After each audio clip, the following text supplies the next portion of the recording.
that after battling and beating stage 3 non-Hodgkin lymphoma, his battle with cancer is not over. The actor recently shared on Today that he was newly diagnosed with P16 squamous carcinoma, which is they discovered during a routine PET scan, a PET scan earlier this year.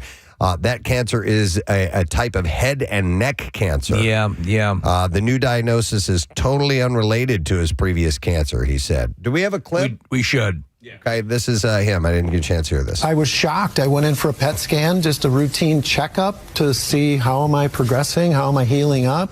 And the PET scan revealed something in my throat, right at the base of my tongue. Turned out it was P16 squamous carcinoma. Totally unrelated. And it was like, really?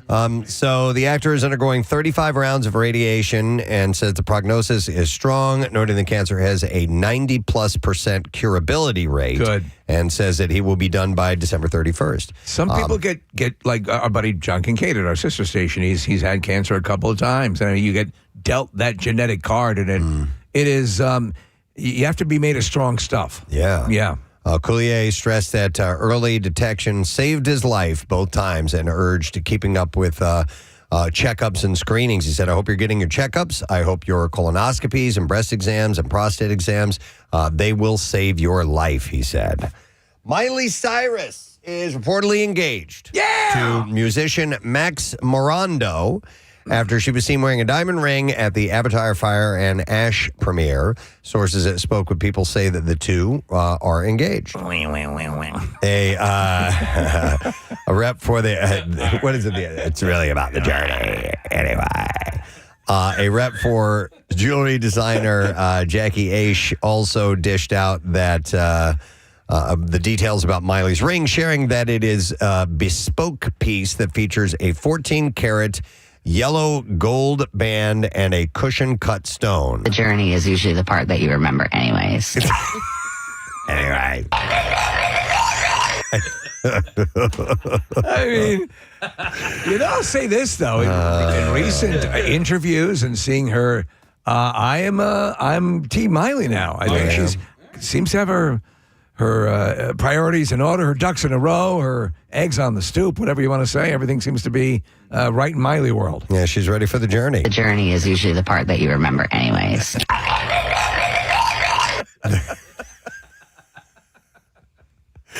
They were first linked in 2021 when they were spotted getting friendly backstage during the singer's NBC holiday special, and were spotted a month later in April kissing in West Hollywood. Ooh, smooching. Hello. I'd like to see her do a duet with the one, the clip we had of the other woman. I don't know that one. What is it? God, it's from years ago. Are you talking about the Mark? Yeah, right. Yeah.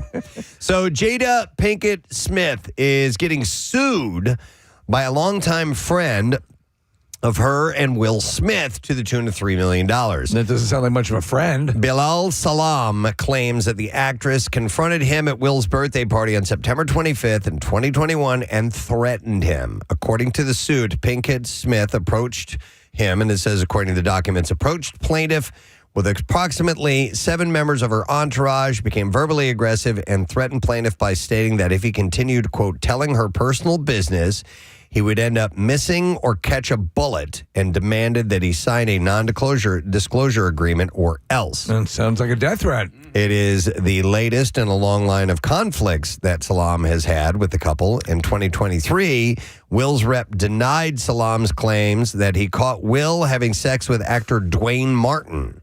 So, what? I know. I don't know. So in the first part of the story, for point of reference, did all this go down before or after they served the cake? No indication. Do not know. But we'll have to, wonder about that. Yeah. You wait for the cake. Yeah, if it was after the cake, it's late in the party. Maybe they had a couple of cocktails. Possibly. Yeah. Possibly. Amy Schumer's weight loss has been a hot topic lately, with many of the comments being about her middle-aged glow-up, contrary to what the appearance may be. Schumer says looking good was not the reason for her dropping the pounds. First, she cleared up one erroneous report. She didn't lose 30 pounds. She lost 50 pounds. She said not to look hot, which does feel fun and temporary. On Instagram, she wrote this in a Reels video clip. She said, I did it to survive. She explained, I had a disease that makes your face extremely puffy that can kill you. But the internet caught it, and the internet caught it, and the disease has cleared. All right, so a lot of people who are watching her online would notice the condition and probably brought. What is this condition? Do we know? It's called Cushing syndrome. And apparently she had a diagnosis of it from last year. She did say that she has had some plastic surgery over the years, and she uses Mounjaro. And she said, sorry to anyone that lets down, the fact that she used it. I'm going to tell you, she looks damn good in these pictures, yeah. Yeah, and if it's helped with her, whatever her condition was, Cushing syndrome, I'm not familiar with, then good on her. And I'm glad she's doing better. Sienna Miller has revealed that she's pregnant with her third child. This is second with her boyfriend, Ollie Green. The actress debuted her baby bump at the 2025 Fashion Awards in London as she walked the red carpet. She's already a mom to a daughter with Green and another daughter. 13-year-old. This is Naomi Watts' daughter. Marlo. Daughters? And this is the Pope. With ex-Tom Sturridge. So, she has got another baby on the way. Kim Kardashian is taking her brand building Bible to masterclass. She's rolling out what she calls the 10 Commandments. How about Kim shut the F up? In a brand new course dropping this Thursday. Wait, she should be doing all this with the holes in her brain? Yeah. The seven deadly Kims. Yeah. The Commandments featured mantras like, you are the product, define yourself before others do, and don't follow the feed, be the feed. So a list of things that are obvious nonsense. Yeah. That's what these are. Yeah, and these are just... You wouldn't even put that on a tablet. These are just statements, Imagine if Moses came down from the mountain with this. You got to be kidding. Don't follow We've been down here in the valley all this time, and that's the best you can come up with? Be the feed. Be the feed? Like feed that you give chickens? TMZ shared a behind-the-scenes look as Kim... I didn't know what I was going to get. I went up there, it wasn't God, it was Kim Kardashian. So TMZ shared behind-the-scenes look as Kim prepared for the class with her glam squad. So shall it be written, so shall it be stupid. In her Instagram story, Kim posted a link to a fake NDA that had signees agreeing to acknowledge that you're accessing privileged business intelligence, the proprietary mindset, methods, and mantras of Kim Kardashian. Oh, man. Yeah. And it just keeps going. It keeps She had going. a show that got terrible reviews. It got renewed. Mm-hmm. She's got the Commandments. She's got Skims. Commandments. I mean... Will it Dude. will it ever reach a saturation level? I don't think so. Doesn't seem to be. No, I mean, She keeps Kim going along. Yeah, she does. They keep breaking the ceiling. Yeah. Yeah. So if that wasn't enough, she also is hosting a surprise TikTok event tonight. It's called Kimsmas Live. Is it really? Yeah, dude. I'm gonna Kim-uke. Kimsmas. Okay. It is set to stream on TikTok at 9:30 tonight if you're so man. inclined. What about Han Kim? Hana Kim. Hana Kim. Hanukkah. Maybe that one would work. Yeah. Or Kimza. Instead of Kwanzaa? Yeah. Maybe that one too.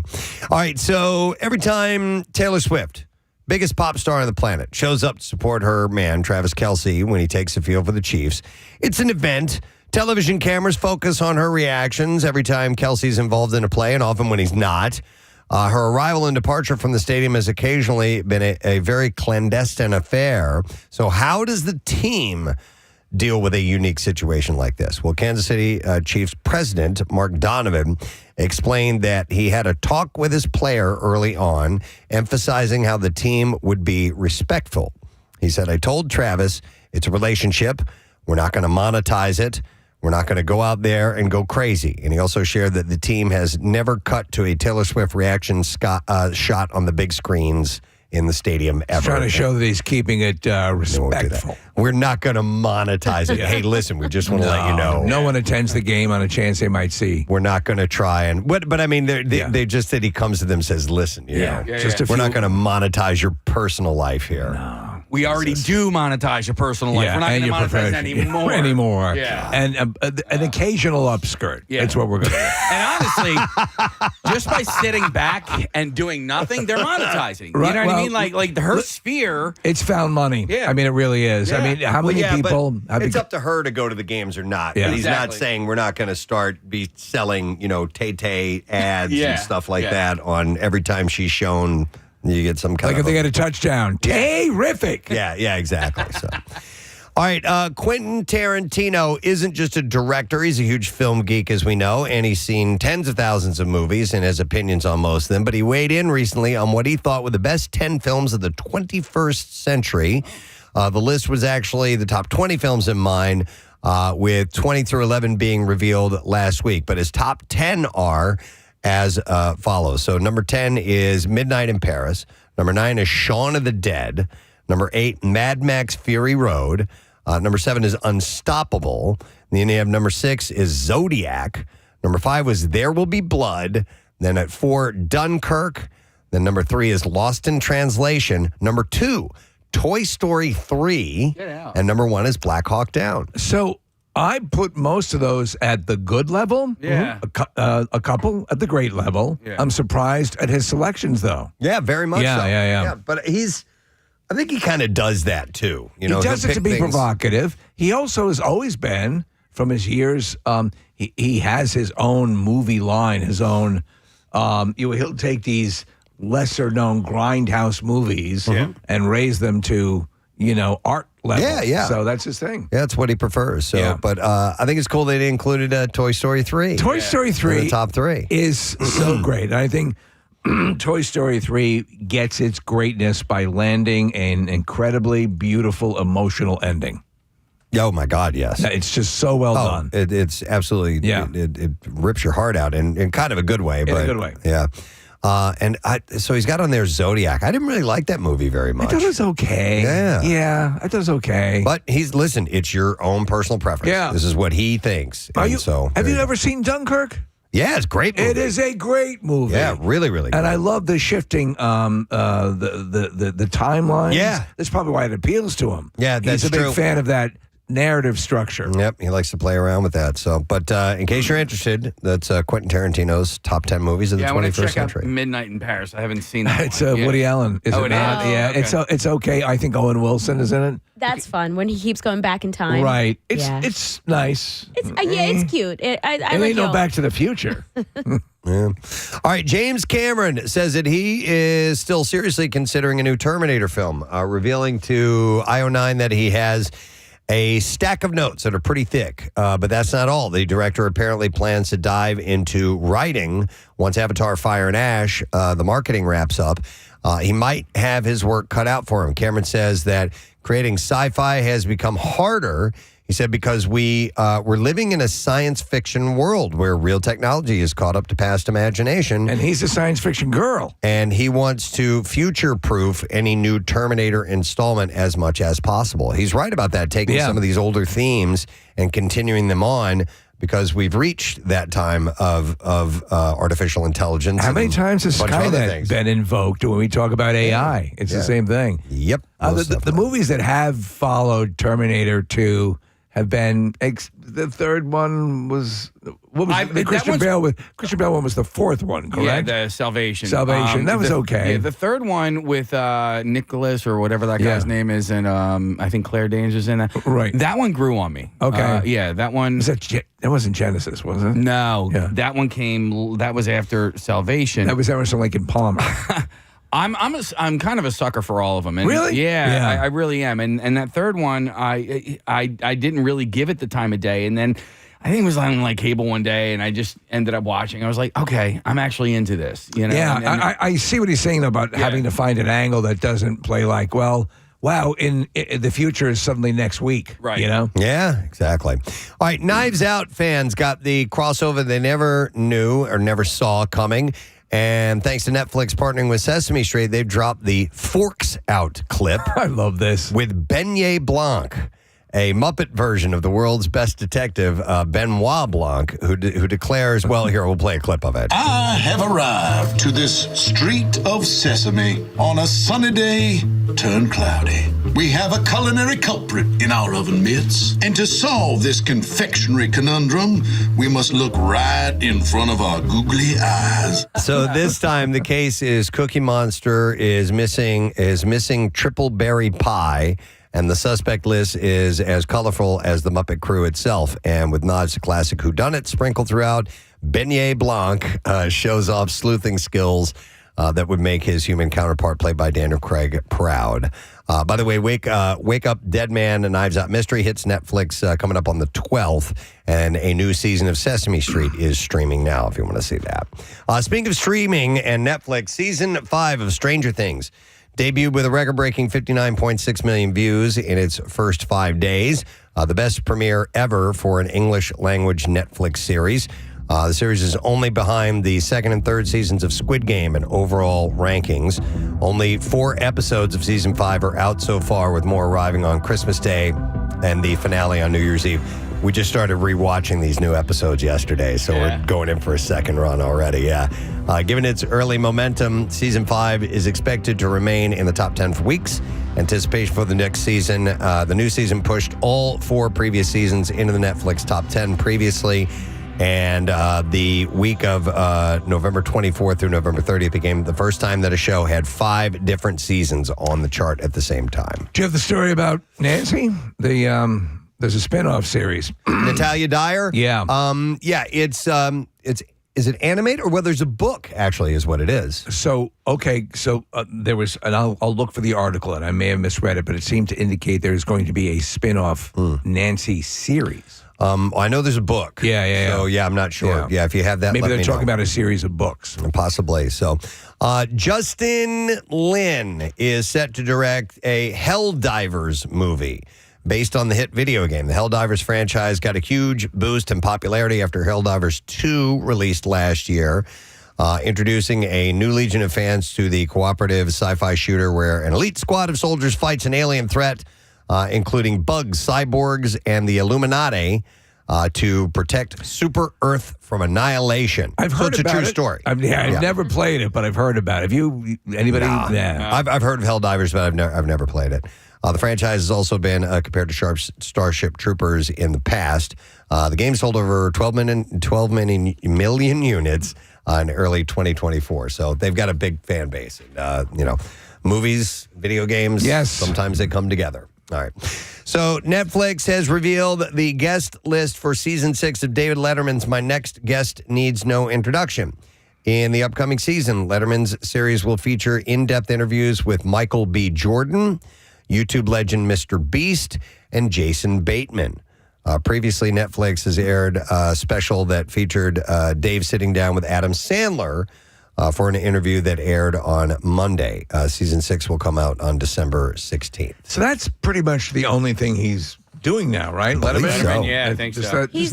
He showed up to the John Candy the talking engagement that we saw when Ryan Reynolds did the thing as like a special guest. He's being the special guest everywhere. Okay. Yeah. But for the most part, as far as actual work goes, that's what he does, and he can do it kind of at his on his pace, and that's what you want to do, I guess, if you're retired. I was watching this it's a documentary about Jim Downey, the legendary SNL writer, David Letterman writer, and Letterman is all throughout that. Yeah. Because that, there would be really no Letterman success without Jim Downey. I know you guys are documentary people, and I stumbled across the Michael Madsen documentary. Oh, really? Yeah. I'm trying to think. Maybe it's on HBO Max. They actually kind of, they're portraying it more as a retrospective more than a documentary, but he's in it. All right. And then they talk. He passed away. He did. Yeah. So he's in it, like Ron Perlman, John Travolta ends up showing up in it. His sister Virginia's in it. But he just kind of, he drove his friend to an audition and ended up getting a part. Right. He fell into it. And that's how it ended up, his whole career. The guy has always kind of looked like a movie guy, Yeah, and it was just like one of those things where it's just to him, he just looked at it. He's like, oh, it just seemed pretty easy to me. There's just words on the paper. And I just, his first audition was for Mr. Wilson on Dennis the Menace. No, he didn't get it. It was actually War Games. Oh, I wonder if here Virginia got started in acting first because so the way it seems is that I think she was an actress and he stumbled upon it and she was like, "What the F?" Right, because she was legitimately I'd like to do that. A working actress. So that was an issue with Eric Roberts and Julia Roberts. Yeah, he was acting before she was. Oh, no kidding. And she became a global star. Yeah, she was the it gal. And she looks, by the way, not Julia Roberts, but Virginia Madsen. She looks just beautiful in this documentary. Good. Yeah. She's a beautiful woman. Yeah, she Most is. definitely. All right, so we're ready for some clips. When it comes to family, Shifting Gears is the show with more twists and turns that you can predict. And here, Kat Dennings talks about what it's like working with Tim Allen. Here we go. It's really, really fun to have these sparring moments with Tim because we get along so well off camera that we really like playing these like fighting dynamics together because we just find it really delightful and fun. Yeah! New episode of Shifting Gears available tonight at 8 o'clock on ABC. Here's our next clip. In Loot, vast fortune meets even bigger chaos, and no one's sure who really wins. Here, Maya Rudolph talks about the emotional feelings and relationships in the show. Which I think is so beautiful. Really about a loving relationship between two people who are there for each other no matter what. They are family, and it says a lot about each of them, not just Molly, but about Nicholas. New episode of Loot will be on tonight at 9 o'clock, and you'll find that on Apple TV+. I know a lot of people love that show. I watched the first episode. I thought it was pretty good, but I never went back to it. Are you watching it? Yeah, I haven't caught up for the past couple of episodes, but I enjoy it. It's consistently funny?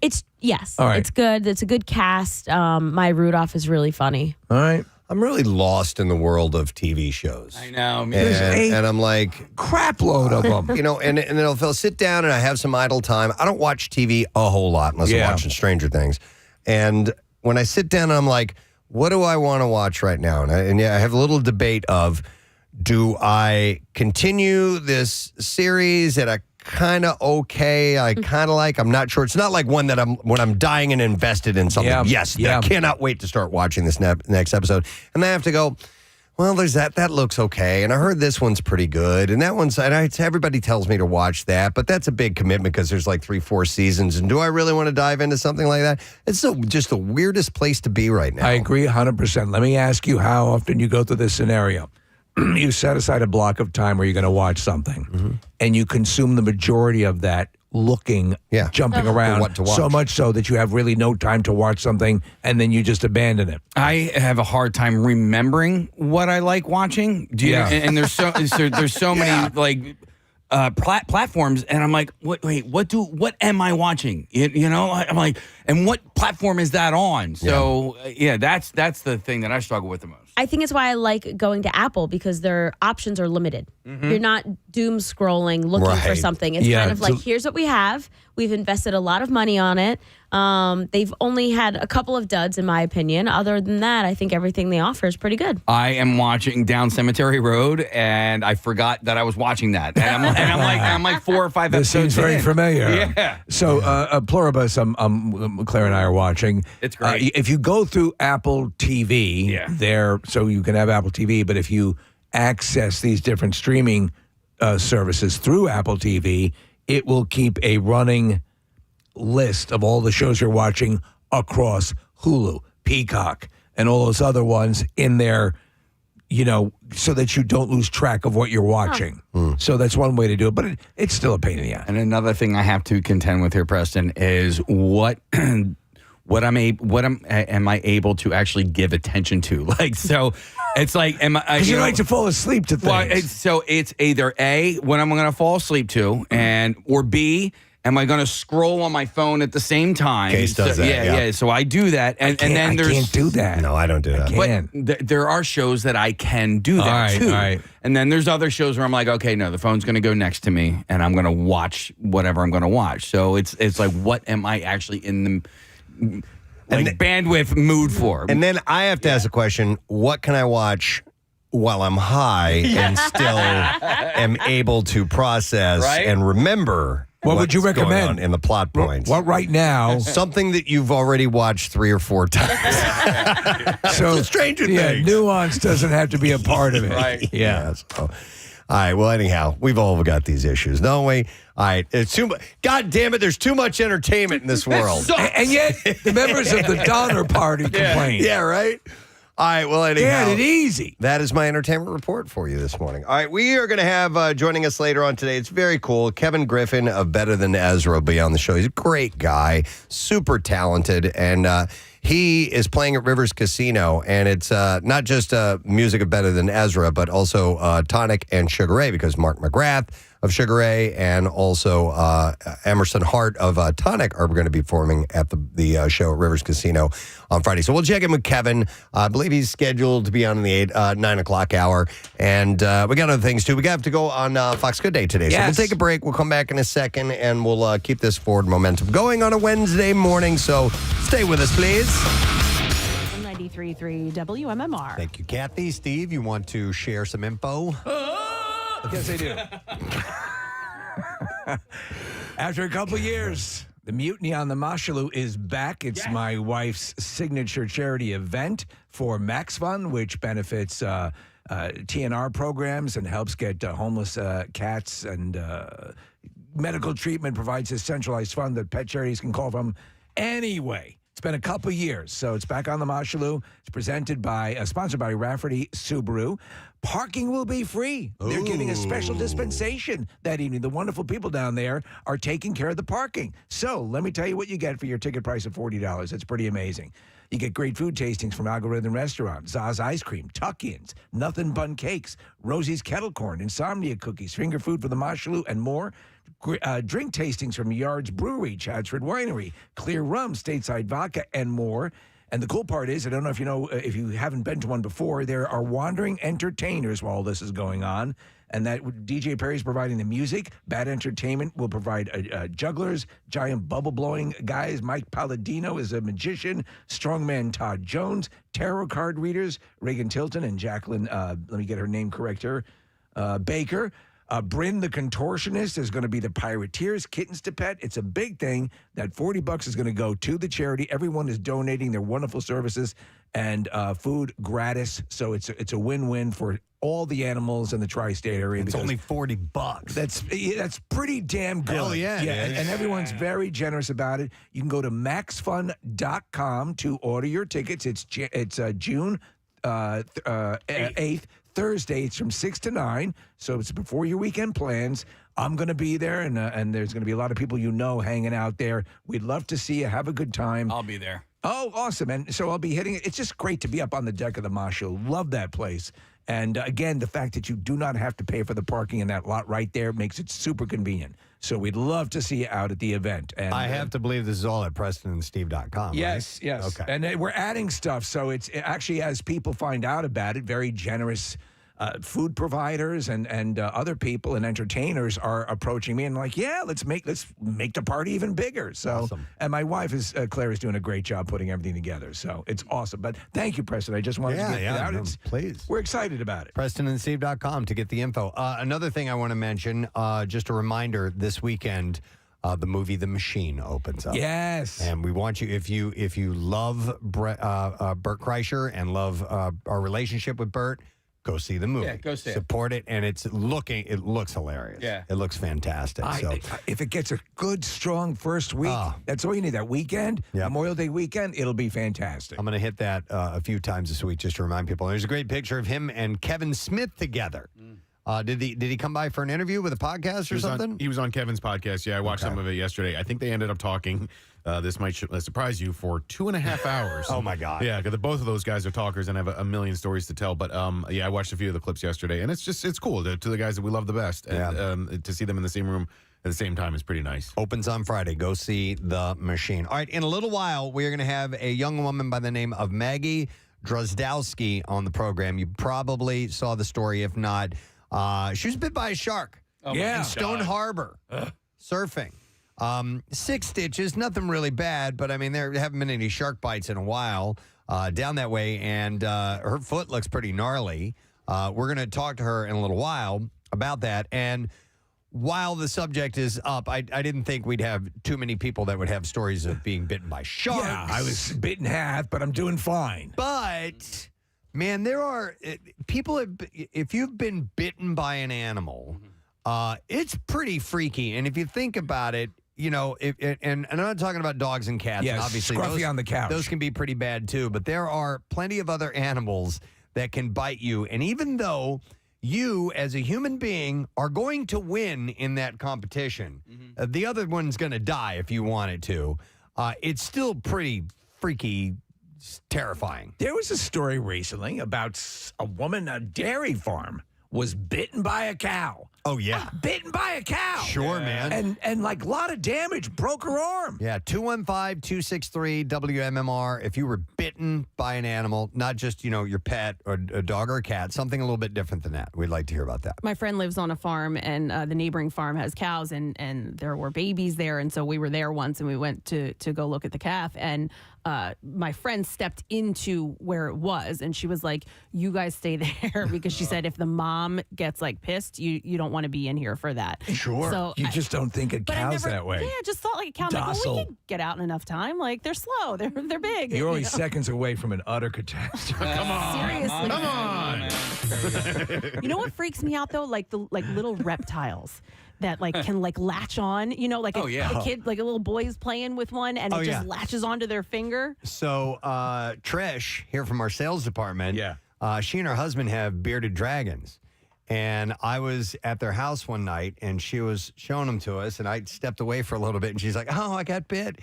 And I turn around, and she's got blood pouring out of her hand.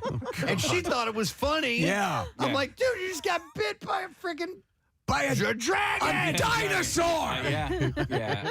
I remember my fraternity brother got bitten by his python. He was going in there. He had the mouse in his hand, and the python was like, no, I'm going to go for your arm. Dude, my friend growing up had a snake. That snake ate him more than the mice and crap he'd put in the tank. He was constantly getting bitten by that friggin' snake. Dude, the scene in Road Trip where Tom Brady...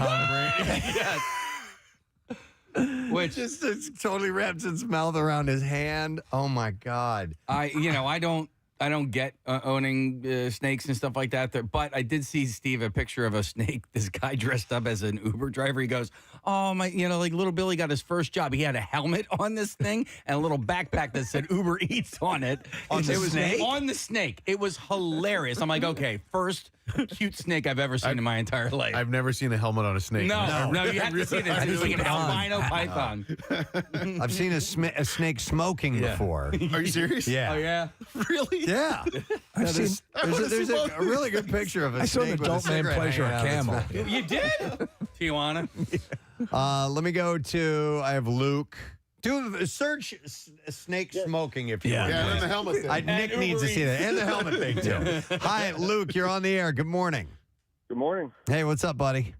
Yeah, I just want to tell a story about how I used to be a UPS driver up in Vincenttown, New Jersey, and I had to make a delivery to a farm that had a bunch of where they would raise horses, where you would sit on those carts. And I'm going up to go do the delivery, and then you got your driver's door open because it's so hot in the summertime, and all of a sudden I just feel this bite on my leg, and I look over, and there's an ostrich. What? An ostrich? Stop it. Come on, really? Yeah, they actually had a pet ostrich that would roam the property for some reason. And I could not make the delivery, so I'm in the UPS truck, honking the horn. Nobody's coming out. I'm like, I got to get this thing off the truck because UPS is every package every day. Makes sense. Yeah. So here I am. I run out the passenger side. The ostrich starts chasing me. I'm running around the back of the truck. I hop through the driver's door. It tries to lunge at me through the driver's door. I get out the passenger door again. I run to the barn, drop the package off. The lady comes out of the barn and she grabs the ostrich by the neck and holds it. She's like, "Get back in your truck right now." I'm like, "You don't have to tell me twice." Ran and delivered I bet you I know what was in package. that box. It was probably ostrich sedatives. Oh, my God. Jesus. Have a good one, guys. Yeah, Dude, you see too. you, Luke. There's a I think she's on Instagram. She has an account, but she has, I guess, you know what I'm talking about. I know who you're talking about. And it's this bird that, is it an emu or an It's ostrich? an emu. It's an emu, Right. yeah. And it freaks out all the time, and it comes charging, and she's, Yeah. Yeah, it's crazy. She'll do videos with like selfie videos of her, and she'll just like slowly pan over to this like vicious thing ready to like bite her. We will go next to Will. Hey, Will, morning. Rhythm, schism, a brizza. Rhythm, schism. What's up, buddy? What's up, guys? Skull Sealer here. The Skull Sealer. I got bit by a groundhog. Whoa. Now they've don't got. drive angry. Yeah, don't drive angry. They've got sharp little friggin' teeth, don't they? Yeah, giant in sizes, man. So I was coming home from work one day, and I saw this animal in the road. So I slowed down, and it was still alive. It was a tiny little groundhog. It wasn't like a full-grown, like full pounder or anything, but it was pretty small. So I got out of my van, picked it up, moved it to the side of the road, and it bit me in the web of like my thumb. Oh. You know what I'm talking about? Yeah. I still have the scar from it. So I assume you don't know if the thing is rabid or not. Did you go to the doctor immediately? I did not. Oh, dude. You became a were-badger. Will, the thing is biting you. Did you start like smacking it on the head to let go, or was it a quick bite? It was a quick bite, but I did like try and shake it off. You know? Yeah. Because it wasn't like thrashing or anything. It was just like a real quick chop down my hand and then like a release. But ow. I don't know if it even survived. Who knows? Thank you, Will. Appreciate it, man. I have a fear of being bitten by a snapping turtle. Okay. Oh, for good reason. I'm fascinated with them. You will actually see them on golf courses a fair amount of time. At least once a year, I'll see a good size one just sitting out sunning itself. I'll go over and take a good close look at it. Yeah. Just because they're really prehistoric looking and it's really like cool, but a tank. That beak terrifies me. So Coney Island Aquarium has a snapping turtle, Preston. This thing's lived in Coney Island to begin with because it's got tattoos and stuff. But it's this big, this beak on this thing. It just sits there, and it always sits there at the corner of the tank. But you're right, they're really threatening looking. And if you've ever bitten by something small, and how bad that hurts, I can only imagine. I got bit by a hamster in college. I still, from time to time, will think of it. You still cry? No, I actually it gives me like the chills because I'll never forget his little teeth going through my finger. I was like, oh my God. But this thing, a snapping turtle, can take a full finger off. I told a story about where my dad lived years ago. They had a pond, and they were finding ducks and geese with their heads bitten off. Yeah. And they don't fly that way normally. My brother used to put them in the pool and swim with them. What? He would get them from the turtles? He'd get them from the creek. I think I remember you telling And he would me put that. them in the pool and he'd swim with them. And then my mom would be like, go take them back. And he would take them out of the pool and take them back to By the way, creek. everything else about the turtle is slow, but that snap is lightning fast. Yep. I have been bitten by a swan.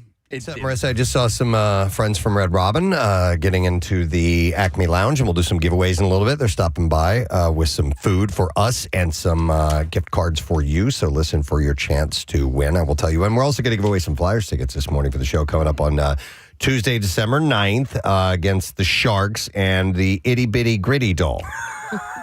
We will give you an Itty Bitty Gritty doll. I love that And concept. the new Itty Bitty Gritty outfits have apparently just dropped. Nice. So it's like, it's like Build-A-Bear. You get these different outfits that you can put Gritty in, which is pretty cool. I saw that a few people sent me this yesterday, so I figured, hey, they must be interested in me passing this information on the air, so I will certainly do that. Macaulay Culkin is teasing a new Home Alone sequel where an adult Kevin gets locked out of his own house and sets traps and all this stuff. But anyhow, there was an update that was made about the second movie, Home Alone 2, where he goes to New York City. Right. And they have come up with what it would have cost Kevin for that one night at the Plaza Hotel if you added inflation. And what it would cost you now. Okay, let's hear this. Okay. Because I've actually, when we used to do, I told you, Preston, about my college buddies and I, we'd go rent a room at the Plaza because for New Year's Eve, because it looked over Central Park, and you'd see the fireworks display. And it would have to be like 6 or 7 guys to afford it then. Yeah, do you remember, do you have any idea what it might have cost? All I'll tell you is that it was pricey, but that was for, college guys. Marissa, if you wouldn't mind looking up what year, it was 1992. 92 was when it was made, yeah. Okay. I was actually watching it. It was on at the bar last night. Matt and I were having dinner at. It still holds up. It's a really good movie. The second movie? Yeah, I really don't remember it very well. It's okay. He goes to New York. His family goes to Miami. He ends up in New York.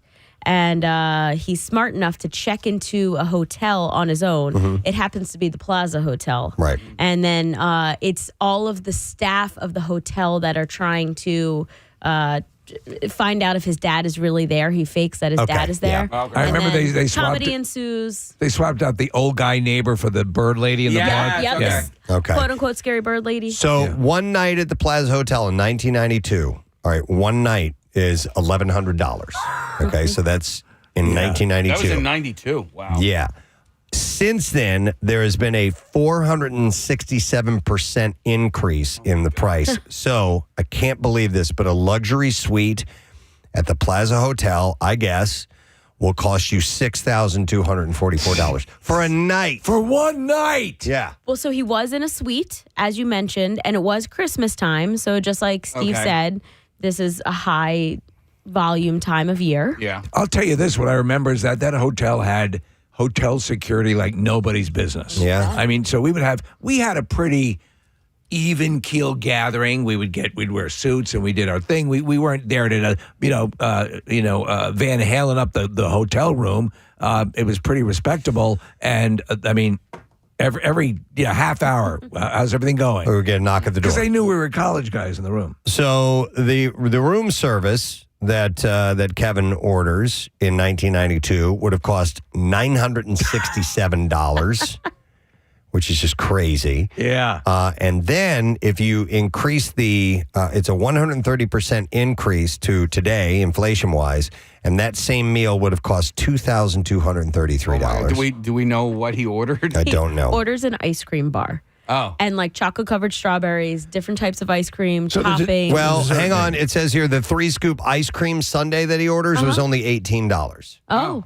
And it would cost you $24 now because it's a 33% increase. But it says the room service feast is $967. So he orders like an ice cream bar, and then he gets pastries and cakes and chocolate-covered strawberries and all these different things.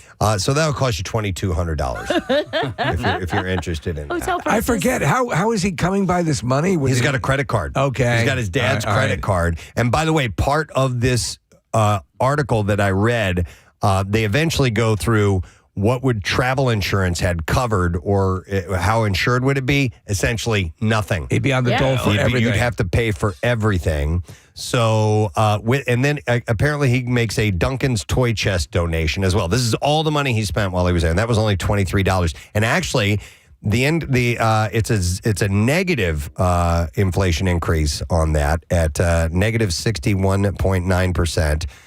It would have been a $9 donation. So total, all said, Kevin spent in 1992 $2,109, and that same experience today would cost you $8,511. I mean, you just kill the kid. You take him up you chuck Kevin off the roof. You little bastard. That's a inflation increase of 303% total. So on a slightly different tangent, right? What do we need to do to crowdfund Stallone Alone? Stallone Alone. Yeah. I mean, that is that footage, those pictures. There's the one from Uncle Buck, which is my favorite, where he's Macaulay Culkin, who was in that movie as well, going back and forth with John Candy. That is one of the best AI. It was pre-AI, I guess. But anyhow, whatever facial recognition they used is just... We're looking at it right now. It kills me every time. And actually, it looks better not looking. Now looking at it with all the how AI has developed over the years, it doesn't look as good as what we used to think. Yeah. So, but these hotels, these insanely expensive hotels for a very select few people, just boggles the mind how expensive. Would you ever it is. consider like doing something with a large group of people, like for an event night, like a suite at the Plaza or something where you had everybody chips in? You're having a party of sorts. I don't know. Yeah. No, I don't think so. Yeah. No, it doesn't seem like it'd be worth it to me. Yeah. So we went and saw Fish at Madison Square Garden last year, and it's so much better to just get a room there. Because if I don't, then I kind of have to like skate out early from the concert to get a train to come home. Because there's a null zone at Penn Station when the trains run. Yeah. And you're SOL. And we just had, and it wasn't even a suite, but like.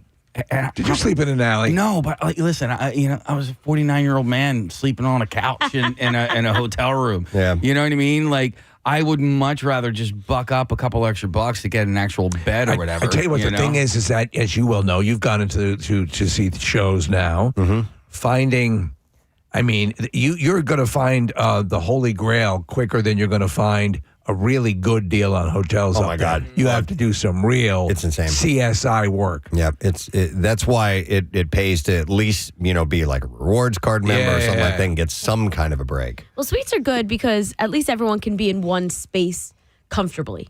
So Right. at least To hang out, To you mean. hang Yeah, out. Because yeah. if not, you have to go meet at the lobby bar, and then you're paying lobby bar drink prices. But Unless if you just bring your drinks down with you. well, then there's that, true. Yeah, but at least you're in a room and you could even like order takeout or something like that. But it's why like Airbnbs are taking off because everyone can be together. Hang on, I'm going to go to Laura. She's got a comment specifically about the Plaza. Hi, Laura. You're on the air. Good morning. Hey, good morning. Sorry to bother you guys at work. It's all good. What's up, Laura? So interesting that you guys are talking about this because over the weekend, my neighbor, Lisa and Brian, shout out to them, they told me that as a surprise gift for their family for this Christmas, they are booking the Plaza Hotel Home Alone experience. Oh, I didn't. Okay. I had no idea it existed, and it exists. And I was looking at it, and it's about $3,000 to $4,000 for one night. But you get a limo ride with a pizza. You get a tour of all of the stores that he went to. You get ice cream back at the hotel. Like, it is pretty cool. And as like their family Christmas gift, I thought that was a pretty awesome idea.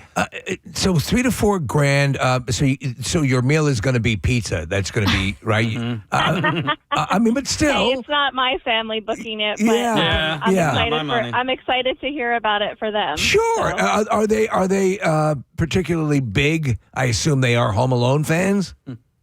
Huge Home Alone. All right. Well, that last makes year sense. For Christmas, they built the big Lego Home Alone house. So yeah, they're big that's Home Alone awesome. fan. I wonder if do they have is the original Home Alone house?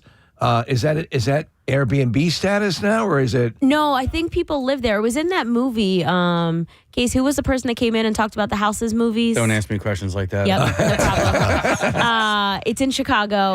Yeah, it's just I think they don't like the people come by and take photos of it. I think there have been opportunities in the past where you could rent it for the night or something like that, or win a chance to stay there. But I don't know if it's a regular availability. And Preston, I think we learned that it's one of those subterranean multi-floor. Yeah, I remember you saying that the other day. I don't remember fully what that is. Could you check on that, Marissa, and see if it's one of those houses that has where they've built floors below, like what do they call, like an iceberg house, where you're just seeing the tip of the iceberg? Yeah, I remember something came out a few months ago. It was up for sale, and they had renovated it so much it looks nothing like the movie. I mean, anymore. if they were to do that, I mean, if they're getting the just the hotel room experience, if you could actually stay in the house. Well, so it looks like the hotel experience, you can add it on to any room you stay at the Plaza. And so I guess when these guys got the $3,000 to $4,000 package, that just is the cost of the room right now plus this package. Oh, wow. Yeah. Okay. Well, that seems like a money saver.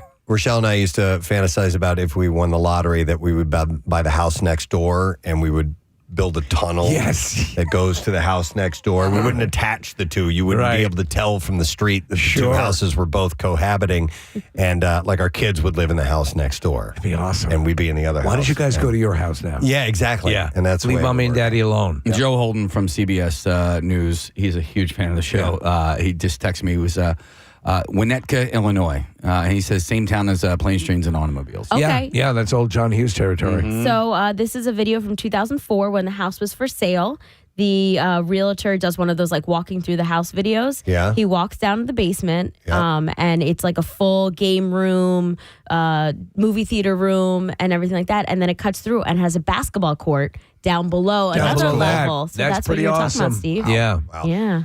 Hang on a second. Let me go to Anastasia. She's going to talk about the plaza. Hi, Anastasia. Good morning. Good morning. Hi. All right. So, of course, someone named Anastasia would stay at the plaza. Tell us about how you ended up there.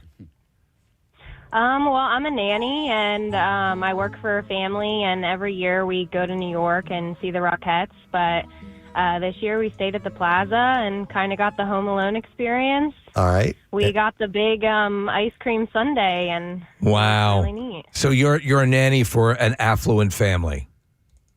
Yeah. Okay. Can you give us a ballpark of how affluent? Well, I mean, they're well off. They're really an amazing family. They take me along to a lot of experiences. Oh, that's so nice. I'm really lucky. Yeah. How much do you think the room was, really Anastasia? It was like a $10,000 room. $10,000. $10,000. It was a suite. So, we had it was 2 bedrooms and then the pull-out couch as well. So it had plenty of room. It was a beautiful room. I'd be taking the artwork off the walls. I'd be like, for $10,000. I mean, that's. Listen, obviously, people who are penny pinching aren't going for the room. People who can afford it are. But I mean, still, for one night. $10,000. I do hand wringing over, like if we're going to go to New York and go see a show, and timing wise, it seems that we have to stay overnight. And you start looking at those prices, like $400 and stuff like that. I'm hand wringing over that. That's a lot. $10,000. Anastasia, what was the most? I mean, the ice cream experience was really cool. But that itself was $300. Come on. Well, she wasn't paying for it, so she can be. I know. Anastasia, what was the most impressive aspect of that $10,000 room and/or the food that you got? What one thing in a night of excessiveness? What stood out to you the most? I don't know. I guess the ice cream experience was really fun because like I said, I'm the nanny, so I got to witness all of the kids make like the most amazing sundae. Like they had so much fun with it. So that's wild. Only $10,000. It's insane. It's insane. It's extremely overpriced, but if you do it once, it was an experience. It was really cool. May I just ask one more question because I'm fascinated by the lifestyle and working as a professional nanny for an affluent family. Are you? So I assume you're full time for this one family, correct? Yeah. Okay. All right. Yeah. So, and how young are the kids? Like, so how much longer do you think you get to be with this family? Well, they're 5, 6, and 14, but they do a lot of travel, so I'm going to at least be here for, a couple more years. Wow. Are you encouraging them to have more children? Yeah, pretty much. I absolutely love working for them. They've been amazing. Oh, it sounds. I bet you're great at what you do. You sound like you're, you appreciate what's going on, and if you have a good family that's nice to you, why wouldn't you want to do that? That's for the ice cream alone. It's worth it. 1,000%. Yeah, absolutely. All right. Awesome. Thank you, Anastasia. Appreciate it. I feel like that's another conversation for another time. High-end nannies? Yeah, nannies and stuff. Because my buddy Rick, he was married to a nanny. He'd actually dated a couple of nannies. And the weird thing is... he found out it was a guy who wanted to get his children back from a divorce, right? No. He dated a couple of nannies that were nannies for the same family. It was they were like German, Hungarian, and one would move out and then the next one would come in. I'm like, what the hell's going on? And here? he would just take over from there. That's another question. Would he for just another stay time. in the hedges? But wow. Yeah, but like the difference between like live-in nannies versus people that just show up first thing in the morning. Right. Au pairs versus nannies. Yeah, well, actually, they were more au pairs. Yeah. Okay. All right, I did a little digging, and it looks like you can get the Plaza Home Alone experience, which includes the limo ride, visiting all of the places. And the pizza. And the sundae. Or here's a hack. You can go and stay at the Plaza and just order the Home Alone sundae from the menu, and that's only $350. It's only $350 for an ice cream sundae? What a steal! For a massive ice cream sundae. All right. It's still an ice cream sundae. Yeah. Better be the size of the goddamn bed. I just show up with some Briars in hand. Yeah, exactly. Make your own Half-melted. experience. Mini melts. Yeah. Wow. Yeah. Good call. Fill your luggage up. We got it right here in the green room. Wow. Well, if you were to do that same experience that Kevin did, it would cost you $8,500 in today's money. And I'm surprised. I did not know that they are. I guess he's just talking about doing a Home Alone sequel or another one. But I hadn't really heard about that. They were talking about, and there were subsequent sequels without Macaulay Culkin. Oh. Yeah. And at that point, one has to say, we need to contact child services. Yeah, and I don't know how they do it now with the accessibility of everybody and everything. Right. You know what I mean? I just texted them. They're turning around. Yeah, they're all good. Yeah. They're all good. Yeah. Macaulay Culkin did he already come to town or is he coming to town? He's doing like an evening with. Yes. At Oceans, doing an evening with showing Home Alone. Okay. I think that's coming up. Is that the only one in the area, Marissa? Do we know? I believe so. All right. You know, by the way, Home Alone, that entire story wouldn't have happened if that idiot policeman that they call in the first place would have just said, we'll send somebody over to take a look. Would have been it. Would have been it. Yep. By the way, Home Alone didn't originally hook me. I enjoyed it. Yeah. And it was just 2 years ago that I sat there and watched it. And, sometimes it has to hit the right tone. Yeah, sure. And then I'm all in now. Yeah, once you get in and you're in a slapstick mode. Yeah. It'll get you. I there's a really funny that people are falling for this right now. There's this meme going around saying that if you were born in the 80s, you are now older than the old neighbor guy in Home Alone. And I'm like, no, you're not. That was like, I was born in the 60s and I'm not as old as that guy. Exactly. Yeah. Exactly. But people are buying it. I'm like, no. Stop and do the math. Yeah. Yep. I was watching the old bird lady, and I'm like, she's not that old when she's watching it. She's in her 40s. I was thinking in Home Alone 2, the moment he swiped the credit card, it would have dinged the account, and they would have found it out. right. So Your LifeLock would have shut it off. But they had the old. Sorry, kid. Go get your pizza yourself. Yeah. What were you going to say, Maris? It was the old credit card where they swiped it with the paper. Yeah. And then you have to run it a couple days later. Yeah, and then you remember the big thing about that, Marissa, for the longest time, people would steal the carbons out of the garbage, which had the imprint of your credit card information. Oh, there's a million ways you can scam. Now we have the absolutely unimpeachable chip, which no one ever gets. So, wow. Well, if you're planning a special New York City holiday weekend, then maybe you can go do that. I would like to do the Midnight Cowboy, stay in sort of the burned out tenement that Nacho Rizzo stayed in. Yeah, exactly. That'd be fun, you know? I like that stuff. Like, I would go to the Taco Bell Airbnb house.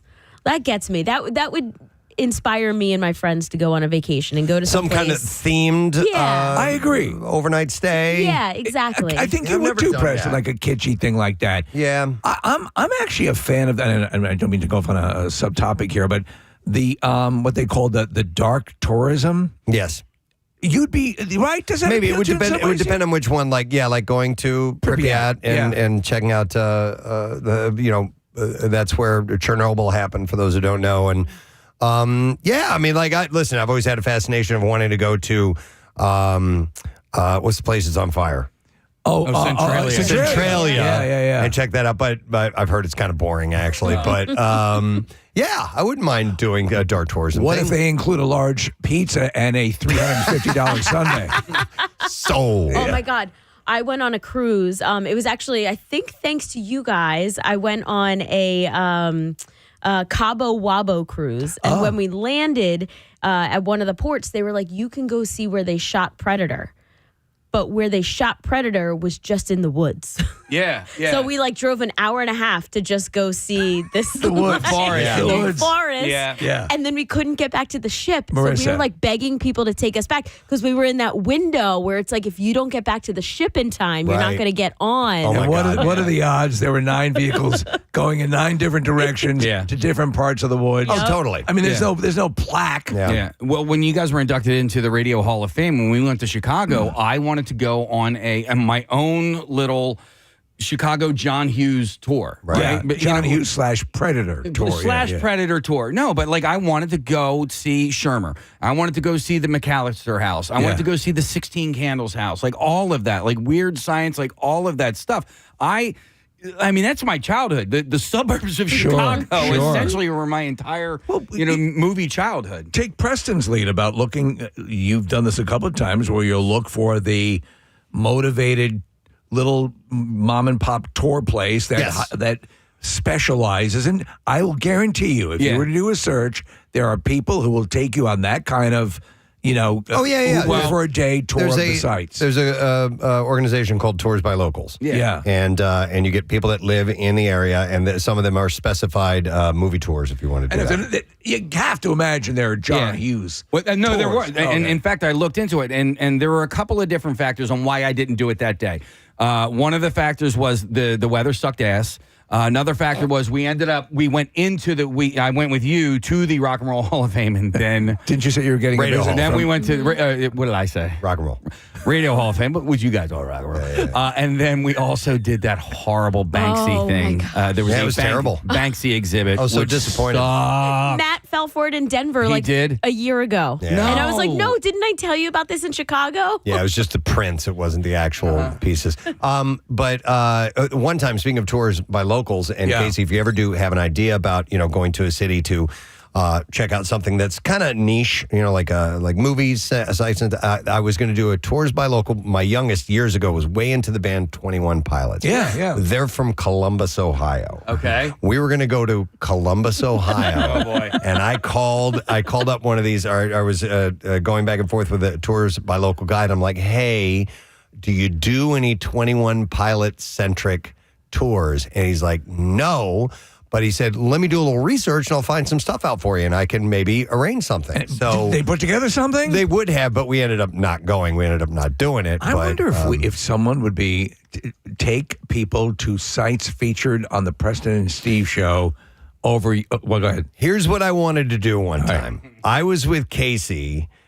We were in your hometown, Rutledge. Yeah. And I forgot why we were there. We went to Nifty 50s. Yes. And it was National Hot Dog Day or whatever. Yeah. And we were down that way. And then I was like, I have to drive you past my old house. Yeah. So Casey's taking me around and he's pointing out all these spots. He's like, that's where I got my first BJ. Yeah. That's where, here's my house. This is so-and-so's house. There used to be this there, blah, blah, blah, this and there. And that's where I got my most recent BJ. I wanted to do a Casey Delco tour. Yeah. Of his life.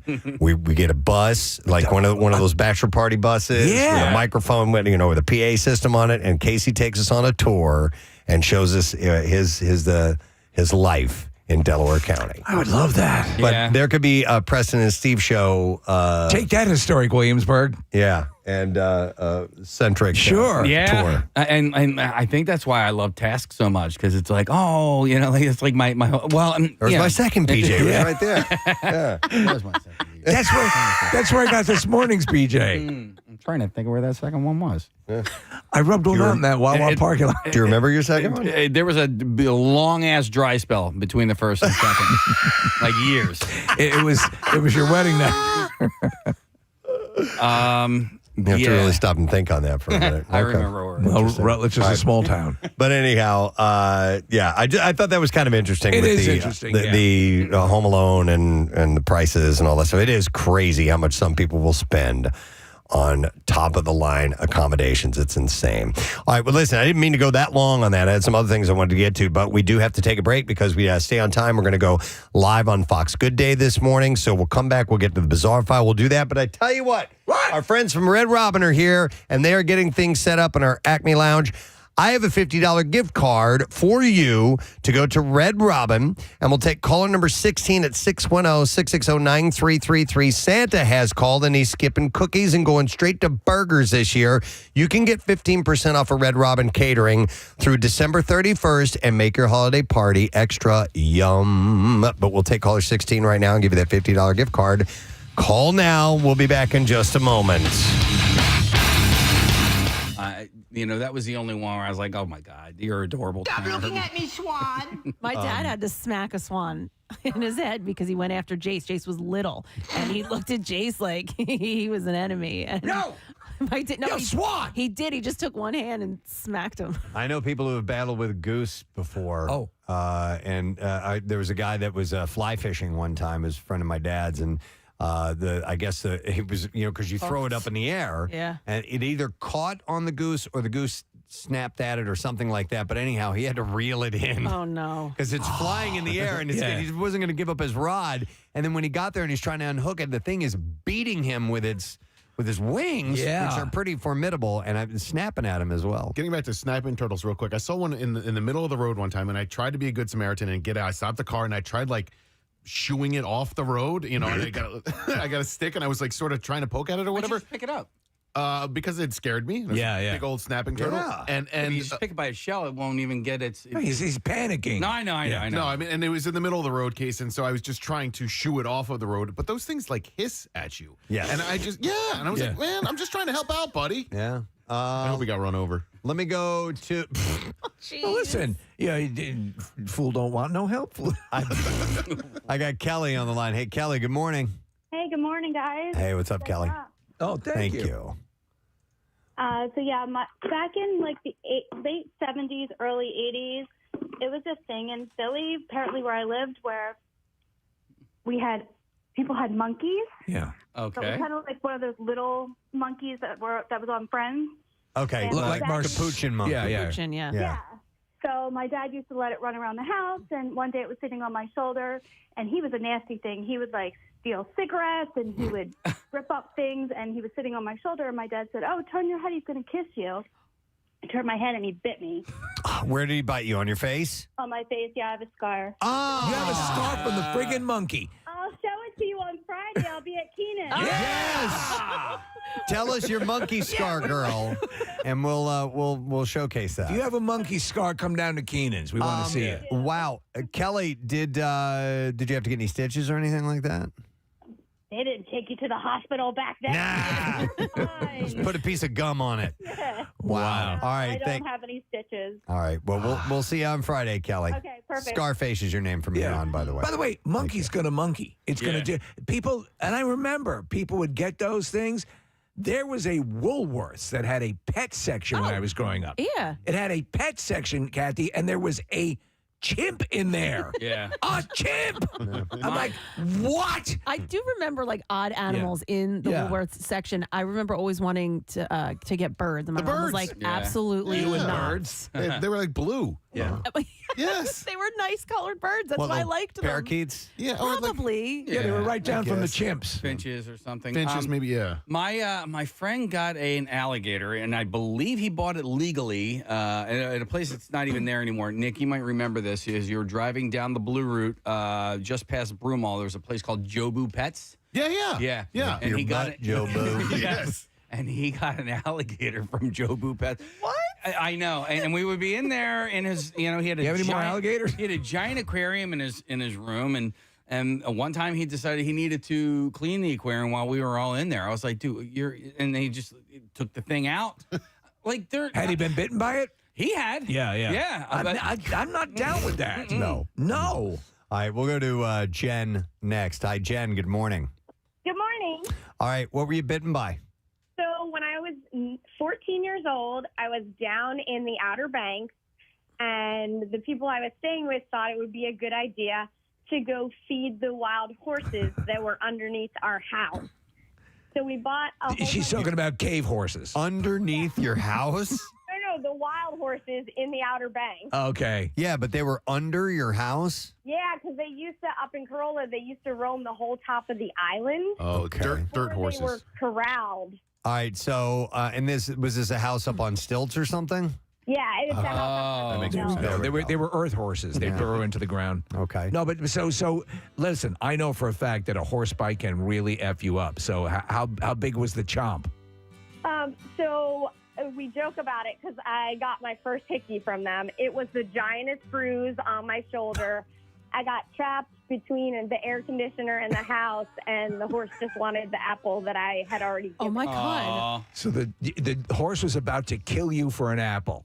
Oh, I was terrified. And then my mom, I don't know where she came from. She came out of nowhere screaming and yelling, and she luckily scared the horse away before anything else happened. But I can just remember he was walking towards me, and I turned around, and first he was eating my ponytail.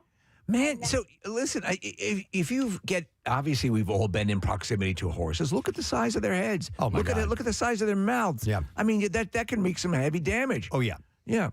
We just don't think about it because they're horses. They're our friends. Thank you, Jen. Appreciate it. Mr. Ed. But yeah, they're the power of their jaws has got to be extreme. They could easily, bite something off if they wanted to. Let's see. We have a lot of great calls here. I will go next to. There's a lot of monkey calls, believe it or not. Hey. Let's go to Liam. Hi, Liam. Good morning. Hey, good morning. You guys rock. Thanks, Liam. All right, you have a monkey story. Yeah. Actually, so when I was 13, I'm 28 now, but when I was 13, my family took a trip to Punta Cana, and there's a gentleman next to the pool that had a monkey on a leash, letting people take pictures with it. So my brother talked me into going over to it. It climbs up my leg onto my shoulder, smiles with me, takes a picture, climbs back down, and is holding his hand out. And I thought he wanted a little handshake. So I gave him my thumb, and he just hacked right into it. I want to shake your hand. To top it off, I'm 13. What do? They take me over to the bar and just pour vodka on. Well, that's how you respond to a monkey bite. Yeah. So the monkey was looking for a tip, right? Yeah, I believe so. Yeah. Dude, I want money, and I'll rip your goddamn head off if you don't give me some. And it's funny because nasty. Thanks, Liam. They are those monkeys that are part of tourism and the people trained for for tips and stuff like that. They get very aggressive, and I'm surprised that a lot of places where you wouldn't figure they would allow that do allow that because they can freak out at the drop of a hat. Yeah. So we've had an ostrich bite. We've had several monkey bites. What else we get here? We got another horse. Yeah, there's bird bites and all this, but how about this one? Let's go to Jessica. Hi, Jessica. Hi, welcome. Hey, welcome. Welcome to you. What's up, Jessica? Thanks for having us over. Thank you. We appreciate you having us on your show. I've never been on the radio before. It's all right. I say something like that on a daily Preston, basis. what's the latest phrase? Good morning to see you. Preston said that, so you're absolutely Good morning fine, to see you. All good, Jessica. What's up? Welcome. I was in Indiana, and there was a large cat rescue, and they had accidentally had baby tigers. And so for an extra $5, you could go in and visit that with them. Who doesn't want to go pet a tiger? Right. And they were about the size of a big lab. So they weren't huge, but big enough that one decided my calf looked really tasty, and it bit down on my calf. Oh, wow. Yeah, it didn't break any skin, but it left a good bruise, and it scared the bejeebies out of me. But, Jessica, you said it was the size of a large lab? Of like a dog. I mean, that's a big animal. If a dog that size bites you, that's problematic. If you have one that's trained to do that, that's basically wild. Yeah, and this it isn't clamps down. Yeah, this isn't a kitten. This is a young tiger. Yeah. Yeah, well, I didn't card it, but it was definitely older than an adolescent. Yeah. Was it able to buy alcohol? That's pretty wild, Jessica. You have a tiger bite. That's way up there on bragging rights. Yeah. I like to use it in the whole 2 truths and a lie. Yeah, totally. Because no one believes it. Thank you, Jessica. Yeah. Appreciate that. Wow. Do you remember when the trainer that we knew would bring Louie in here, Louie the chimpanzee? Man, I'll never forget that. He brought him in a couple times. It was really cool to be that close to a chimpanzee and hold him and so on. But he was always on guard. Yes. The trainer was like he didn't lighten up for a moment. No, because he said at any moment, he was stronger than everyone in the room. Absolutely. Yeah. And that if he were to become unhinged, we got real trouble. And he said that, like the 3 of the children's parties, every 4th one he'd have to shoot the in front of the kids. Well, and he would bring, he would. Get out of the way! They would bring them to parties and things like that. We had them out. We did too, Kat. And how it eventually ended. I don't remember if it was Louie or I think he had Mikey too. Yeah. But they got out of their. All he would say was they got out of their cage and they had to send them to zoos. Yeah. Well, he brought in one time a cub, a bear cub. Oh yeah. And it was my wife, the bear cub fell asleep. Claire came in, my wife just because she couldn't believe it. And I said, you got to get a chance to pet a bear cub. The bear cub fell asleep on her lap. She was sitting on the floor. Those spikes on that that's a bear cub. Yeah. Those things look like Wolverine. Yeah. He doesn't have anything on these friggin' things. It was unbelievable. So, did you guys see the movie Nope by any chance? Yes. Because there's like an underlying theme of a chimp like going crazy. I mean, it's terrifying because, I mean, it was a fictional thing in the movie, but it's not inaccurate. What that thing did, yeah, it could, that could happen in here. Looking back on Louie and Mikey, like they were cute when they were here, but I'm not a great idea. No, it was not smart. Like they're wild animals, and they shouldn't be kept in cages like that. We also had the white Bengal tigers. Remember that? Yep. Yep. That was well before Tiger King came out, and we didn't realize that any yokel could walk around with. The possum bowl doesn't seem so bad now, does it? Yeah. Right. Let me see here. Okay, since we did mention snapping turtles, we got to go to Tom here real quick. Hey, Tom, morning, bud. Good morning to see you. Yes, very good. Good morning to see you. Good morning, welcome. What's up, Tom? Yeah, I used to go camping a lot when I was younger, and I would always bring a friend. And this one friend, he was like huge into reptiles. He always had, snakes, lizards, turtles, and all that kind of stuff. So there was always like little kind of sitting ponds around. There was always frogs, snakes, turtles, and stuff. So we would go looking. And one time we didn't see this thing, but a huge snapper out of nowhere bit him on his ankle. Snapper. And it ripped the vein out. Like a mile away from the campsite, we had to run back, and I'm a fat boy, so it sucked. It was bad. Did you guys have to wrap a tourniquet around him or anything? Once we got back. Wow. It took probably 20 minutes to get back. Oh my God. But he needed stitches. I think he got 8 stitches. Dude, that's why one of the things that you see the lunatics. There's a guy who had I think a TV show. He's had not a tooth in his mouth, but he would go into the murky, muddy water. Yes. And apparently snapping turtles make for great turtle soup or whatever. So he just reaches his arms down in this brown muck and pulls out snapping turtles. Yeah. And I it was almost too tense to watch the damn show. Thanks, Tom. That's messed up. All right, here, this might be most exotic bite. I know we had Tiger and Tonic and Better than Ezra and Sugar Ray Friday night at Rivers Casino. So we'll do that in a little bit. And got about a minute or so before we check in with our friends at Fox Good Day. I wanted to mention, of course, the Christmas Miracle live broadcast is happening once again this year. We made the announcement a little while back. Friday, the 19th, we're headed to the classic Colonial Theater in Phoenixville. Love that location. Yeah. Honestly, we fell in love with it from the second we did the first show there. Mm-hmm. And we're back again, broadcasting live. We will have great prizes all morning long. We will tell you how you get on board. In fact, there's a pre-party coming up on how you can get tickets. But we're doing the ugly sweater contest again, and we've decided to expand it beyond just sweaters because it's done that on its own. I mean, you have people just wearing a sweater, and then you got somebody dressed as a Christmas tree with Preston and Steve ornaments hanging off of it. So it's an ugly sweater / Christmas costume contest. Yes. And we'll have some great prizes. So details, WMMR.com. And the first event to win is this Friday from 5 to 7 at Dolan's Bar in Ridley Creek. So make sure you stop by. All right, the music means we're going on Fox Good Day, so let's do this. So that's Rosé and Bruno Mars song Act, and it was number 3 on the Billboard Hot 100 chart back in February. Yeah, this new survey is out, Preston and Steve.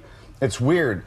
The most streamed songs of this year are songs from past years. Mm-hmm. That's kind of different, isn't it, Steve? It is kind of weird. You'd think thered be something, usually what's in the current, playlist, the hot new thing. So maybe that means music is progressively sucking more, or that was a particularly good year. I don't get that. That's what we were thinking. Is there a lull right now in music? Because we talked about this at the end of the summer, how there was no big song of the summer that everybody was just freaking out to this year. We couldn't think of one. Do you think I think there's a glut of, as with everything, there's a glut of artists, a glut of ways to consume artists.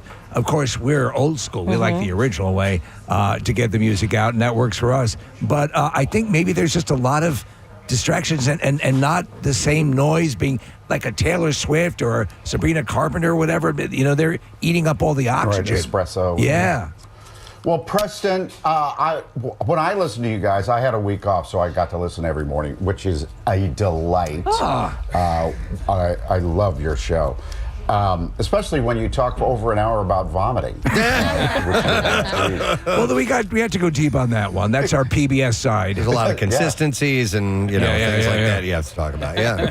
Yeah. But you play a lot of music, obviously. When you come out of breaks, you'll play a whole song. Yeah. Do you ever play, the hottest new song?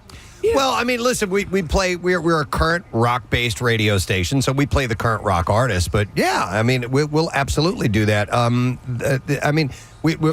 has a 58-year history, so there's a lot of stuff to pick from throughout the course because we always pay homage to where this radio station started up into current artists. So. Yeah, we do. I mean, rock music is usually not these days found to be like, the summer song or something like that. It doesn't come out of our format. So we also don't beat them to death and play them, 15 times a day, the same the song. Rotation, yeah. So it's a little bit different in our realm. And it doesn't really surprise me that the most listened to this list has come back, these compilations of what's been hot over the year, that it hasn't been from this past year alone. I think there's just a glut of music now because people are releasing in singles and not albums. Yeah. And so you just get a constant release of new popping out. So it's just a weird spot right now for the industry. Yeah. I don't know. All right. Yeah. Well, kids, we'll see you next week. All right. You know we love you. We love you. I love you. Okay. All right. Just want you to know I that. love you. All All right. right, I wanted to jump in here real Kind of quick. fizzled out there. Of those top 5 streaming songs of this year that were actually released, how late in the year were they released last year? Because that might also have something to do with it. Like if they were like November, December releases, it's possible. It takes a little while for them to pick up steam, to get to more people's ears. And go ahead. Usually the hot summer songs are something that came out in like January, February. Right. And then it built their way up. Yeah. I was just talking about, and I know obviously we have things to do here, but the thundering artists that commanded so much attention, they are so few and far between. You used to have a steady stream of them, and there was a collective, you could just reel them right off. These are the ones. These are the ones who are going to fill stadiums and so on and so forth. And I think what you're finding is that when we were marveling that one of the best Rolling Stones albums ever released was the recent one. Yeah. That was good. And that video was so great. I still get excited. Like, we'll be in a meeting and Chuck will say like, hey guys, we might get new Foo Fighters next week. Yeah. And that's all we'll hear. And then suddenly he'll like walk down the hallway and he's like, we're getting Foo Fighters in 20 minutes. You ready to play it? You ready to debut it? So like, we still get that excitement. We do. When And you're streaming music, it just kind of like pops up at 10 that's a good a.m. point. and you have to find it. And nobody's sending it to you to say this came out. Yeah. So the ritual that surrounds it is, the whole smash or trash concept was something where we're going to reveal this and give us your opinion about this. It just sort of gets, plopped in your lap and here you go. No, that's the way. And things kind of surface without a big splash. They just kind of come out and then they, I guess virally take off or however it is. But I don't know. Dude, I've stopped caring about new releases a long time ago. That's where I am. I have my sea shanties. Yeah. Well, and another thing is people don't listen to full songs anymore. I just like today's youth, today's kids, the kids with their gramophones. But so they still get the streaming credit if the song plays, and then they just skip to the next one. And they 33 RPMs. What was wrong with 78? Yeah. No, but you're right. Yeah. I mean, and you look at the length of songs, Case, like they're shortening up dramatically. By the way, Preston, we were listening to DJO again yesterday. This is Joe Keery's band from Stranger Things. Yes.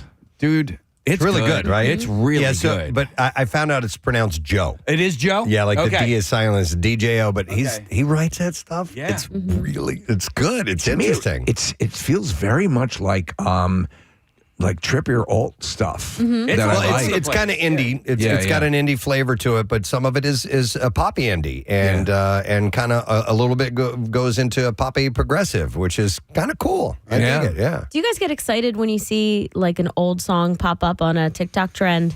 Yeah, when it starts I do. to come around. Just for my kids. Like, when it gets rediscovered, and I think a lot of that has to do with the fact that you're seeing I think that's why Queen had besides Bohemian Rhapsody, the movie, had a massive run. Somebody, was it your kids suddenly discovered Queen? I know yours. Mine did, big time. Out of nowhere, like, here you go. Mhm. Okay. Yeah, I like it when that happens, for sure. It happens organically where you're not jamming it down their throat. Yeah, totally. Listen to this. All right, well, listen, here's what I'd like you to listen to now. The Bizarre File. WMMR presents Preston and Steve's Bizarre File.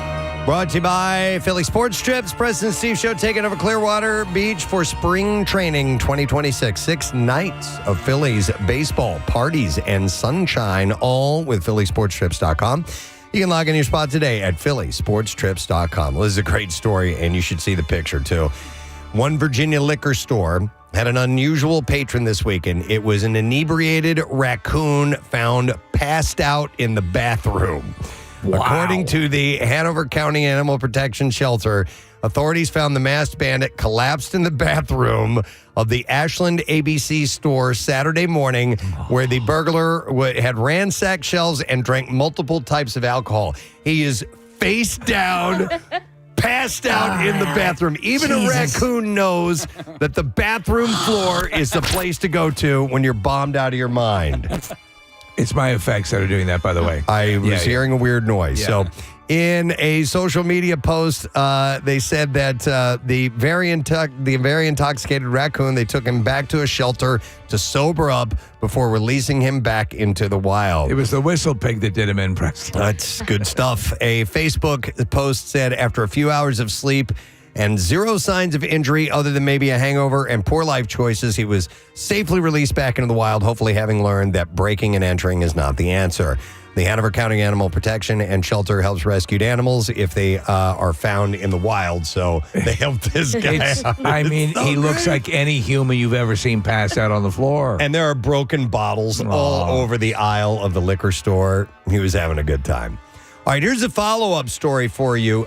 3 Austrian nuns in their 80s who ran away from a nursing home where they were placed have been told that they can stay in their former convent until further notice. However, church authorities say that they can only stay if they stop posting on social media. Sister Bernadette, who's 88, Sister Regina, 86, and Sister Rita, who is 82, are the last nuns at the Kloster Goldenstein Convent in Elizabethen near Salzburg. Girl Squad. In a statement that was released in their name, they said that they were willing to reach an agreement in principle, but their legitimate claims and needs would have to be taken seriously. They indicated that they were not entirely happy with the church's offer, saying that it had the character of a gagging contract. The 3 nuns say that they were taken out of the convent against their will in December 2023. In September, they moved back in with the help of former students and a locksmith. Angering church officials, according to the nuns superior, Provost Marcus Grazel, they apparently called on them to return to the care home, saying their decision to return to the convent was completely incomprehensible. The nuns' story sparked worldwide interest. Supporters helped them with food, electricity, social media, posting videos of the nuns' daily lives. These featured the nuns at prayer, at lunch, and Sister Rita's exercise workouts as well. Wow. Like deadlifting and stuff, I assume. They had over 100,000 followers as well on Instagram and thousands on Facebook. But now, almost 3 months after a standoff, a spokesperson said that the nuns can stay for now. They had broken back into the convent to stay there because they were closing it. These are rebel nuns. And so they have said now that they can indeed go back. They were concerned about their ability to be able to care for themselves. Right. So they're back in just to do a follow-up. And they become sort of social media stars. They have, big time. All right. A magician and scientist from Missouri named Z Teng Wang is locked out of the RFID chip that he had implanted in his palm years ago because he forgot the password to it. Wang originally got the small chip put in between his thumb and forefinger to use in magic tricks where audience members would touch their phones to his hand to activate something. The trick didn't work well because it was hard to find the phone's RFID reader, and many people had it turned off anyway. And at some point, he linked the chip to a Bitcoin address and a meme, and then he forgot about it, and it was on the website. How do you say IMGUR? Imgur? Imgur? Yeah, I'm not sure. And I've seen that many times, so I've never known how to pronounce it. When the link recently came... Imager. Or Imager. When the Imager link recently came back online, he tried to reprogram the chip, but realized he couldn't remember the password. How do you forget that password? And his tech friends told him the only way to get back in it is to stick an RFID reader to his palm for days or weeks and try every possible password combination until one works. And he's got this in his hand. F it. At this point. Implanted, yeah. It didn't work anyway. All right, in New York, after investigating a deadly crash in the town of Waddington, police went to the driver's home to make a notification, leading police to discover a dead man inside the home. This is really weird. The crash call happened on Saturday, 7:45 a.m. When troopers responded, police found a silver Buick Enclave with the off the roadway, and they said that the driver and only person in the vehicle was headed west when they lost control, left the road, and hit a fence, came to a rest. First responders treated the driver at the scene, but he later died at the hospital. Now, police went to the victim's home to make a notification, but instead they found someone dead inside the house. Just like on the floor, sitting on a... They don't specify. It doesn't say in the story. Police say their investigations led them to believe the driver who died in the crash was injured before the crash and also was hurt because of the crash. Police say this investigation remains ongoing, and they believe this to be an isolated incident. There's no known threat to the community, and an autopsy is scheduled on both people this week. Yeah, it is weird. It's weird. We'll do one more story, and then we'll wrap it up. My favorite story of the week so far. Right. Proving that there's no age limit to good tongue skills, an 81-year-old woman who competed in a San Francisco lesbian pie eating contest won the best technique per viral social media videos about the event. Oh, dude, I'd travel to see that. Babs Deitch is her name. She joined a crush of pie-eating lesbians in the contest. Posted about her entering the contest and subsequent title-winning performance on her social media challenge. And she could not claim the overall victory. A woman named Jen won, and she did win. But however, she did win best technique. Per her own social media account, she wrote that her victory was proving once and for all that experience matters. She's great. One video posted on Friday featured Deitch being cheered on by the crowd. Her response, sticking her tongue out between her middle and index fingers.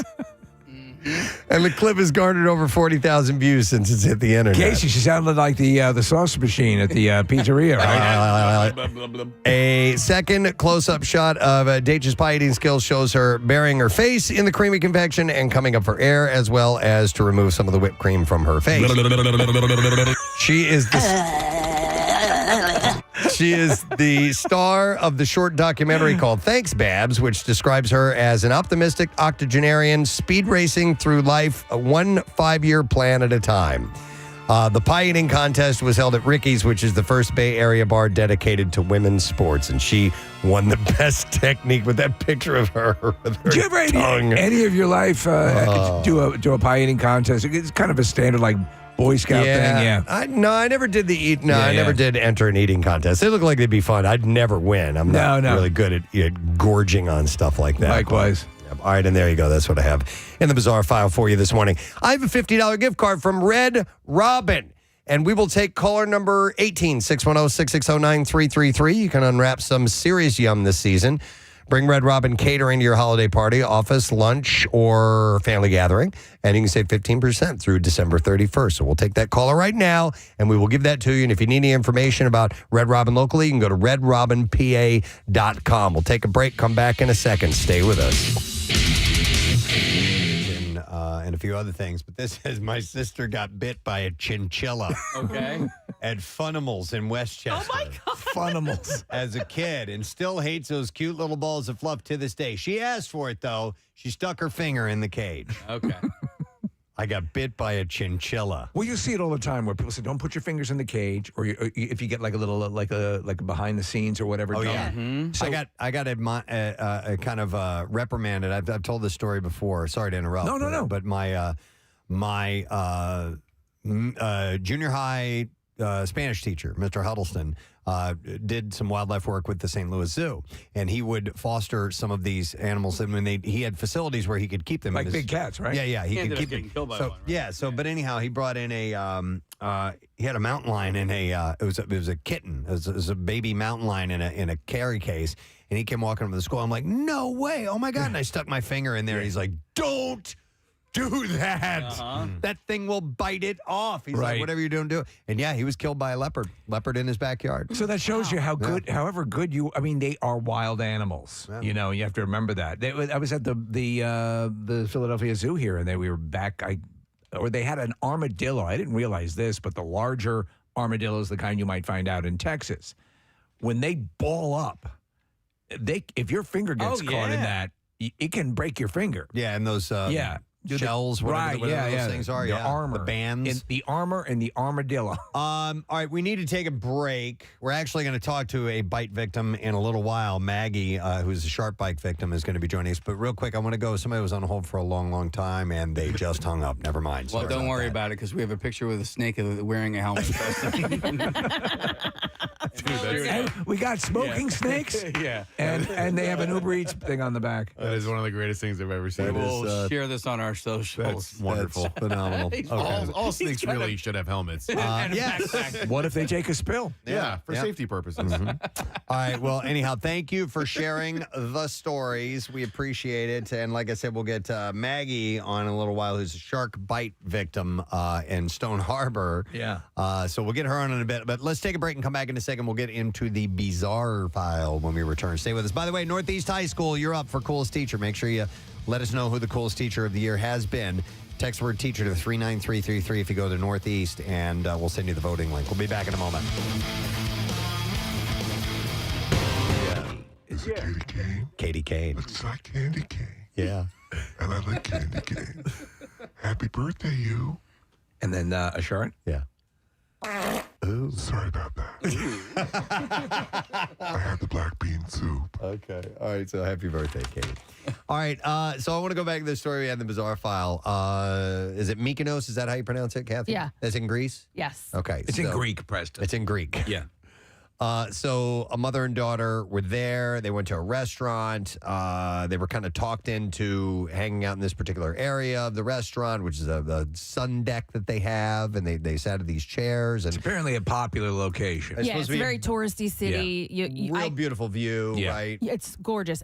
This doesn't surprise me, though. Like, a lot of the places seem to be a little bit like this, where you pay $600 for two They're drinks. predatory, right? And it seemed like right. so they eventually they were kind of nudged into ordering some food or anyway. Two mojitos. Mojitos and two crab legs, like just two crab legs. Two. Not two orders of crab Are legs, you even two full after legs. that? Right. They were king crab legs. They are they're big. In their defense, they are the big crab legs. Yeah. But they were charged like $640 or 600 euros for that, or they were going to call the cops on them. They were threatened literally with not being able to leave the country. Now, I'm sure, no matter what, that wouldn't happen. No matter what the story is, that kind of predatory stuff will happen, as you were saying, Kathy. If you looked at the history of this place, the reviews are replete with It's all a scam, sorts. they? Yeah. It's it's one of those It's a scams. scam. Get in here, come on in here. Oh, we're going to take care of you, and then at the end, oh yeah, here's the bill. Oh, wait. So this place is known for bills like this? It's now known amongst, so on the travel, like the TripAdvisors and stuff like that, it had that reputation. Now, mind you, it's a nice place, and everyone agrees the food and everything is quite good. However, 2 drinks, 2 crab legs, Well, see, $600. My experience was a little bit different. In London, we ordered 2 martinis, and I forget what vodka we ordered, but because it was imported. It was we paid $40 for each drink, so it was like, or I think it was it was about an $80 bill for 2 drinks. Did they wrangle? Did they wrangle you into it? No, they didn't wrangle. We just ordered. Were the prices listed? Obviously, no. They were like, what type of vodka, and we named it, and I forget what it was. And then give me the $40 kind. Well, obviously we questioned it after, and they were like, "Well, it's so and so vodka," and we were like, "Yeah." They're like, "Well, you're not in the United States, Yeah, so it's like Tito's or something like you whatever just you would get here stateside. We had no idea, so we ended up paying $80 for 2 drinks. I mean, I've already told the story on the air before, but the when I had we were in that suite at the Eagles game, and I ordered wings. And what I didn't know is I was basically ordering catering wings. And not only that, but like beers. I mean, we had so much beer. We were handing it out. Three. That was a mistake, though. Servings or whatever it was. Yeah, that is a mistake. And what I'm curious about is if you do make a mistake like that, and it is a legitimate mistake, and before, say it comes and you're like, oh, I didn't know. I am sorry. I didn't mean to do that. Will they sometimes go, well, so even so it was a mistake, but not only that, but the menu had prices on it, but even the prices were kind of written in a way that it made it look like it wasn't $500. You know what I mean? It was like, it was like $5 wings or something. What was the final bill? It was over $1,000. Yeah, Casey had ordered off the catering menu. I mean, they brought out, because I had ordered 2 orders of wings, and they were like, well, why don't we just bring out 1 order? They said $1,000. Yeah. Wow, 2 orders. And did you that hasn't happened here in 5 or 6 years. We haven't seen anybody do. Well, so that's the thing. They were like, why don't we bring out 1 orders, and if you need any more, we can bring out more, because there was only 5 of us in this entire suite. I was like, okay, yeah, that's fine. And when they brought out that 1 order of wings, and it was in a giant chafing dish, I was like, oh, yeah, we don't need all of these. And then they're bringing out, when we ordered like a beer, they brought out a bucket of beer. Did you pay the bill? So we were able to talk them down a little bit, and so the manager had to come out, and I said, listen, the way this is written on the menu, it makes it, I thought this was $10. Put your mother on the phone. Preston, so the name of this place in Mykonos is called the DK Oyster Bar. Yes. And I brought up, and you mentioned in the B file, the people go to TripAdvisor to rip on this place. They do. And so I want you, Preston, to just read these as I scroll through. All right, the top one is the one from the story I just recounted. Here's another one. A scam waiting to happen on the unsuspecting masses of vacationers heading their way. The waiters tried selling us food. Each kept giving us different prices. We kept to drinks after hearing about the bad reviews. Another one says, I went to this place on a family vacation and was left horrified and ripped off. Asked several times for the prices. The waiters kept telling me it was cheap and not to worry. The bill was over 400 euros for a couple of badly made drinks. I mean, it's 1 star after 1 star after 1 star. I feel robbed. So that's the scam. Are extremely intimidating, especially when questioning the bill. These people are a bunch of scam artists. I really wish I read more reviews before coming here. Wow. This one says, we were lured to dine at their restaurant by friendly, pushy waiters offering us comfort in the sun. Oh, so this is a full-on scam. Yeah, we were then pushed into ordering food from menus without prices, but the waiters seemed so energetic, smiling, impatient that we felt obliged not to be a nuisance. Long story short, we, a family of 6, paid almost as much for this one meal of our vacation as we did the entire hotel stay of 5 days. Jesus. And I can't see how the prices they charge are warranted. I'll never be coaxed off of the beach again into any establishment without reading the reviews first. Anytime somebody's like forceful like that, Yes. something's I don't like happen. that approach. I hate that approach. I never get suckered in on that crap. My sister and I went to Paris. I was only 18 years old, and she was she's 4 years older than me, and there were high pressure people on the street trying to get you into places. Into these various places, Yeah. One of them was live sex on stage. I kid you not, it was in the red light district. Live sex on stage. And I go, dude, and this guy spoke English. And he thought, oh, you guys are Americans. Wow. So he really started giving us the hard sell. And I go, dude, it's my sister. I'm not no thanks. going to come on, man. You gotta just come on in. This is a good way to bond with your sister. You watch a 69 on stage. Lots or of Swiss Nerf. Las Ramblas in Barcelona is a little bit like that, where they're coaxing you into the different restaurants and stuff like that. But I ordered, if you go to a good restaurant or not, a place that's not going to scam you, I ordered a bottle of champagne, and the guy, the price wasn't on the menu, one of those. And Be leery when there's no price that you can see written down. But a lot of times they don't list the prices, and I had it before, and it wasn't like some astronomical bottle, but the guy came over and he said, I just want to let you know this whatever version of what it was like $400. He said, so I just want to make sure you know what you're ordering. That's what a good restaurant's going to do. And that's when I was like, okay, no, thank you. I thought it was the regular bottle. Did you go, did you look like I can? Do I look like I can't afford a $400 bottle of wine? I must look like some sort of hooker. No, Casey. I was like, you're right. I'm not paying $400 for a bottle of champagne. Casey, when they brought out the $1,000 plus, did you say, how much without the buffalo sauce? Well, here, going to Casey's story, Jessica has one similar. Hi, Jessica. Good morning. Good morning. I just wanted to tell Casey, don't stress out, because I did the same thing. We went to Disney on Ice a couple of years ago, and we had 5 kids with us, and we were like, oh, can we get 5 orders of chicken tenders, 5 orders of French fries? And they brought back 5 chafing dishes of chicken tenders and French fries. Oh my God! And they gave me a bill for $1,600. Yeah, crazy, right? I almost jumped out of the balcony. But Jessica, let me ask you: were there enough people in that suite to finish even one of those orders of chicken fingers? There was 7 of us. Yeah. And my oldest at the time was 7 years old. I had 4 little kids. The fact that you listen, same exact thing. But I mean, is there a listing for an individual serving of chicken? No, no, there's but a little paper menu on the thing, and it's there's no prices, and it's chicken tenders, French fries, fried shrimp, whatever. So I'm like, oh, let me get 5 orders. And at first they brought out 1 chafing dish of French fries and 1 of chicken nuggets. And I was like, well, that makes sense. For room, they just put it all in one big tray, whatever. Right. And then they came back 4 more times. Great. Marissa, we were talking yesterday, and you said that you've got an event coming up, a party or something like that, and it's Pollyanna or Secret Santa? I don't know the difference between the two, but a White Elephant, Secret Santa, Pollyanna, like they're all the same. It's the ones, where a bunch of friends get together. Everybody spends $25 on a gift. Right. You wrap your gifts go in a circle, everyone pulls a number, and then the first person wraps a gift, the next person can steal it or unwrap another gift. Is that classically a white elephant? Yeah, I think. Yeah. All the names, right? Yeah. I am stuck on something fun to get. Okay. What do you get? A group of mixed gender, mixed fun.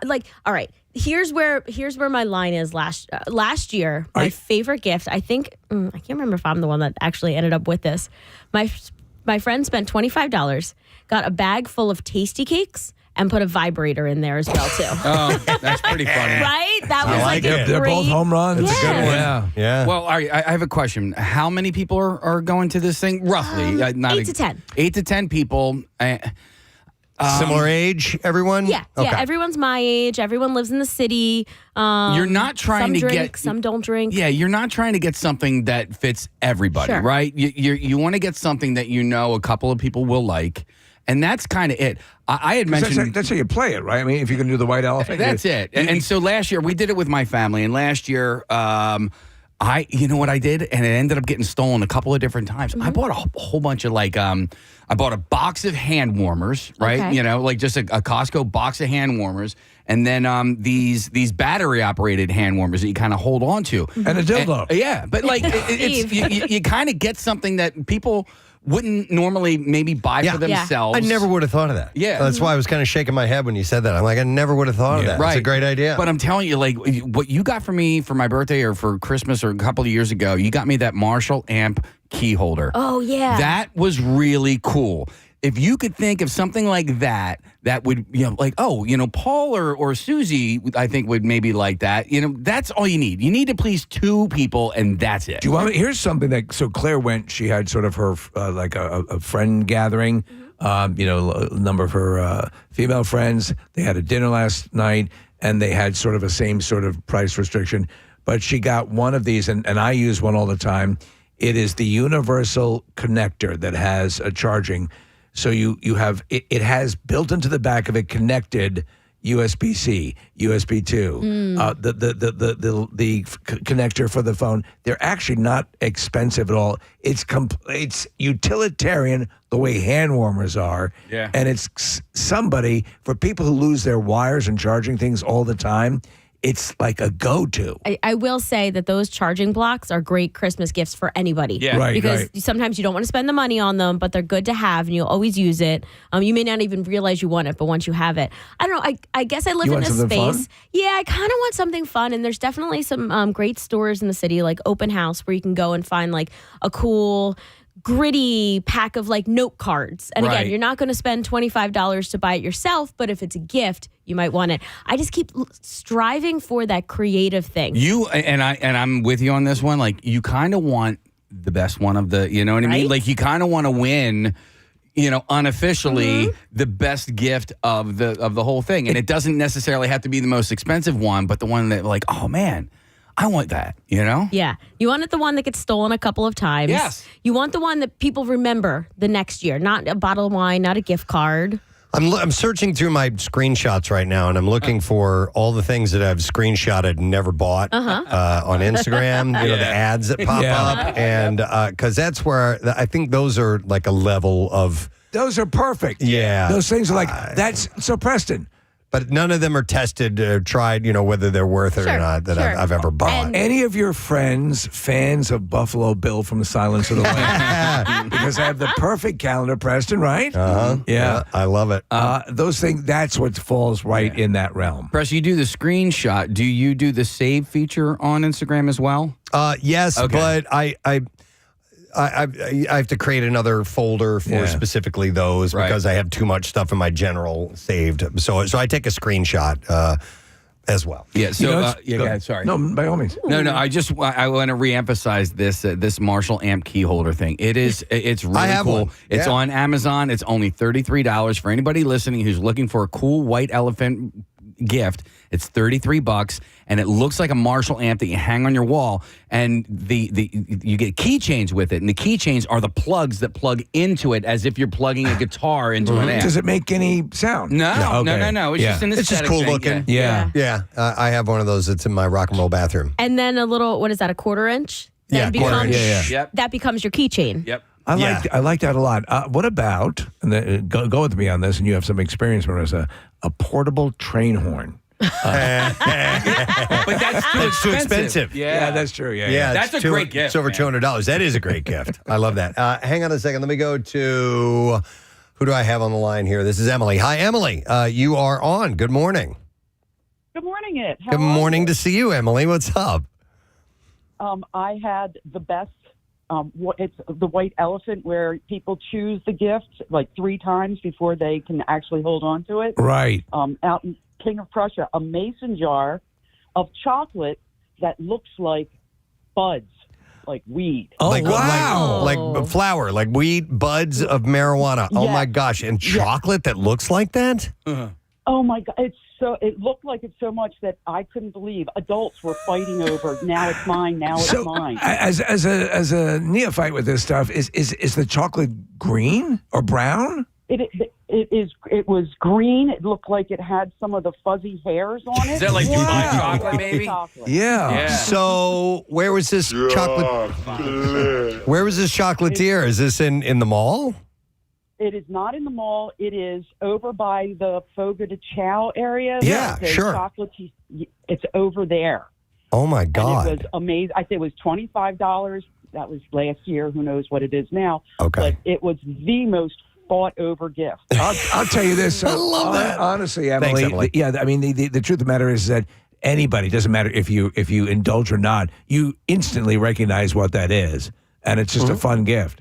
Yeah, absolutely. And you're looking for unique, fun things, right, Marissa? Yeah, exactly. Or are you like I looking for said. practical and usable, like Casey was saying, or No. maybe a mix of both? I think I want the one that people remember next year. Okay. Like I keep getting stuck at, buying 25 $1 lottery scratchers. Right. Fun, but what's the next level of that? So I was looking at this story that's talking about how a lot of retail chains and tech companies are now offering newer, updated AI tools for shopping. And I don't know if you've tried tinkering around on that, using AI to look for something unique. And then the thing about using the AI searches is that you can refine it, and it will not send you. When I search for over the years and years on Google or whatever search engine I was using for a product that I'm looking for, it would send you pretty much the same thing every time. Same. But you can be a little bit more specific with the AI. So to that point, in the Black Friday this year, I think, did you mention that you didn't see a lot of activity, or somebody I was talking to said they were out? No. Okay.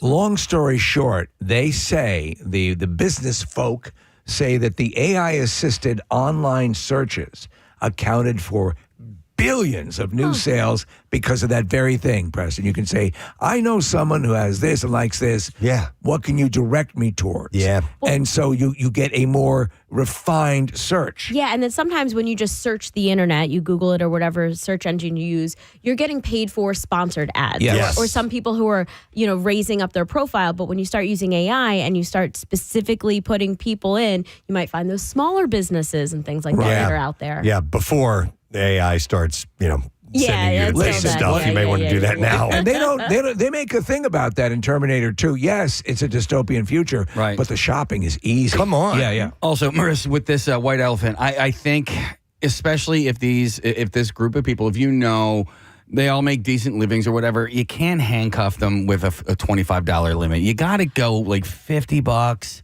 You know what I mean? We're 25 to be nice in case somebody really only wants to put that much in, but a lot of people will end up doubling that or just going a tad bit over. So the suggested retail price is $25, but you're not going to do the outlandish thing of coming in with something way more expensive that makes everyone feel inferior. But if you do that, then that's the one that gets stolen. Because Costco has a drink tower now. Have you seen this thing? It's only like $39.99. What is it? So it is a tower that has, I guess, a cooling mechanism on the bottom. And you can put like mixed drinks in there, whether it's like margaritas, or you can just put fruit punch in there if you want. And then you have a little nozzle at the bottom. I see what you're saying. Yeah, like the beer towers. Yeah, they would have them at Chickies and Pete's. Yep. Yeah, you put them in the center of the table, and everyone pours their own drink out of it. Yep. See, okay, all right, that's cute, that's nice, but I would see that as that's going to take up too much space. That'll be your garage sale item. It'll be fun for a minute, and then you pass on. But listen, that's what those are great for things like that. I mean, you eat the tasty cakes, you use the dildo, and you're done with it. I saw one yesterday on Instagram. This woman just wrapped up a rotisserie chicken. She just went to Acme or whatever. That's great. Bought a rotisserie, put it in a box, wrapped it up, Yep. and they went crazy for it. Yeah. I don't necessarily know if they loved it, but it got the biggest laugh of the party. Do you know what I would love, Preston? The old Showtime rotisserie grills. Remember those? Yeah. Well, I had one. Yeah. I had one. They're expensive. It wouldn't be $25, but I figured this. But yeah, I like the idea of just an actual whole cooked chicken. That's not a bad idea. Somebody texted and said that one year they used their wife's old Saturn owner's manual and gave that as a gift. So Saturn. You can have gag gifts that are just dumb. Yeah. I think I still have one of those on my counter. I have like a Golden Girls something and like a mini tube guy. Didn't Saturns have suicide doors? Oh, I don't think so. No. Well, not all of them. Yeah, I remember. I think a friend of mine had a Saturn with the door that opened the other way. Wow. Yeah. Okay. Don't know about that. So AI-powered purchases are in early stages, according to this article, and you can do more. They're doing more than just the chatbot stuff now, and they can guide you into a better direction of exactly what you're looking for if you want to try that out. And that's tailor-made for me. I haven't used AI for shopping yet, but I think I'm going to definitely be diving into that. Do you know what I did yesterday? I actually bought something. Oprah's list happened to come across my eyes, and I saw something I immediately would dismiss an Oprah's list. Yeah. And then I go, well, that would be great for Claire. So I actually, for the first time in my life, Really? purchased something on Oprah's Christmas list. Now you got to get on the Goop list. Yeah, I know, Find something there. but because I always think they're outlandishly expensive, but this is a relatively inexpensive thing that was just kitschy and fun. I might actually get a meat slicer for my wife for Christmas. Oh, really? Yeah, because she loves turkey and She just loves to slice meat. Yeah, well, no, but turkey's expensive. It's like $10 a pound or whatever. Yeah. So we're talking about just buying breasts of turkey and then you slice it. Will you? So, do you walk a fine line when you get something that's utilitarian like that? Like, is it the I'm like, classic? where would we put it? I'm going to give you a like a vacuum cleaner. Right. Now, I've given that gift when requested. Oh, totally. Right. I will do that. Yeah. Yep.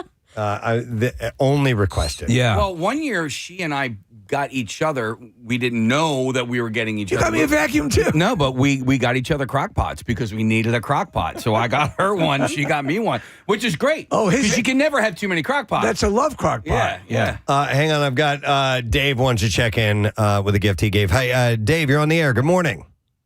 Hey, Preston, what's going on? Yo, bud, just want to hear about this. This sounds interesting. What did you get? So I'm originally from the New England area, and we had we called them Yankee swaps. So the gift that I got, I opened up the box and I had twin lobsters, live lobsters, inside the box. Wow. With like the crackers and like the bib and all that. With their boxes of.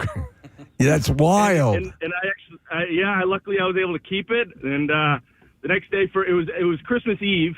So for Christmas Day, I made like lobster rolls. Oh, that's pretty cool. Wow. Wow. I like that. That's inventive, but I mean, that's going to be more than $25. And so, up in New England, it might be a little cheaper though. that's true. yeah. Yeah. So this thing was alive in the box. Yeah, two live lobsters. Everyone was laughing so hard. I love it. All right. Yeah. Thanks, Dave. Appreciate it, brother. You know, it'd be similar to that, Preston, is ordering through Goldbelly. Goldbelly can get you those, from all around the country. Yep. The exotic foods, or the very kitschy foods, or whatever people are into. That's, the Tom Cruise holiday cake. Yep. The coconut cake. Coconut cake is on that. I'm going to go to Kim. Hi, Kim. Good morning.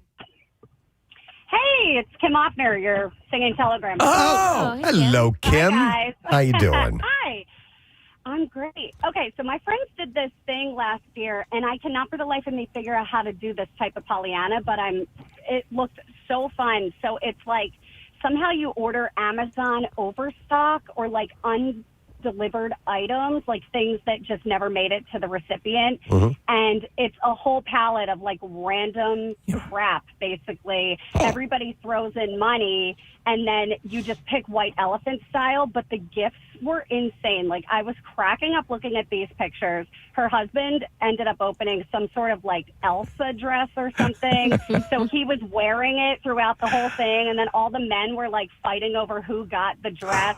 And then it was like bizarre T-shirts with like weird sayings on them from people's like, I don't know, family reunions and stuff. Yeah, Kim, it just looks so funny, and I can't figure out how to buy this Amazon. We talked about it. A couple of times. This is a story and basically what they do, exactly as you said, Kim, unclaimed stuff that ended up being returned. You can buy basically in bulk. And so when you got it, how did it arrive? No, I need to understand how to do this. Oh, I've been you heard looking it. on Reddit. I I've been see. looking on All right. everywhere.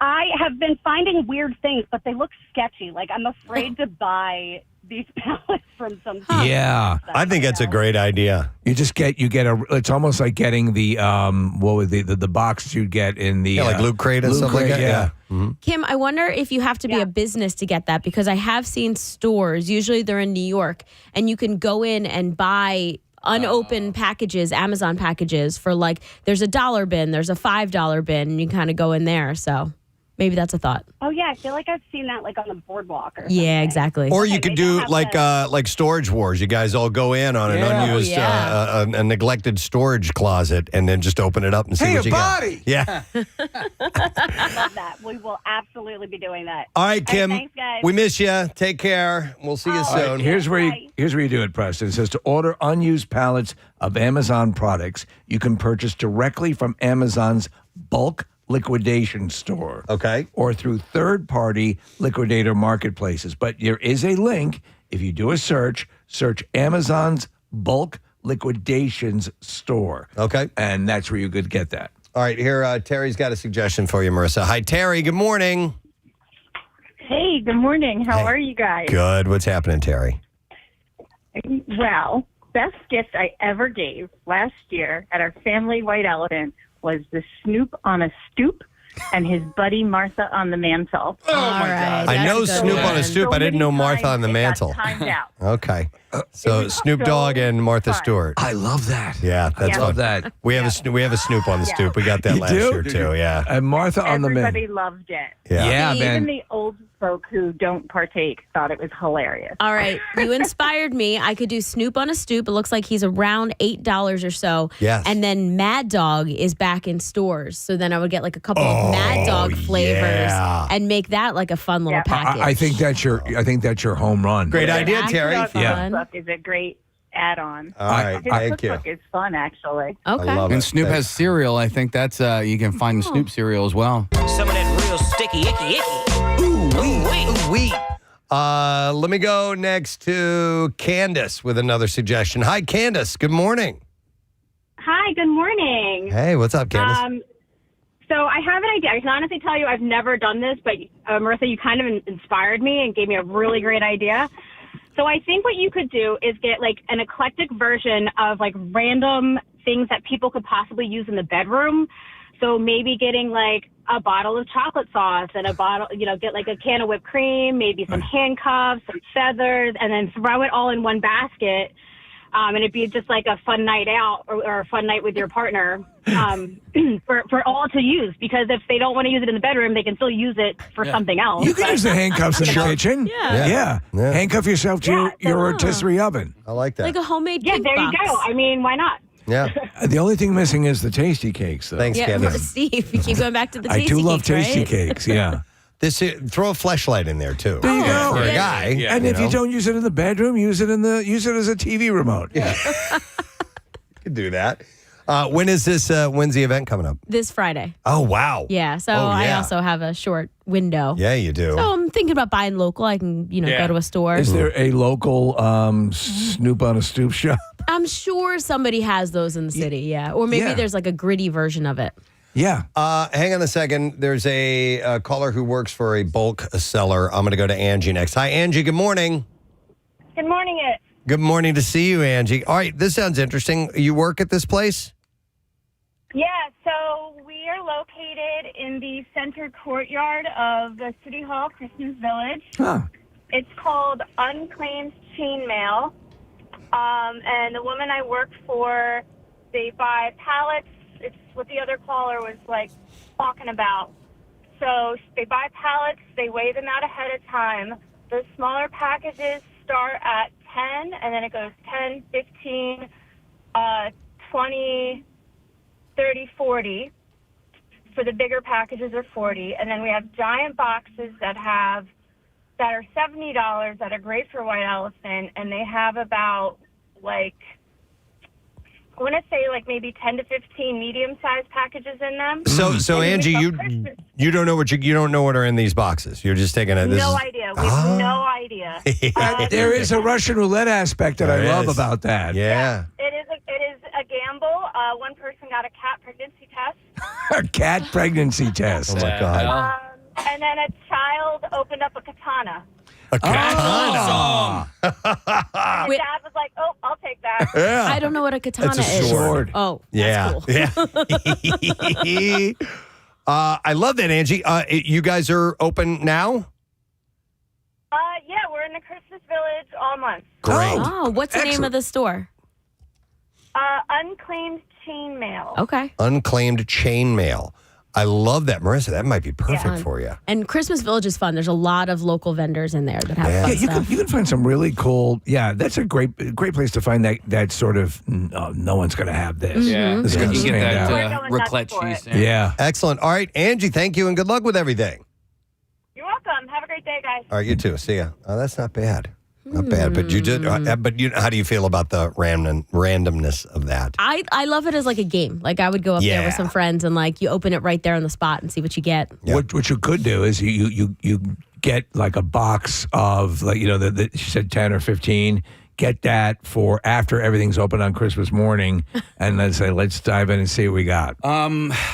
Did she indicate? How does she price things? She did. Did she say that? Okay. I think she said they weigh them, and then based on the weight, they decide the price of it.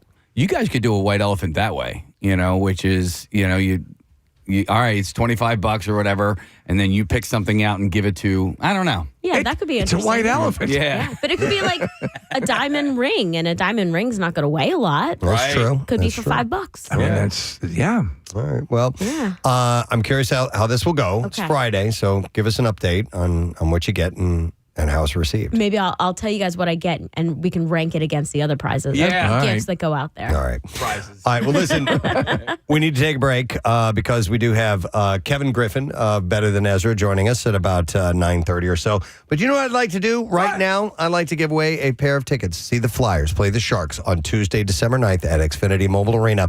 We'll take caller 25, and we'll also give you an itty bitty gritty doll. That's a good one. Yeah. The itty bitty gritty doll and the new itty bitty gritty outfits have just dropped, and you can be one of the first to get yours at a Flyers game this month. Shop the latest itty bitty gritty outfits and accessories at Gritty's Chaos Factory at Xfinity Mobile Arena, and you can get your Flyers tickets at PhiladelphiaFlyers.com. And we'll take caller number 25, and you're going to the game, and you get the itty bitty gritty. 610-660-9333. We'll take a break, and we'll come back in just a second. What is going on? Like, this is like we paid like $1,000 for this like suite for Disney on Ice to begin with, and they were like, "Oh no, like this is all you order," and I was like, "Oh well, then we have a problem." Yeah, we have a major problem, and that's why, this is the norm for them. That's the thing for these, the servers. That's the norm. So well, they're used to providing food for a suite. However, if there's 7 people, like with Jessica's situation, and one of them is a kid. And you says, are you sure you want 250,000 chicken fingers? Yeah, you have to explain. This is an entire dish that you're Chafing ordering. dish. Do you like even with yours, Casey? They should have explained to you, like her saying, "Okay, let's start off with one." Well, you didn't know what that meant. Like there should be. Hey, are you? All right, you so understand that there's 250,000 fingers and 51,000 French fries. Jessica, did you get the money thing worked out with them? I cried and cried and cried and cried, and they like took 4 of them off because we didn't touch them, and I refused to touch them. But it was still like $200 in chicken nuggets and French fries. Oh my God! 4 little kids, especially when you went the extra mile to get the thing and take the kids to see Disney on Ice, which I'm sure you were riveted by. You get a week's worth of chicken fingers to take home with you. Right. But like the thing is, you feel like an idiot.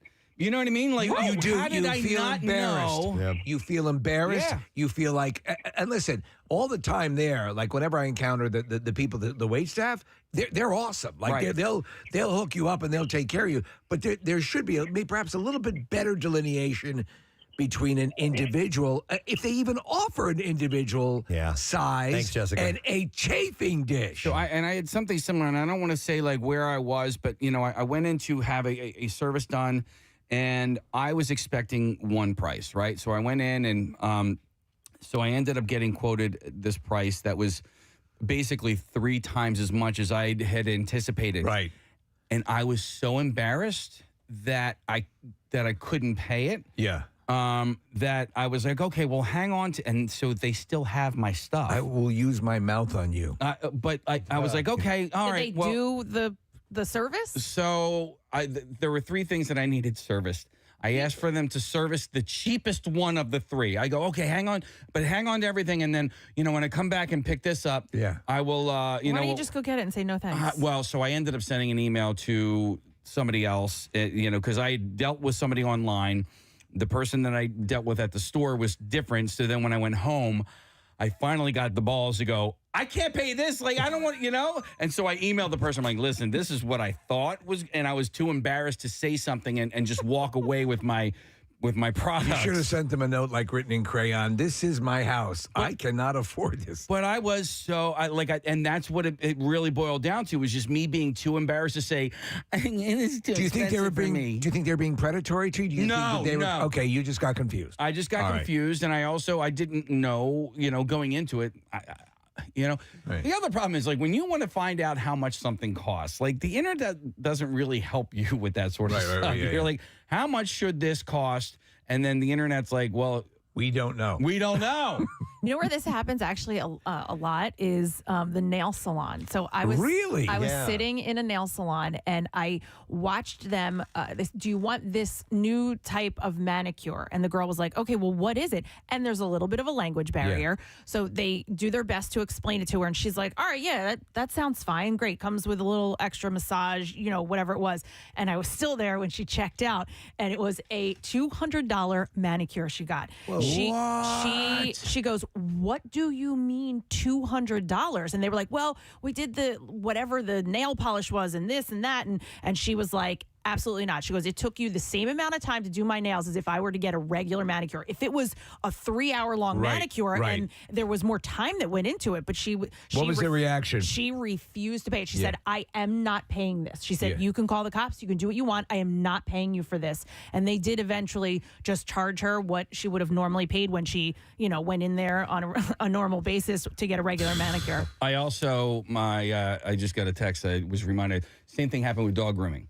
And so dog grooming's expensive. Well, and I know if you that. don't know that. And I know that, and I know going in, but I'd gone in the last time, and my dogs were a little hairier, a little bit more matted, like their butt hair removed as well, please. Steve, these guys charged me hundreds of dollars, more than what I'm used to paying. They charged me a matting fee, and they just shaved it off anyway. What was the final charge? It was like. Hon, can you text me and let me know? Because it was somewhere in the neighborhood of like somewhere between $300 to $500. Oh, my God. Wow. That's ridiculous. It was two dogs. And they have big dogs. Two big dogs. Yeah. And Reggie doesn't do well with the dryers. Right. He gets like really anxious. He's not nasty. But he's also 80 pounds. Right. So that's why I was kind of like, okay, it is what it is. And, but I just, I was like, but I was too embarrassed to go, I'm not paying this. Right. That's way too much. And then, and I don't know what it, when you just say it's a matting fee, but then you just shave over it anyway. I'm like, what's the difference if you're, there might be a big difference. I don't know. I don't know. But it seems very pricey. It seems extraordinary. I mean, even for the size of your dogs, that's ridiculous. Here's a text says, went out in Amman, Jordan, one time and ended up with a $3,000 US dollar bill that I had to argue down to $1,500 in Arabic, surrounded by a bunch of Jordanian thugs. He said everything is negotiable in the Middle East. It was a gentleman's club, and we were paying for the, quote, the girls' time and their $50 drinks. We didn't even get an effing OTPHJ out of the three of us. And so they had to argue $3,000. Wow.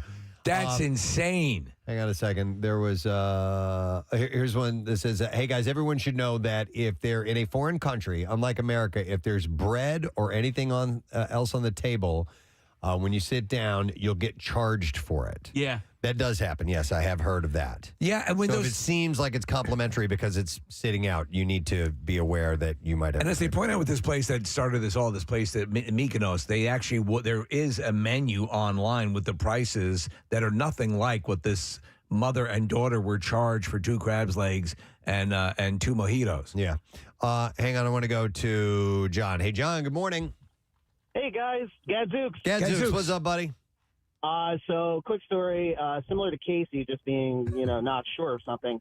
My wife, it was her birthday. She's also about to give birth to our second boy. This was about 4 years ago. So I'm just like, you know what? I'm going to take you out to a jewelry store. You pick anything you want. Mm-hmm. And I am a man of modest means. My wife is a person of modest means. Right. And so we go to the jewelry store. The lady was super nice. She's like, oh, let's look at this, look at this. And my wife was like, I would like earrings. So she takes us to display case. I'm wearing like mesh shorts and a T-shirt. So, she takes us to the case. My wife puts it on. She looks great. My wife then goes, you know what? I really don't. I asked the lady. I was like, how much is it going to be? She was like $3 to $5. I was like, oh, okay. And then my wife's like, oh, I really don't feel too good. Let's just leave. So we walk out of the store and I go, Ray, are you okay? And she's like, you know those earrings she showed you? And I was like, yes. She was like, that was $3,000 to $5,000. Yeah. Yeah. And she knows, my wife knows, and it's a similar thing that you guys are talking about, being embarrassed. She knows that I would have been so embarrassed, I would have paid it. I would have paid it. I would have been like, here you go. Yep.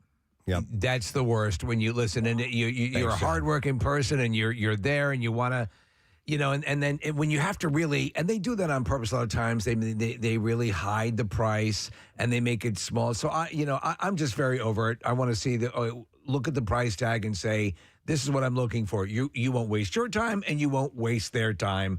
But it is a little weird when you're like, whoa. Oh, yeah, dude. And I remember in my earlier years of wandering into a higher fashion store or higher-end jeweler, like a big name like Cartier or Tiffany, and starting to, shop for something Rochelle, and then they get to the price, and I'm like,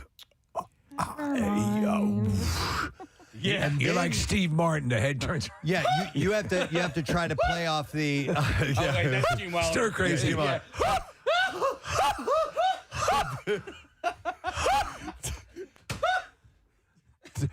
$1,000. But it tests. I gotta find that. It tests your composure. Yeah. Because you don't want to be embarrassed. Oh my God! When I bought Claire's the engagement ring, and there's a place in New York called Fortunoff's, and I'm like, this was pre-Steven Singer days. Pre-Steven Singer. Wait, Fortunoff's sold diamonds? I thought it was like it was actually costume jewelry. in Long Island. It was known as the jewelry stores. This is if only I had Steven Singer at the time. Wait, no, wait. No, sit.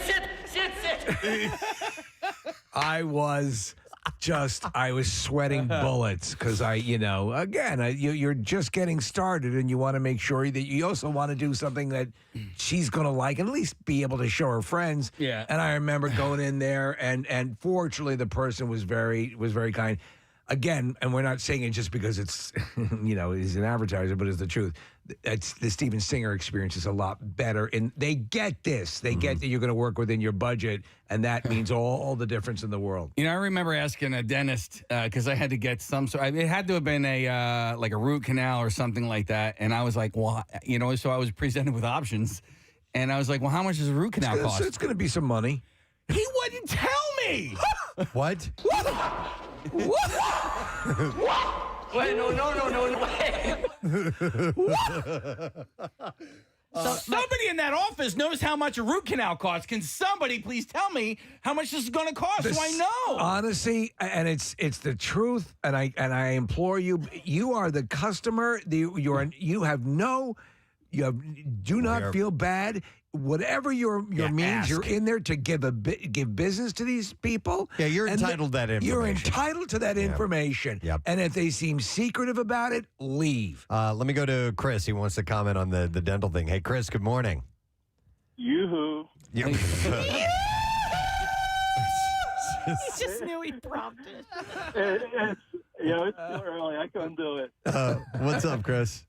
First of all, I thought when I was on the phone I was dying because I heard an angel speaking to me, and I was like, "Oh, it's Marissa." I love Marissa. When she's on, it's an A+ show all the time. Oh, there you go. We'll let Bill Weston know that. Yeah. All right, well, quit hitting on her and tell us your story, please. Casey was saying about the dental. Yeah, be careful because these smaller offices are being bought out by larger ones, and are pushing stuff out. My friend went to one, and they tried pushing all this stuff on her, and she's like, I don't even need it. Like Zoom whitening and stuff like that, or tongue whitening.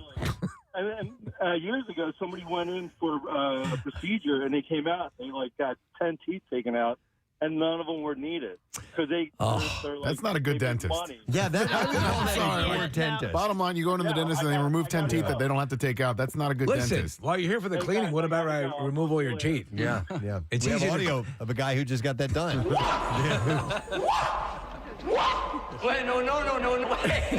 Well, they're going to make the case that cleaning them is easier when you can take them out and put them in a washing machine. Anybody think about that? My friend had a medical procedure done, and they were telling her your insurance is likely not going to cover all of it. And she was like, okay, well, we're not going in. Like, you're not putting me under. We're going in for this until I know around how much. And she said they could not, or they wouldn't give her a price. And she was like, we're not doing this till you give me a price. Yeah. All right. Let me go to Mike. He had an interesting situation one time. Hey, Mike, good morning.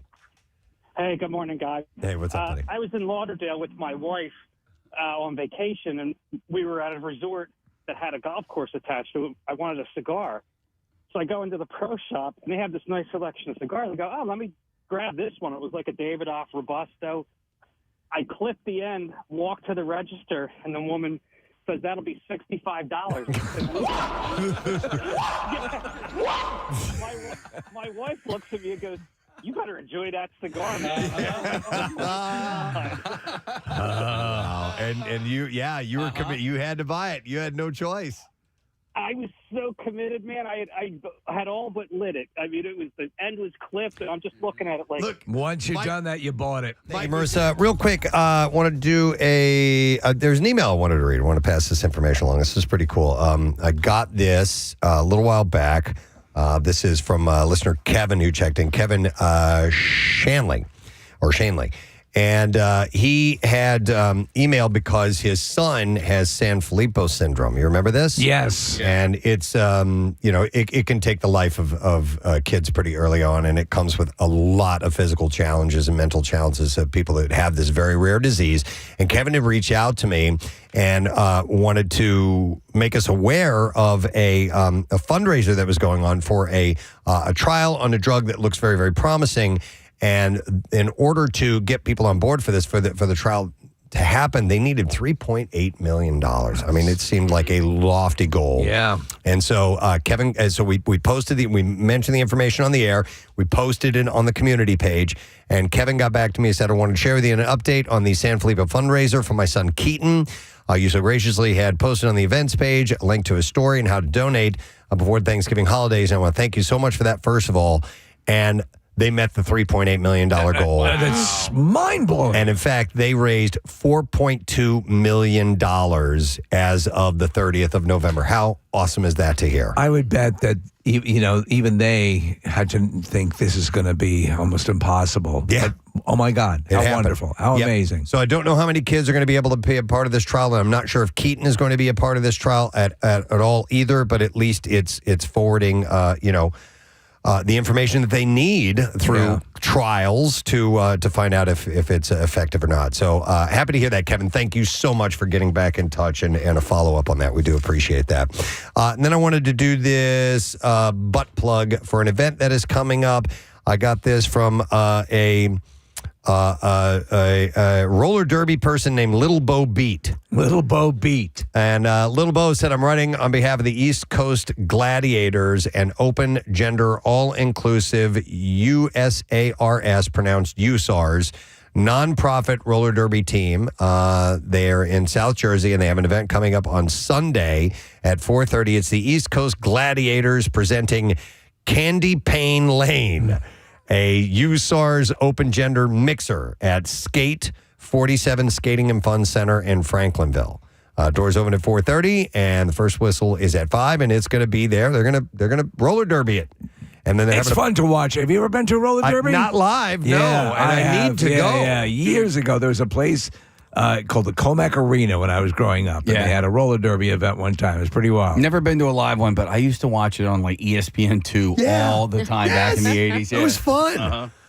So you can be with, you can witness the hard hits, fast pace, and the fun. And then there's an after party following at Child Brewery on Main Street in Williamstown, New Jersey. So I want to mention that is coming up this Sunday. You know what I never could understand, Preston, was whether or not it was real.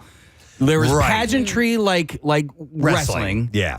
But it also seemed like it was a real sport. Like they were legitimately trying to score points and win. Yeah. I know what you're saying, but they'd amp up the fighting and it seemed the jawing and stuff like that. Yeah. So I think they needed to do that to get more, interest in it. I know the rollerball is real. Yeah. So that's real. Kristen Herman down the hallway could tell us. Yeah, She was Gingervitis was her name. Yes. Mm-hmm. Yeah, she was awesome at it. So, but anyhow, I wanted to pass that along. All right, I saw something kind of interesting because we are headed into the time of season, the end of year, where a couple things come together.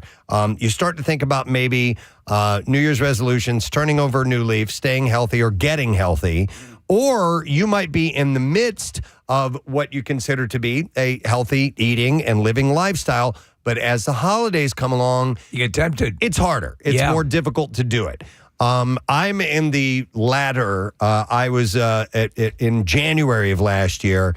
I got it together and I hunkered down and I lost like 25 pounds and I was feeling really good and I was exercising all the time and I got to my goal and I did the typical thing of I'm going to taper down now. Yeah. And taper down went to off the cliff. Yeah. And dude, I put on like 20 pounds this year. It's insane. So here's the deal. It's ridiculous. A, you're not showing it. But B, I'll say this. Yeah, you need to see me with my shirt off. Anyway, Okay. go ahead. It's very tumultuous times. Yes, agreed. And so comfort food, it does exactly And what comfort booze. Yeah, and comfort booze. Yep. And comfort pot. All of that. Comfort heroin. All that plays together. Comfy No, late night seriously, munchies. booze. It's, you know, it's very high calorically, and sometimes Daddy needs to numb the pain. Yeah. And that you're right. It was a very difficult year. Yeah. I told you, the most difficult year on record of my life has been 2025. The funniest thing you said was a 1 star. Wouldn't recommend. Yeah, would not recommend 2025. But if you are already kind of, and I do have plans to get it back on track. I've already started to do that. Are you going incrementally, or because I'm going to start off incrementally? You're going to avail yourself of certain holiday things. Listen, we're going to be off for vacation at the end of the year. That's when we take a nice long stretch, and that's when you kind of that coke ain't going to snort itself. Damn right. So anyhow, but I saw this. I'd never heard of this before. It's a woman who's come up with it. It's called the 50% rule. This is she's a personal trainer named Stephanie Mansour, and she said it's a simple way to stay healthy during the holiday season by making goals that are easier to meet. So the 50% rule encourages cutting any wellness goals in half. Yes. So it feels realistic instead of overwhelming. Right. And she gives some examples, like if your goal is 10,000 steps target, make it a 5,000 step target. It'll make you more likely to hit it consistently or even surpass it. And psychologically, it seems more attainable. Yeah. And so you can, and here are a couple other things you can do. You enjoy half of the usual desserts instead of skipping them altogether. You just make sure that the portions are half. Break treats in half so you can savor them without feeling like you overdid it. You can do half of your usual workout time. When your schedule is packed, a 15-minute session still delivers energy and endorphins, and a 30-minute workout, when it's not realistic, go for the 15-minute. Cut your planned holiday drinks in half. Right. You can estimate what you'd normally have and then aim for 50% of that to avoid hangovers and sluggish mornings. You still get to have a good time. So, say, for example, what you would normally drink in the morning. Yeah. Cut that in half. Cut it in half. Yeah. And apply the same mindset to any goal that feels too big. And having the target, halving, H-A-L-V-I-N-G, the target makes it more achievable and keeps motivation going because you are still doing things that are, proper. So you're basically going to be lit and tubby. Yeah. But not drunk and fat. But a little bit tight as well. You know? Exactly. Well, listen, I've been going consistently to the gym for 5 years now. Yeah. It is not second nature for me. It's not first nature for me to go and work out. But I did a little bit at a time. And I've stressed this to people before. I'm like, just go in, right? Like, just being in there, you might feel inclined to do something. Also, like, if you're not like a gym person or whatever, don't try and do too much, 10 minutes on, but like you can eat in the gym. Well, dude, I saw a kid eating chips at the Rocky Run Y last week. He was, but no. You're missing the point. But don't go in there and do an hour workout if that's not what you've done, right? Yeah. Like just go in there and do 10 minutes. 10 minutes. Consistency is key. That case, you're absolutely right, and that's what I try to do when I get back on the horse. Yeah. Is I will set a realistic goal. Should I do 30 minutes? Absolutely. But getting in that whole 30 minutes is going to be like, oh my God, this is what am I doing? If you do 10 minutes, and even though that's not a great workout, it's a start. It begins, and then the next time you do it, you're going to want to do 15 minutes. Yeah. And then a few more times of doing 15 minutes, you're going to want to do 20 minutes. 10 minutes is 10 minutes more than you did yesterday, right? And then the other thing is you don't want to hurt yourself, and I don't mean like long-term injuries, but like if you don't work out, you're going to have pain the following day and the day after that. So don't do too much where then you physically can't get back to the gym the next day. Well, I exercise every day. Yeah. I saw my dad do it, so I I stick to it. It's a foundational thing. I do it every goddamn day, and there are days I hate it.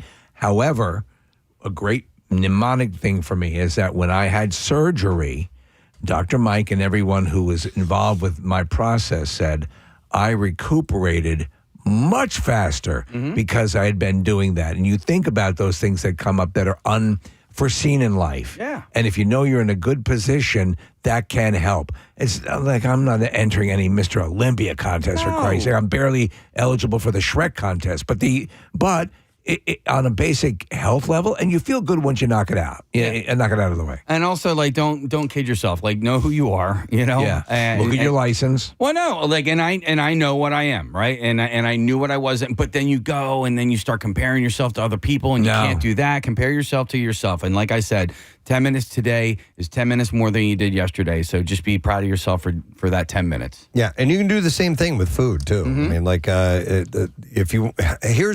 totally recommend is if you want to eat less, and it sounds stupid, but a smaller plate. And you only have one plate, and that's it. And you cannot put anything what you put on that plate, and don't pile it up 10 inches tall. It higher. But that is a great place to start. And it takes me about 10 days to get into the smaller portion where I feel satisfied. Do you know it's also good? Just don't eat anything for 14 days. Yeah. Oh. Yeah. Fast. Dude, You want to go okay. through a fasting thing. That's good. We meant to talk about that. Right? I forgot right, about that. And we got about 15 minutes before Kevin's going to be joining us. But the fasting thing. Yeah. Okay. Casey's brother. You saw him at Camp Out for Hunger. It was Camp Out for Hunger. Yeah. And he was just telling us, he was like, how many days had he not eaten? So 3 full days of no food. It was a 72-hour fast. Shut up. Yeah. Come on. So I've done... And I don't care what the science is behind that. I've done juice fasts right. for like a week where I'm taking in I'm doing the juice and have not eaten solid food for, 5 days, 6 days. He said he was eating nothing or no. No. So I think because McGrogan, we saw him last week. Dave McGrogan. And he was doing a fast where he was doing nothing. I think my brother does like bone broth or something like that. Yeah. The McGrogan thing. Yeah. He comes in here. You know what he said? And I'm standing up now. You know what he said? He stood right over there. He's like, dude, I haven't eaten in 3 days. Feel great. I'm like, no, you do not. You liar. You are lying. You do not feel great. Right? You may be glad that you're doing it. Yeah. You may be glad that you're doing it. You don't feel great. You freaking liar. And I love Dave, all right? He didn't say 3 days. And I'm saying this. What's that? He said longer. Yeah. Whatever it is. His was like a week or something. Yeah. I'm like, Haven't no. eaten. I feel great. No, you don't feel great. You're not eating. You're not eating food. We're human beings. We have to do that to survive. But there's some science that these people read and so maybe we happen to know a doctor who has a dietitian who might talk to this. But I'll say this. By happenstance, over the time off, I encountered 2 more people who are very lucid, clear thinking, successful, who were on this. And it's not so simply, listen, you can do a couple of day detox. I've done it. Yeah. But the impression I got was not eating and just water, like nothing. And I don't understand the whole detox, the idea behind it, because your body naturally filters through what you bring in, and it washes it out. Nothing stays in there forever, as far as I can tell. So why all of a sudden, if you have nothing, it's detoxing you. You know what I mean? Those. If you stop eating the toxic things, they will naturally make their way we through. certainly know there's a plethora of nutritionists and things who over time have suggested fasts of certain kinds, detox rituals of certain kinds. There has to be, we would assume there's some predicate for that, that it's not completely outlandish. I just find it wild that in the past couple of days, people who are saying, now I didn't realize that your brother had done bone broth or was taking in bone broth, though. He's doing something. And so that's what, when you talk about detoxing, because my brother eats cleaner than anybody I know.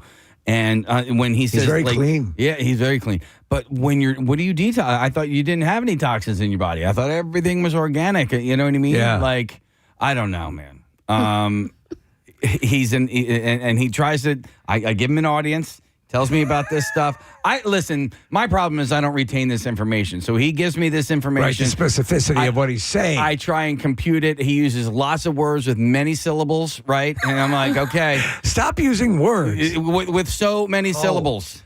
I'm sorry, I saw a text that made me realize. Somebody said, it's very true. I did a 4-day fast, just flavored water, and it felt euphoric. I forgot. When you're starving to death, right before you die, you have a sense of euphoria, and everything is wonderful, and you think it's actually going to turn around. Remember in the movie where the guy goes to the magic bus out into the wild? Before he died, he thought everything was wonderful. It was wonderful, yeah. It's euphoria. I forgot about it. Thank you for that reminder. I thought about your brother of like over the weekend because I think it was a Saturday. I woke up, I grabbed a Dunkin' coffee, then I went on with my day, and then it was like 4 or 5 o'clock, and I was like, I haven't eaten all day. Yeah. I was so cranky. I was like, I can't wait until 7 o'clock and dinner. I needed to find a snack immediately. So, immediately. You know people who get the hangry, the classic hangry. I'm one of those people. So you and my wife Claire will freely admit she starts to get into hangry level and all bets are off. I had a family member. She was like full on in tears, and I was like, "What the hell is going on here?" I did, and it's like, "Oh, she hasn't eaten all day." I'm like, "Okay, all right," and we were like a family. Don't tell her I said this. But I get hangry and then I get like shaky. Oh, like my hand. I'm like, I need to get something in my system because that will happen to me on the weekends. On the weekdays, I bring my breakfast with me. I have like my normal eat time, but like sometimes on like Saturday, Sunday. I might not eat anything until like 3, 4 o'clock in the afternoon, and then I'll go to town the rest of the day. Like I do the intermittent fasting. Yeah. The notion of going 5 days. Yeah. Without food. Without anything. Food. Yeah. My God. I have a friend of mine, Jason. I got to see if I can go back in my text chain with this guy because this guy, I thought he might have gone like 2 weeks. Yeah, so if you go, Yeah.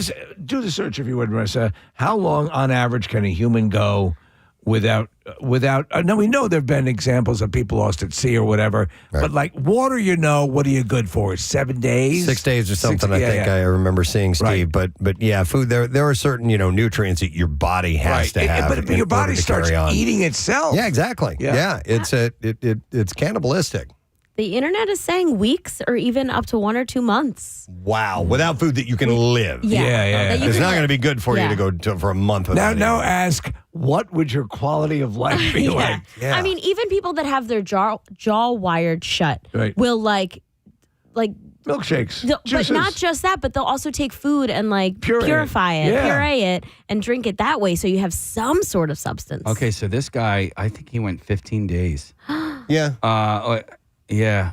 So it says 2 to 4 weeks, the body starts to break down muscle tissue for protein as fat reserves dwindle. So at that point, I would imagine then you're starting to head into the danger I need zone. muscle. That's when you get. That's when the euphoria sets in. So this is. I feel great. January of 2022. Okay, 16 days with no food. He goes approaching 17. I said, just salt water, no black coffee. He said, water, black coffee, black tea. You can't drink salt water. Yeah, he was drinking Himalayan salt water and bone broth. Oh, I thought you were he lost about 30 pounds in about 17 days. It can't. Results though. It can't be healthy. Can't be healthy. All right, hang on. I got Sonny on the line. He's a eating faster. Hi, Sonny. Good morning. Hey, morning. Sorry about you guys at work. It's all right, man. What's up, buddy? Hey, so I heard you guys talk about the fasting during pandemic because I heard Radiohead bassist Ed O'Brien talking about a 7-day fast and him talking about being euphoric. I wanted to know if he was full of crap. Whatever. Yeah. Yeah. So I worked up to it. I was an intermittent faster before, kind of like you guys were talking. So I started with just like 1 day, worked up to 3, worked up to 5, and finally 7. 7 was definitely the hardest. The first day or 2 was just like normal kind of hunger pains and annoyance. Day 3 or 4 was particularly painful, annoying. I was getting mad and stuff. But then surprisingly, by day 5 and 6, the anger dissipated, and I was starting to feel good. I felt light, and I only needed 4 hours of sleep. I just woke up at 4 in the morning. I was like, I feel great. Help me, Jesus. Help me, Jesus. And then finally on day 7, I like everything smelled amazing. Like I was living with roommates at the time, and they're cooking just like a omelet, and like smelled so good. But So Sonny, and that's when you just ravagely rip into a side of beef. Preston, do you remember that episode where beer and pizza of the Munsters where Herman's trying to get into his military uniform and he fasts? And it's over Thanksgiving. And then he breaks into his neighbor's house during their Thanksgiving meal. So, Sonny, when did you eat? You ate on the 8th day? 8 at the end, like exactly 7 days. Okay. Like 24 hours or All whatever, right. yeah. All right, let me ask you, how much weight did you lose, and then how quickly did you put it back on? It was less than I thought. Like during the 7 days, I lost like close to 10 pounds. But then by the next week, 8 of it came back. Yeah. Maybe like 1 or 2 stuck. Yeah, so if you're doing this for weight loss, it's not necessarily the quick fix because it will come back on. But it's adapting your overall eating pattern. I That's think going to result. a lot of these people are doing it to cleanse, to expel the toxins from your body. Right. So when I Thank you, Sonny. Appreciate it, bud. Classic intermittent fasting at my age, if you want it to be effective for men. I do 16 hours not eating, 8 hours period, a window that I do eat. For me, I don't eat past 8 o'clock anyway. And then I'm not a breakfast. I've never been really a breakfast guy. So I don't really eat until around 1 or 2 o'clock. And I have my meal, a full dinner at around 5:30, 6 o'clock. And that's good for you? It does work for me. And I didn't think, and I work out. And I actually, for me, working out before eating works for me. Now that's not going to be for everybody. Yeah. But and also I'm up earlier and I'm burning calories. But the 16 and 8, and by the way, I do it every day, but you don't have to do that. I do know, and I learned this from my trainer, Nick. I don't have a trainer now, but I used Nick Ruger as a trainer for a while. And if you do work out at a fasting level, meaning like you wake up, you do whatever, and then you work out before you consume any calories, that you become a fat-burning machine the rest of the day. That's what I understand. And so now there is a method, what they call faster eating, where you eat so fast that stuff keeps flying off your fork. Okay. And just your actual food intake is less. Diminishes because you're moving your hands so less fast. Is, exactly. Less is actually going into your mouth. It's an accuracy fast question. eating. Okay. As Kinda opposed like to Cookie fasting, it's fast eating. Yeah. Listen, I get a sense of enjoyment out of eating as well. You more than anyone I know. And so I deprive myself of that. You can use moderation, I think, but I don't know. I just don't get the get munchies? no food thing. Yeah, sure. How bad do you get them? Oh, not crazy bad. Okay. Did you get what? What did munchies. Oh, yeah. Oh, you mean with weed? Yeah. Oh, no. Oh, you don't? No, that ended ages ago. Oh, No, okay. I thought that was kind of a perennial thing. It's part of the myth of weed. And I think it definitely makes food more enjoyable. But I mean, like I remember being, like when I first dabbled with it, I'm like, oh my God, these crackers are unbelievable. I just eat a whole box of them. But I don't do that. Do you anymore. remember the most orgiastic? Is there one particular food item you were indulging in, whether it be during a munchies bout or anything like that, where it was another level? Well, just all through my teen years. Never go food shopping high. Oh, no. Yeah. Oh my God. Don't go hungry. First of all, to go shopping. I learned that early on, and definitely don't put on a buzz right before you go because everything looks incredibly appetizing. That's hilarious. You're like, oh my God, pickles and cream cheese. Totally. Oh, when did they come out with these? Yeah, for real. Pickles? In fact, what we would do is take salami and slather some cream cheese on there and roll a pickle up in it. That's one of Rochelle's. I wonder how many great food inventions were created by chefs who would not admit that they were high at the time. I'm going to go to Pete wants to explain some of the 72-hour fasting thing. Hi, Pete. Good morning. Good morning. Hey, what's up, buddy? So, as far as the 72-hour fast, what you're trying to achieve, I think, is called autophagy. And it's when your cells, because they don't have anything else to feed on, they'll feed on your broken cells or abnormal cells in your body and regenerate, new cells. And that usually takes place about 48 hours into the fast. Now, you're supposed to take water and electrolytes in. Okay. And then after the 72 hours or however many hours you're going to do, is when you start the bone broth, because you can't just, start eating regular food again. You'll rip yourself up. So, Pete, what's in the bone broth? Is there a level of protein in bone broth? No, I think it's just easy on your stomach, just getting some nutrients into your body. Just suck on a bone? 48 hours. Some guys do that, not me. 48 hours. I'm sorry. I just can't. I need to eat like every 3 hours. Yeah. I need some kind of something about every 3 hours. Are you willing to try this just to prove everybody wrong? God, no. Like I wouldn't even.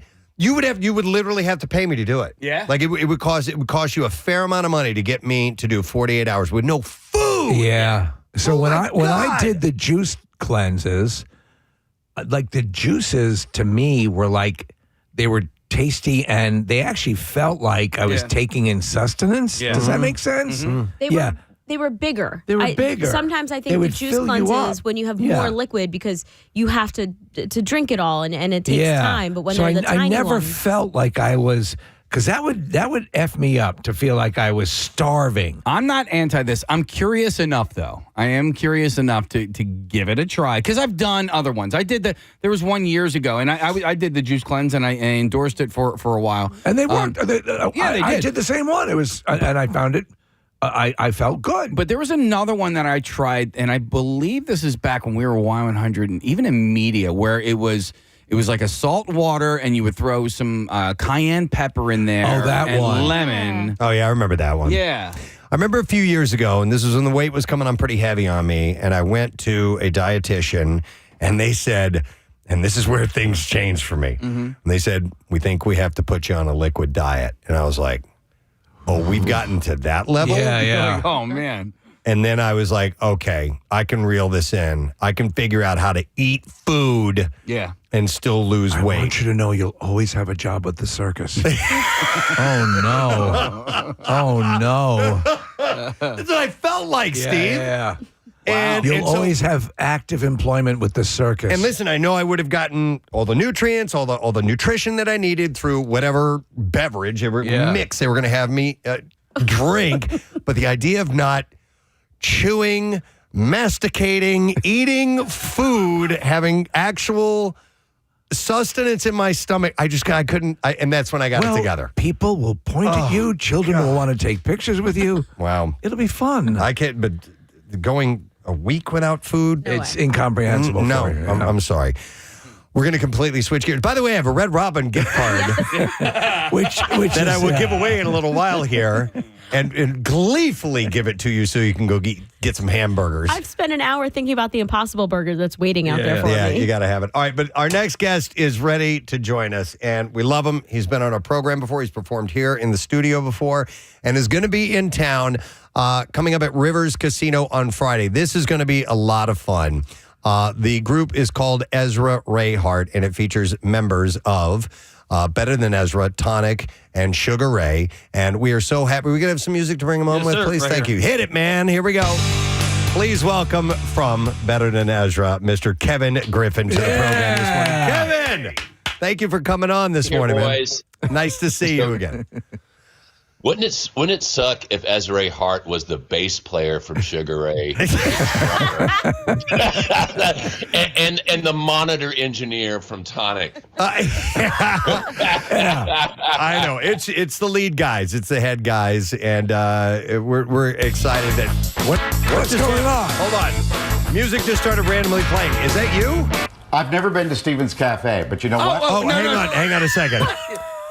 Let me explain, Kevin. All right. We do I thought it was the monitor engineer trying to trying to squeeze it. Oh, you don't want me on your bill? No, we do a live TV hit with Fox 29 locally, and I had that up on the board. I need a monitor man in here, please, to fix this problem. No, Kevin, it's cool. But by the way, Ezra Ray Hart, you guys have done this project a few times before, right?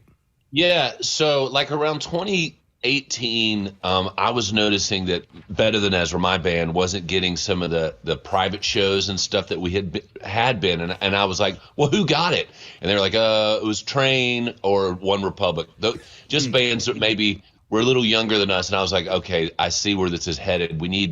I need to form an unstoppable private show juggernaut, and I called Mark McGrath from Sugar Ray, the singer, who's always up for something fun, and Emerson from Tonic. And so we started doing some kind of privates, where they fly you to Cabo or Vegas for, some show. And we had so much fun doing it. We're like, man, this is like, we enjoy this as much as our own bands.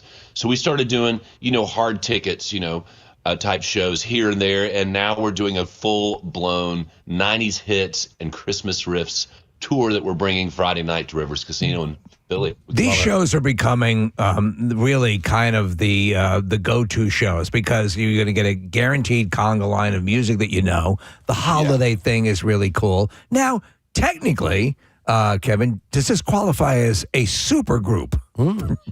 We're hesitant in the Council of Rock, which is in Hershey, Pennsylvania. Yes, I know that's where the home office is. You're usually counseled against pulling out the moniker supergroup, but in this instance, supergroup is apropos. It's apropos.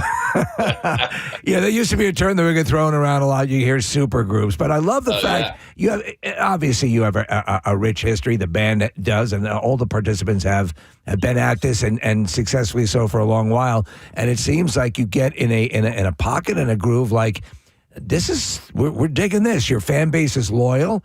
You guys jive well together. Now you've done this particular show. How many dates in are we? It's 5 or 6. We're about 5 dates in. And right. This is all our hits. So people want to know, like, how does it work? And there's 5 of us on the stage the whole time. So 3 of us, Mark, Emerson, and I. We've got a bass player and a drummer who are amazing. And we play, you hear all our hits from our respective bands. You hear covers of 90s songs by the bands that don't do them anymore. And then you're going to hear some Christmas nuggets. Just a taste of Christmas. I love that. Not too much. And not too much. Are we not in the year? Is this not the 30th anniversary of Deluxe? This is the 30th anniversary of Better Than Ezra's Deluxe. Yeah. So, we've been doing a lot of shows, and we do a little special thing during the show as well. That's very cool. Does that blow your mind? 30 years of the, and obviously Good has been a song that's greatly associated with you, and it seems like as sometimes artists are like, oh, that goddamn song, but this seems like a welcome companion for you guys. I think most artists, unless they're just a pain in the butt, are super grateful, especially at this point of that hit, because through a career, unless you're Paul McCartney, you don't have hits like that all the time. Yeah. And you realize how rare it is, and so we're super grateful. I can't believe it's 30 years. You guys know when you hear those hallmarks, you're like, oh my God. Yeah. How did that happen? But that means, as you guys know, I started when I was 10 years old. Yeah, of course. So It's astonishing. being 40 years old. I remember we had you in and Preston said, oh, we have a prodigy here. Yeah. We have a prodigy 10 years old.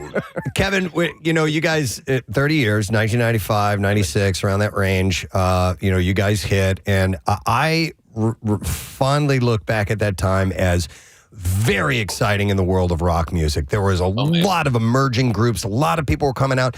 A lot of bands were given a shot at getting out there because there was this kind of new alt format that was forming, and you guys came out swinging with big hit records. How cool and exciting of a roller coaster was it to dive right into that world? Man, we looking back, I consider myself old when it happened. Like I was 27 when Good, hit and went number 1. So I thought that I was kind of prepared for it. But it was a whirlwind, suddenly you go from being ignored. Our band was together for 7 years before we got signed, before 95. And it was a whirlwind, all the stuff, private planes flying to shows, Europe, all over the place, all the different crazy things. It was a magical time, and it was I think it's coming back a little. Yeah. It was a time when you could be a 3-piece rock band and put an album out with very little production, and you could have a number 1 album. Yeah. People were open to new sounds at that time and different production values and so on. And it's interesting you mentioned about feeling already old at the time when you hit. Last year we had Art Alexakis came by from Everclear, and he goes, when we got that first hit, people were like, wow, you guys came out of nowhere. He's like, we've been doing this for 15 years. But it all seemed new to us at the time. Like everybody seemed fresh and brand new.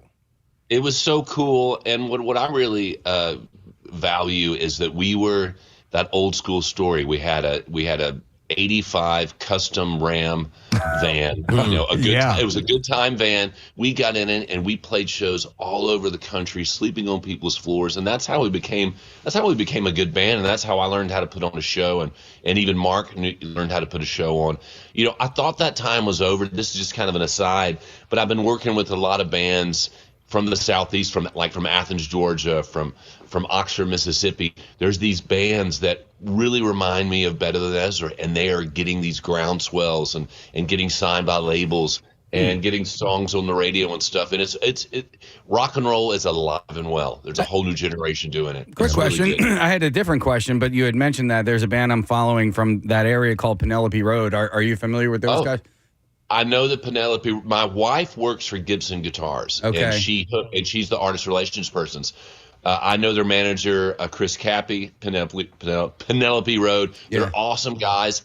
I met them one time at the Gibson Garage. They're amazing, and their harmonies are nuts. Really, really great harmonies. So, yeah, it's interesting you say that. Listen, I've been in the radio industry for about 30 years now, and it's always interesting to me to see which songs hit with the radio listening audience and which songs hit with me. And obviously Good is a mega hit from you guys. Yeah. But my favorite song that Better Than Ezra ever put out came out in that Closer album. Get You In is a beautiful song. I love that song. I love the guitar riff at the end. It gives me chills every single time I hear that. Do you have a favorite Better Than Ezra song? Wow, I love Get You In. That was me being very inspired by Macy Gray. If you listen to Macy Gray, that's when she came out with "I try to stop it, I take." I was so into that record that my buddy stuck his head in my room and he goes, "That sounds like Basketball Jones, Cheech and Chong." I'm like, "Oh my God, you ruined it!" But I love Lifetime off that record. Yeah, Lifetime.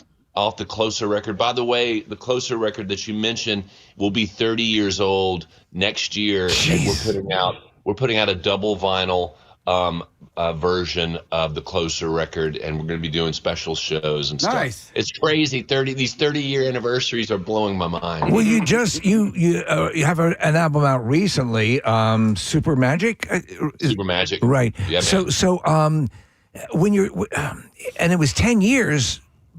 When this came out before the last, we put singles out, but I don't know why we waited 10 years. You know why? Ezra Ray Hart. let me ask you to the point we started with earlier, and we were talking about this earlier in the conversation. Preston mentioned we do this cut in with the local Fox network, and about how a lot of the songs that ended up in I guess it was the Spotify or Apple lists for a lot of people, they were released in 2024. There really was not a lot that people were listening to, the top ones from 2025. And Preston raised the point, I think it's a valid one, is that the days of the album release, the event, we still do it here in rock. Marissa on the show was pointing out that the new Foo Fighters is dropping, and then there was a sense of excitement. In the mad rush to be able to release singles, are we losing the joy and the energy of the album release? Do you think any of that has any merit? It depends on who you talk to. Some bands are like, man, what's the point of putting out an album? It costs so much to make. Right. Even if you're doing it, this is my studio. We make our records here. I do a lot of records here for other bands, but it still costs a lot of money when at the end of the day, mixing, mastering, a great engineer, so a lot of bands are like, just put singles out, man. People don't appreciate the album anymore. That said, plenty of fans do. I do. And I know I do as well. So I think that 10 years between Better Than Ezra putting out records was us trying to wrap our heads around how are we going to proceed in the future. And when you're in a band like Better Than Ezra, again, if you're not Coldplay or something, you're not going to put an album out and it's going to go triple platinum, So you got to figure out, why am I putting an album out? What's the reason I'm doing it? It's not, back in the day, it was like to have another platinum album, but now it's like, really, it's to to keep your fans interested, to keep them engaged, to keep yourself engaged in the music, and to have the fun, kind of the purity of the joy of putting out an album and making a cool cover and the liner notes and stuff. So we're going to be putting out new music, a new album next year, Better Than Ezra is. But your motivation changes. Now it's come full circle for us. Now we started off wanting to play live, building that live audience, and that's kind of full circle. Now we play live. And man, we have more fun playing live, doing live shows than ever before. I think the shows are better.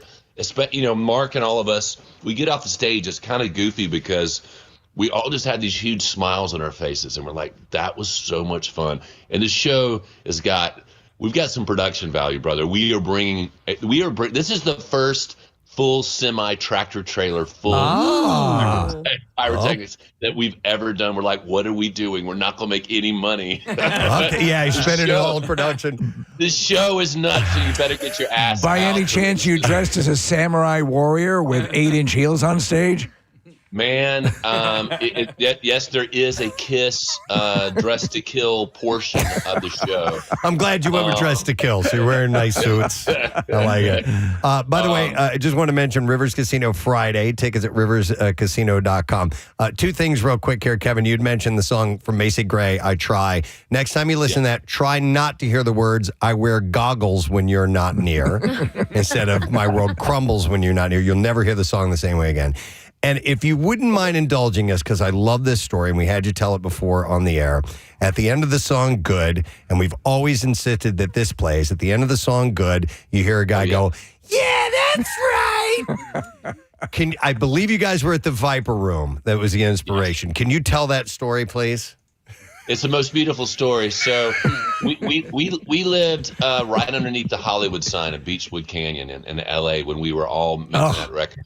And we would go down Gower, which went right down next to the Paramount movie studios. And there was this beat-up old Craftsman house. And out in the front yard was this old bread truck that these guys, these kind of like hairband burnouts, had made a big wooden sign on either side of this bread truck. And it said the name of their band. It was called Rockzilla.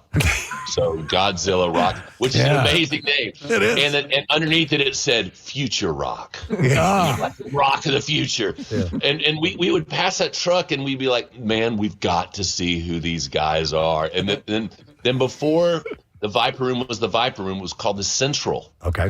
And the Central, one day we passed by and it said, tonight, Rockzilla. And we were like, oh my God. So we called up all our friends. It was a Tuesday night.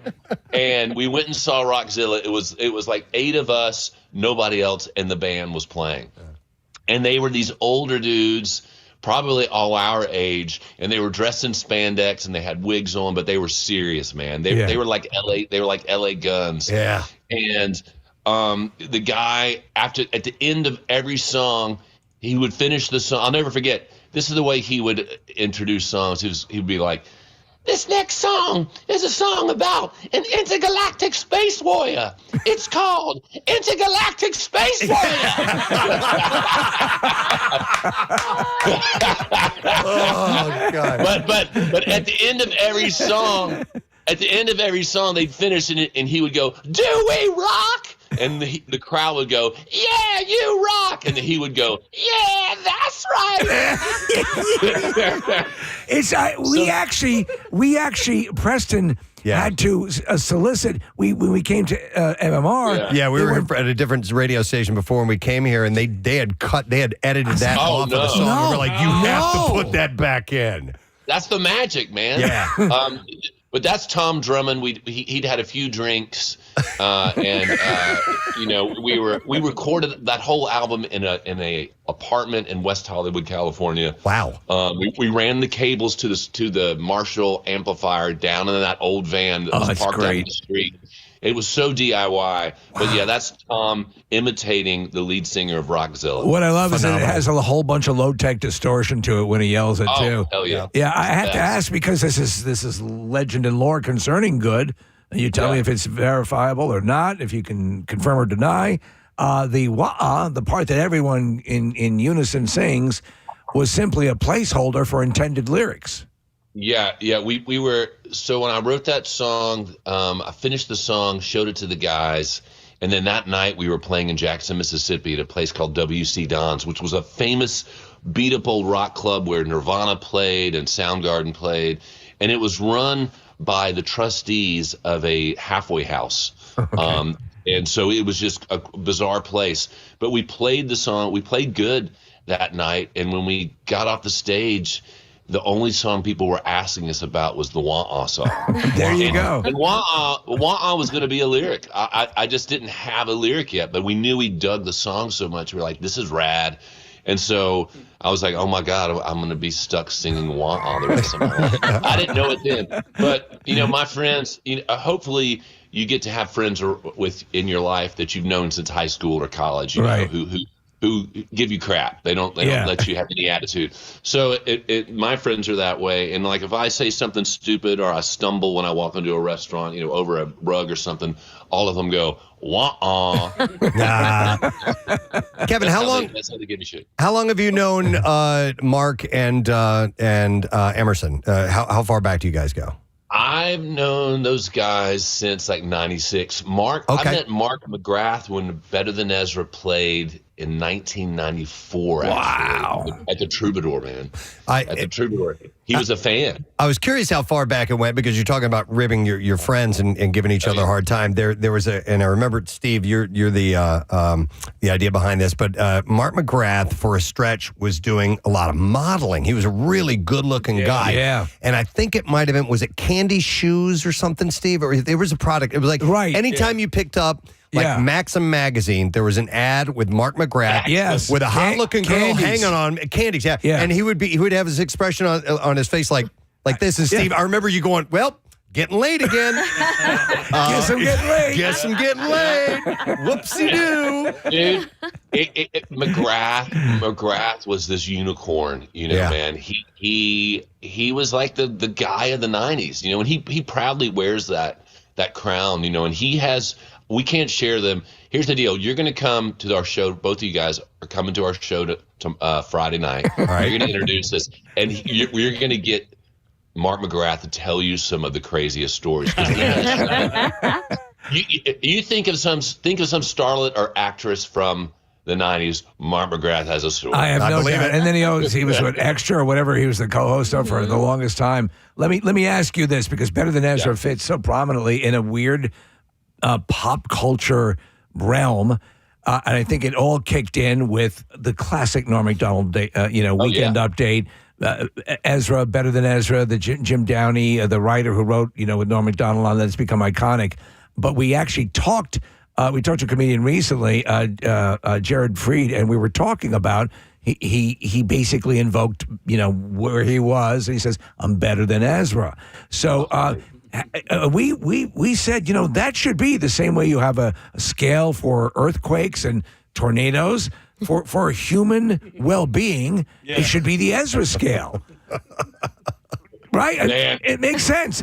Are you better than Ezra today, or what is your status? What is your? You know what, dude? The name is it's a good name. Yeah, it is a good name because it rolls off the tongue. It sticks in your head. It's still different. When we named our band, there was nobody named Ezra. Of course, Vampire Weekend, Ezra Koenig, and some other Ezras. Yeah. Ezra, the fact that Saturday Night Live, we've been a fixture on Saturday Night Live since Norm Macdonald. But last year in the cold opening, they had the guy that plays Trump. Yeah, and he mentioned you. He goes, I'm better than Lincoln. I'm better than Washington. And quite frankly, I'm better than Ezra. That's wonderful. So if in 2024, I know we're in 2025, but I'm referring to last year, if you could still be a name, a phrase that people can say and they know what it's the joke, or if it's even relevant, is a pretty big accomplishment. That's awesome. So we love it. We dig it. We're more grateful about the band and our history than ever before, man. So I'm diving into your set list, and this is how I can tell how much fun you're having. You're not playing the same set every night. You're diving into some great 90s songs, Semi-Charmed Life, What I Got. I'm looking for Sugar Ray RPM, which is one of my favorites, but I'm not seeing it. But I need to know about the Kevin Dave Matthews impression that you drop into Desperately Wanting? Well, I've always been kind of a mimic. Most bands start off, you're a cover band, right? Right. And so I got really good at when we would, cover the Smiths or REM, doing my imitation of them. And so during the show, I do this kind of, Stranger Things when Eleven moves stuff with her mind. Yeah. I do this thing where I channel the chubby spirit of Dave Matthews into my slender frame, and Dave Matthews takes over. And can you give us a taste? I don't know. I saw you looking for a guitar there. Look at my dog. This is my studio. My dog is so pissed off. Looks like Lucy. Yeah. He is not. He hasn't gone out. Let's see. Let me grab my guitar here. All right, he needs to grab a guitar. He's moving to the back of the studio. I saw him turn around when you mentioned that, Marissa. I'm like, he's looking for an instrument to play, so he's going to go grab an acoustic. This out. All right. This is a one-off guitar that my wife at Gibson made for Dwight Yoakam. Wow. No kidding. The great Dwight Yoakam. The Golden State. Nice. Yeah, he thought the pick guard was too white for the trim, so he goes, I don't want it. And I was like, I'll take it. Wonderful. Nice. So, we break down. So we have a breakdown in Desperately Wanting, and then Dave Matthews takes over. Okay. This is the part of the song. It's plausible. Dave Matthews is on the radio with WMMR. This is the part of the song. Don't drink the water. I'm smarting. That's just a taste. Yes. Well done. Well done. Brilliant, man. Yeah. Oh my God, fantastic. That's just a taste of the joy. Yes. You're gonna get. No, we have no doubt. A lot of fun, and you've got some really talented, gregarious people who have a rich song catalogs, all of you, to bring to the event. So and some holiday music. Holiday music. Yeah, it's going to be excellent. Yeah. All right. So and yeah, it's amazing. Rivers I can't give away the gags because you got to go see. Yeah. All right, Rivers Casino on Friday night, and Mark McGrath will be there, obviously, of Sugar Ray, and Emerson Hart of Tana. But Kevin, it is so great to catch up with you, man. Thank you, and continued success. We love you so much, and we'll catch up soon, okay? Guys, thank you so much. Thanks for all the support. Absolutely. Kevin Griffin, guys. Yeah. Of course, better than Ezra, and he's awesome. And we didn't even touch on his songwriting. Like, he's written songs. Taylor Swift covered one of his songs. Taylor Swift and Bare Naked Ladies. And, like, there's a huge list of people. Like, he's really deep into the world of songwriting and producing and things. He's written a book about how to, creatively write songs and to use that into other avenues of your life other than just whatever creative outlet you have. So he's just a super immensely talented guy. So I mean, your wife works for a major guitar company. Yeah. Pretty sweet deal. All right, we have got to take a break. So we're going to do that. We're going to come back in a second. Some bizarre final stories of what we have next. Stay with us. Preston and Steve. Clip in that thing. You can smoke it all the way down. My cheek and gum to get it all. Dude. Thanks, Mike. That's crazy. Oh, my God. All right. My sister-in-law is from Greece, and so she texted me, and she said, I still will never understand why Americans go to that side of Greece. She said, it's all like this. No kidding. Yeah. Okay. Well, so there needs to be like an insider tourist information pub to tell you to avoid that type of thing. Wow, it's a big time scam.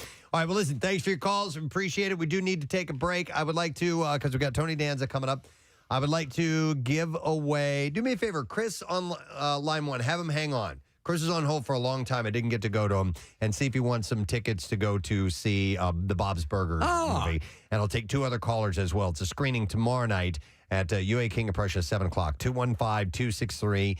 WMMR from 20th Century Pictures. The Bob's Burgers movie hits theaters May 27th. So we'll give away the last of our passes now. We're going to take a break. Come back in a second. Don't forget Tattoos Day today. So text word tattoo 39333. Might win a Preston and Steve themed tattoo from Floating World Tattoo and Piercing. We'll be right back.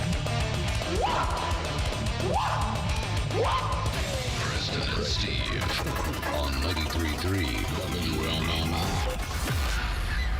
Hey, we only get to do this once a year, people.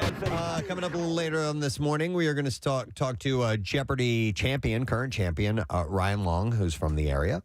Doing Philly proud? Yep, he's from Mount Airy, so born in Philly and moved to Bensalem at the age of 9. We know a little bit about him, but we're going to find out more when we talk to him around 9 o'clock. Oh, he's from Bucks County. He's so smart. He's so smart, Yeah, I so figured. intelligent. So He's not from Bucks County. He's from Philadelphia. But he moved there at Kinda like how 9 you're where he not got from his Bucks County. education. Yeah. All right. Well, we'll have this We'll have little him tell debate us, with yeah. him later on this morning. But in the meantime, I saw this article. I thought it was very interesting, and it was essentially a forum. People had shared their stories of rules that were put in place because of them. Oh, okay. I like So this. You did something, and whatever you did from there on, there was a rule. This is, you can't do that anymore. And I was picking my brain, and I know it's had to have happened to me. I know I've done something before with You've this. caused a rule to be implemented. I'm sure. Somewhere in school, but I can't remember what. But I kind of think you probably did, but maybe something will come to me. But I have some examples, and I would love to hear your stories if you had a similar incident take place. So I'll start with this one, where a person wrote in and said, "My brother and I got into a cattle prod sword fight at a farm store. We shocked the hell out of each other a few times, and now they have the cattle prods locked up. We were in our 30s when this happened." Oh, my God. So they made a rule at the store that you could no longer take out the cattle prods. Another one says, I put a croissant in one of those hotel conveyor toasters, and it soon became engulfed in flames and had to be extinguished. The next day at breakfast, there was a sign that said, "If you'd like your croissant toasted, please ask a staff member." So they put up a rule after that. Here's one, definitely that had some lasting power to it, I'm sure. This says, as a kindergartner, I once fell asleep in the bus. I was on the bus, and when I woke up, the bus was in the garage. This happened. I had to yell to get to someone to get me out. So to this day, every bus driver in my school district needs to walk to the back of the bus and check every seat before they park the bus. This has been in the news a few times where they've had kids and the bus driver failed to do that. And there was a kid sleeping in the back seat. Yeah, I think that's pretty standard, though. Yeah. For bus So drivers. this- They're supposed to anyway. This probably happened a long time ago. right. They made that rule. Here's another one. It says, in my high school history class, there were about 10 of us who were really close friends. And we take every opportunity to make your mom jokes. And a couple of months into class, the teacher made us sign a treaty promising to stop making fun of each other's moms. We signed That's it, funny. and then we started making fun of each other's dads right after. I like this one a lot, too. It says, a friend of mine in a military school found out the regulations never stated what color the bed sheets for a bed made for inspection had to be in. So this man went and bought Power Ranger sheets and made the perfect regulation bed. And I've never seen so many sergeants lose their cool but be unable to actually do anything since the regs were perfectly followed. That's great. Needless to say, the next year's regulations were updated to state that sheets must be plain white. So they absolutely changed the rule altogether at a military school. Let me go to Kenny. Hey, Kenny, good morning. Rocky Road. Rocky Road. Well done. Kenny, what's going on, man? Hey, good morning, guys. So I used to work at Tower Records, open until midnight. And we were basically allowed to play any tunes we wanted on the stereo. And I was a practical joker, and I decided that Animal by Wasp was a great idea. All right. To play through the entire store. And if you know the song, it's not a good idea. So the manager was right there, came out screaming, and he said, now here's a short stack of CDs you guys can only listen to. And no, nothing good there. So he took this broad policy and you caused it to be refined down to a selection of sort of neutral music. Yeah, a lot of Steely Dan in there. Yeah, it's good, but it's not Wasp. Yeah. No. Yeah. All right. That's Thanks, hilarious. Kenny. Yep. Rule changed because of you. Let me go. You guys will know this one. Let me go to Stoney. Hi, Stoney. Good morning. Oh, my. Wow. You sound like you hurt yourself on that one, Stoney. What's up, bud? Yo, what's up, man? You guys know me. I'm the sled builder. I'm the one that almost killed Pierre. Yes, from the Cardboard Classic. Ah, yes. Yes. And because of that, you guys don't allow us to use fireworks. Not allowed to ride on the second floor. Right. Yeah, I also built the big wheel. Well, a buddy of mine built it. We're not allowed to roll down a hill anymore. That's right. You are the reason Dude, that was for great. a lot of roles. Had to do a lot of refinements. And if you ask, is it a good idea? Just ask Mr. Peanut. Yes. Yeah, so Stoney was the cause of rules being changed at the Cardboard Classic. Multiple rules being changed. Multiple rules. Yeah. Nice job, Stoney. Yeah. All right, thanks, bud. I'll see you next year. Have a good one, guys. You too. I have one that's slightly embarrassing, and Steve, you'll have a field day with it. I had a job when I was pretty poor. When I was 21 years old, my job was to drive around enterprise cars, and I didn't have any money. And so there was a Mercedes dealership where I would drop off cars and pick up cars. And at that Mercedes dealership, they would offer up free breakfast for their customers. But I was also hungry in the morning, and so I would avail myself to the bagels and the coffee that they had out for their paying customers. And where did the food go? Well, I didn't take all of the food. I just took enough for me. No, not a lot. Shut up. Just a little bit every morning. But they eventually had to put up a sign that said, bagels and coffee for Mercedes customers only. And I was like, it didn't say Dear Nick. That was that's for me. All right. Well, here's a similar story to that. This says, I worked concessions at a ballpark that had an all-you-can-eat promo day where tickets were more expensive than usual, but concessions, excluding alcohol around the stadium, were free. So I worked that day, and of course it was chaos. And when the line started dying down later in the game, they started sending home some of the hourly employees, myself included. But I didn't go home. After I clocked out, I stayed in the stadium. Got some cheeseburgers, cheesesteaks, and a soda, then found an empty seat in the crowd for the last few innings. The next year, they had the same promo. New rule for staff. If you get sent home early, you actually have to leave the stadium. So it's similar to you, Nick. But I understand his point. Let me go to Steven. Hi, Steven. Good morning. Chicken pot, chicken pot, chicken pot pie. Thank you for the serenade. What's up, man? So when I was a kid, me and my family used to belong to the Warminster Swim Club, and all the township folks used to cut through the swim club to get to their maintenance building quicker. So when I was 14, I was riding my bike through the swim club, and I got nailed by a van. Township supervisor was driving through. And so then after that, what happened? No more cutting through the parking lot. No more cutting through the parking lot. Well, you can understand that clearly since you almost died. Yeah, you took one for the team, for the walkers. Damn and it. riders. Thank you, Steven. Appreciate it. Let's go to Will. Hey, Will, good morning. Good morning. Sorry to bother you guys at work. Nah, what's up, man? So back in the ancient times of the mid 1990s, teachers had copy cards for their copiers at school, and they would sometimes send a couple students to go make copies for them.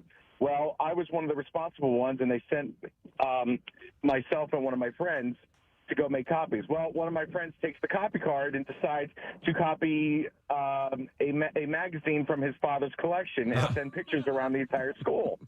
And so after that, teachers were never allowed to give copy cards again to their students. Wow. Of course. They killed it. Because you were working now in the porn industry. Yeah. Yeah. There you go. Yeah, you can understand. Yeah. Good times. Thanks, Will. I love those appreciate last second scrambles because I didn't realize that we had that we had not a common like the Power Ranger bed sheets. Right. We should have specified. Here's another example. It says in middle school, I would use Sharpie, permanent markers to, quote, tattoo myself. Other kids thought that it was cool, so I started charging $1 per drawing wherever they wanted. The principal found out, and after I refused to stop, she put a ban on Sharpies for the entire school. Even the teachers could not bring them in. And then this person writes, I'm a tattoo artist now. Oh, my God. That's Ended up funny. making a career out of it. I will go to Holly. Good morning to you, Holly. Good morning. What's up, Holly? How do you work? Thank you. Yeah, I was in middle school. I think I was like 12 or 13, and I decided I wanted Domino's pizza, so I ordered one, had it delivered to the cafeteria. Apparently, they never had a rule about that, but there was one after that. You're like Spicoli. You got pizza delivered to school. Yeah. I did, Domino's, but I had to share it. And so did they talk to you about it, or did they just issue a statement that said no more of this? Well, they did. I had a principal that actually I loved. We got along great, and he had to vice principal, and he had to pull me aside and talk to me, and he said, "This is not like you, Holly. I can't believe you did this, but good one." Yeah, all right. That wasn't that bad. You ordered a pizza. That's all. Yeah, but they made a rule after that. So, all right, thanks. Here's a text that says, You gotta buy a crappy pizza. Says, according to my husband, a 2-beer at a time limit was installed and stated at the Fest House in Busch Gardens, Williamsburg, because of him and his buddies building beer cup pyramids on the table, dancing every dance with the Fest House dancers, and generally acting like drunken maniacs. Don't know if this is really true, he said, but apparently that happened. 2-beer limit. Here's a similar one. This one says, in college, some friends and I used to go to a Mexican restaurant every Thursday and often on Saturdays for their $1 margaritas. As a group, we would go there a lot. And eventually, they put a new rule in. It was now $2 margaritas and no more than 4 margaritas per person. Oh, bummer. A lot. Well, so I wasn't responsible for it, but there used to be the thing at the Roy Rogers where the Fixins bar, and people would go and just make sandwiches. So there was one right Here we go with the Bizarre File. WMMR presents Preston and Steve's Bizarre File. Brought to you by Wawa. Gift cards are a perfect present for teachers, co-workers, the delivery driver, even your family gift swap. And Wawa's got you covered with gift cards for everyone on your list. Gotta have a Wawa. All right, 3 people were arrested after authorities in the Florida Keys say that they were found having sex while heavily intoxicated in a Winn-Dixie parking lot in the middle of the day. In the Winn-Dixie. We just had a story in Florida yesterday of public sex. It lends itself to that. Well, the weather's so pleasant. Deputies were called to the grocery store lot around 12 o'clock in the afternoon on Saturday, where they found all 3 individuals engaging in sexual acts. How are you folks doing? Sharon Helen Zaplinski was charged with unlawful exposure of sexual organs, disorderly intoxication, resisting without violence. Deputies said that it was her second arrest for similar public conduct in 3 months, so she's no stranger to this. Also, Marshal Adam Laurie was busted. He was charged with committing unnatural and lascivious acts, and Michael McDonald Howard was charged with unlawful, Michael McDonald. That's right. Exposure of sexual We were getting it on in the organs parking lot. and disorderly intoxication as well. But what a lovely little trio in the middle of the day in the Winn-Dixie parking lot. I'm sorry. I didn't know you were going to go to Michael. That was a short story. Fire officials credited a utility worker for using a bucket truck to rescue residents from a burning building on Monday afternoon in Somerville, Massachusetts. You'd want to do that. Yeah, these guys really saved. This guy saved lives. So, according to Chief Charles Breen of the fire department, the Eversource employee was working nearby when he saw the fire. They used the bucket truck to help a woman get out of the upper floor. Yeah. The chief said, the fire department head said that she had climbed out of the window onto the front porch under heavy smoke and fire conditions. And the Eversource worker got her into the bucket and got her to safety. He said, I'd really like to give credit to that worker. He did a hell of a job and definitely saved the woman's life. The worker didn't want to be identified, but said he was working up the street, spotted the smoke, and he saw a woman stuck on the awning as she was trying to escape through the window. He drove down, extended the bucket truck, and helped her get to safety. The chief said that the rescued resident was not seriously injured, and they were taken to the hospital with smoke inhalation. Pictures from the scene show the resident sitting on the awning with flames burning to her right and the bucket truck waiting for her. The building took heavy damage. So, yeah, it was a good thing that guy got there and saved her life. Pretty The guy was awesome. very modest. The only thing he wanted was to have sex in a parking lot. That's it. Yeah. So they sent him to Key West. All right, an Italian mayor, and you got to see the picture of this, has apologized to the family of Luciano Pavarotti after a Christmas ice rink entrapped a statue of the legendary opera singer, and skaters were invited to give him a high five. They literally built it around the statue. I don't know why this happened. Why would you do that? But Pavarotti is coming up out of the ice.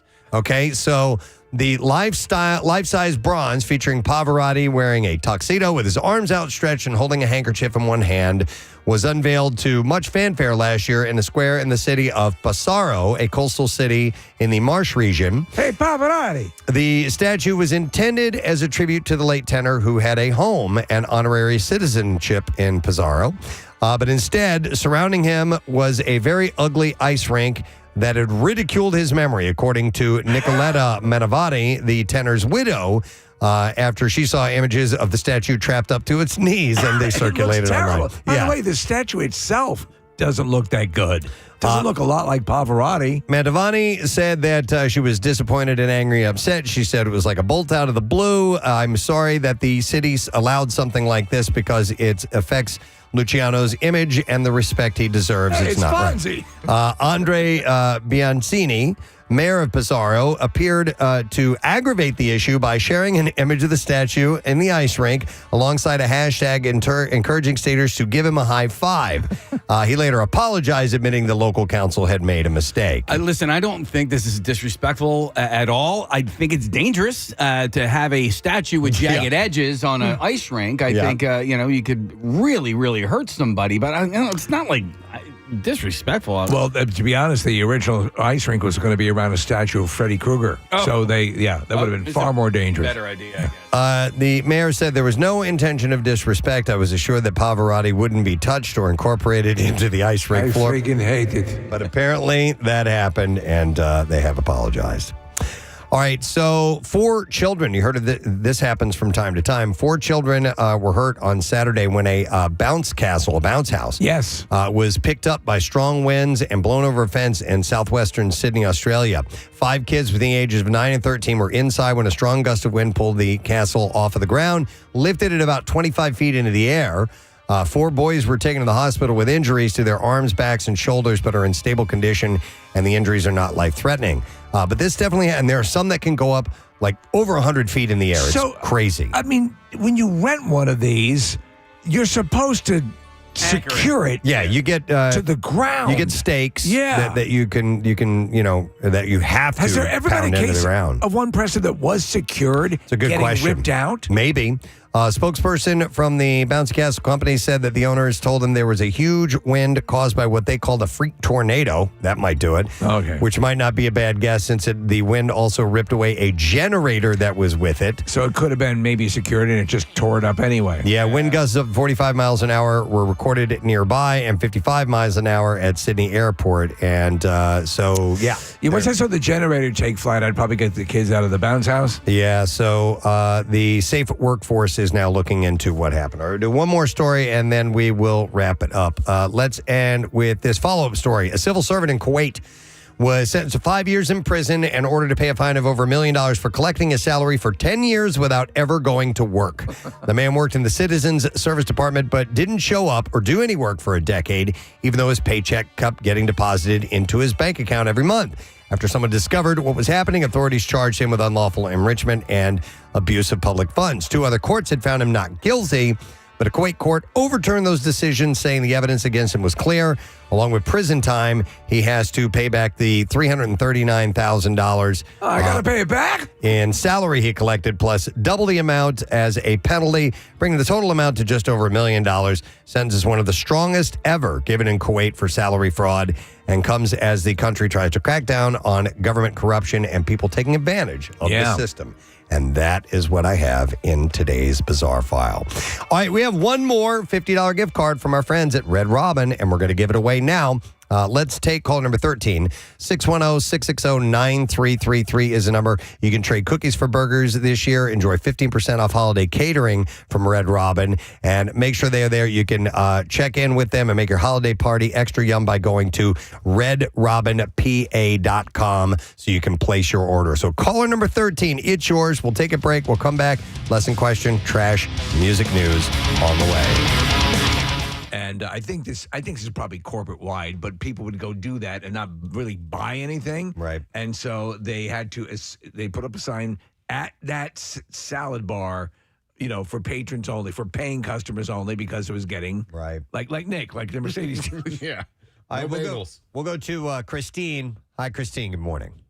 Hey, bitches. Hey, what? All right, Christine, what rule did they change because of you? Well, you said porn industry, so this goes a little towards that. So when my friend and I were 17 years old, friend of the family was the penalty box official for the Flyers back in the old Spectrum. And we were waiting for him after the game. We were outside in the corridor outside the locker room. You could get really close to the players at that point. So the door swings open, and Brad McCrimmon and Kathy, let's just say they call him the Beast for a reason. Wow. Brad McCrimmon was standing there totally naked. So, of course, 17, I'm like, oh, my God. So ever since then, they changed the rule was that nobody could get down in that corridor by the locker room unless you were affiliated with the Flyers organization. And or now, a 17-year-old girl. At 17, and now I'm in human resources. So there you go. Oh, there you go. So you're handling stories like that. That's funny. And that was the moment they made the rule. Wow. All right. Thank you, Christine. Hope you're proud. We'll go to Frank next. Hi there, Frank. Beating your head in with a hammer. I was hammering in the morning. All right. What's up, Frank? I was a bartender, and a customer ordered a flaming shot. And I didn't tell the customer, hey, you need to blow fire out because we can't consume that. And so he goes. We, as human beings, cannot consume fire. No, Okay. Science has taught us that. Yes. So he goes to drink the shot, gets scared, cause fire, drops the shot, it breaks on the bar, and my bar engulfs in flames for a moment. And then, had to take like a soda gun to spray it off. Oh, that's funny. Yeah, so no more flaming shots at Texas Roadhouse, guys. Oh, There you really? go. Nice. There you go. Nice. A flaming Mo. I don't know if it was you or the customer, but yep, absolutely. All right, some other examples. This one says, I got our human resources Dropbox taken away at work because HR threatened to not pay us if we missed a clock in or clock out. I printed out the law stating that what they were threatening was illegal, highlighted it, and put it in the HR box when no one was around. Our HR rep threw an unholy fit and tried to figure out who put the paper in her box. And from then on, everything had to be handed in personally instead of a box. I can see that. And they went on to say, in our defense, the phones didn't always work and the clock-in system was really unreliable. So that's why they had made that complaint. Another one says, I already did that one. My younger brother was always late to school and tardy every day. He eventually figured out that if you just skipped first period altogether and showed up to his second period, he was counted as being at school with no late penalty since he was at second period on time. And they had to change that the following year. So the rule would accommodate just going to second period, and he would be listed as present for the day. As present for the day, but with no tardy for the first Right, class. right. Okay, that's gaming the system. Right. Yep. Need to adjust that. Let's go next to him. We're taking calls on a rule that was made because of something you did, and I will go to Kenny next. Hey, Kenny. Good morning. Hey, Kathy, it's Jay. I heard your mixtape, and I want to take you back. Wait, do you know Jay, or did I say his name on the air? You said his name on the air. That's great. Very astute, Kenny. What's up, man? What'd you do? So in middle school, like you get changed in the locker rooms for like gym class. It's the first time you're all excited to use deodorant and be like a man. Right. Well, we were we were in the back of the bus, and we some kid, I'm not going to say his name, but he brought a lighter, and we were making fireballs in our hands. Yeah. Oh, yeah. Shooting flamethrowers. And the next year, our bus driver would not allow those deodorants in his bus, so I had to use stick. Okay. You had to use a stick from there. Yep. And it was only our bus driver. It wasn't the whole school. It was just our bus driver. He was just an old grouchy fool. Oh, yeah. You didn't like you making fireballs on the bus. Come on, dude. We're just making fireballs on a moving all. vehicle that is powered by gasoline. That's funny. Wow. All right, thanks, Kenny. Appreciate it.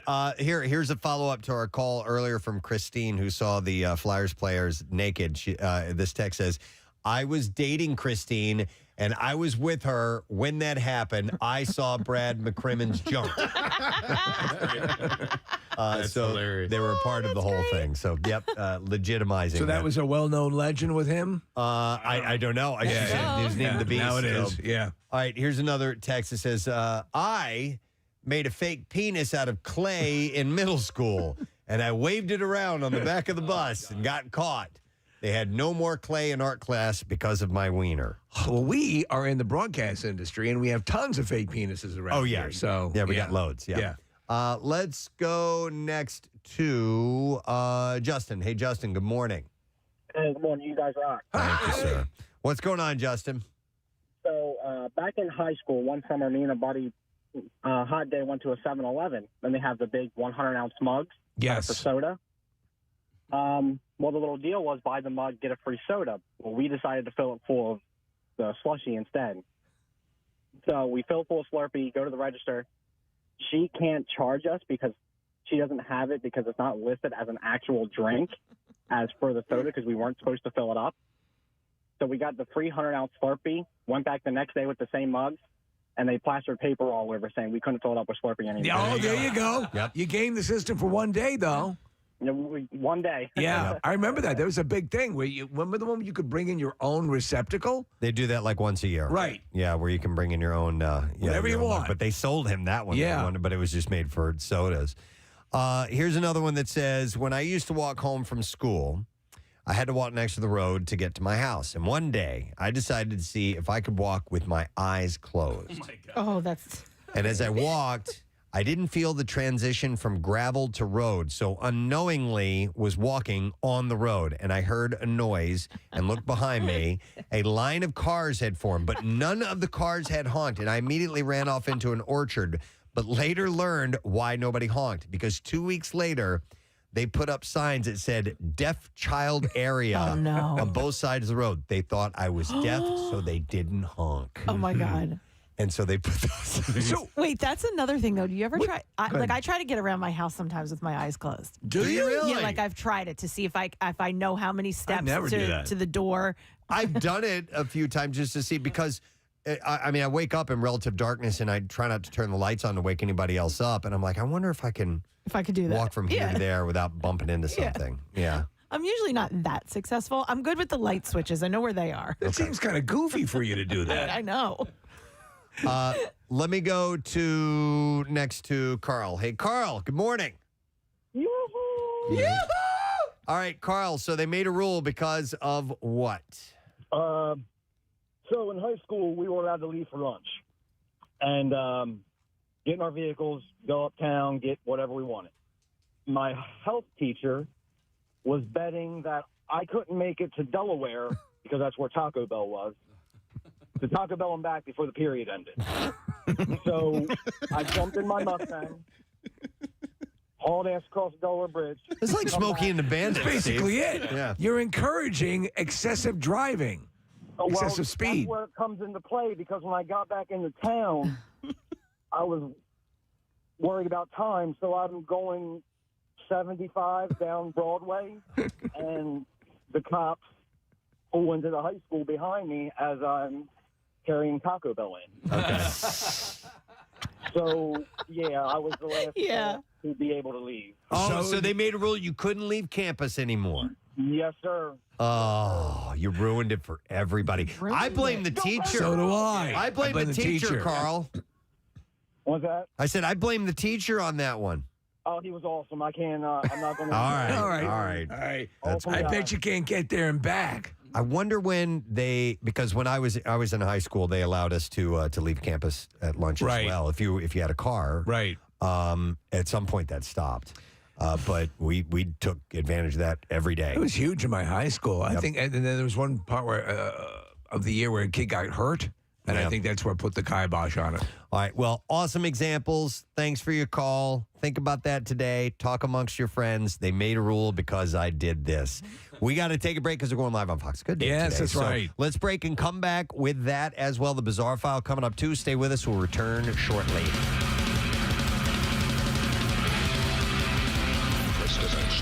Well-made displays. I think it was a Pokemon, yeah. And this kid apparently knocked it over and broke it. Like smashed it. And what the guy didn't know, the dad didn't know, is it was like $5,000. Yeah, it was like this $7,000 thing.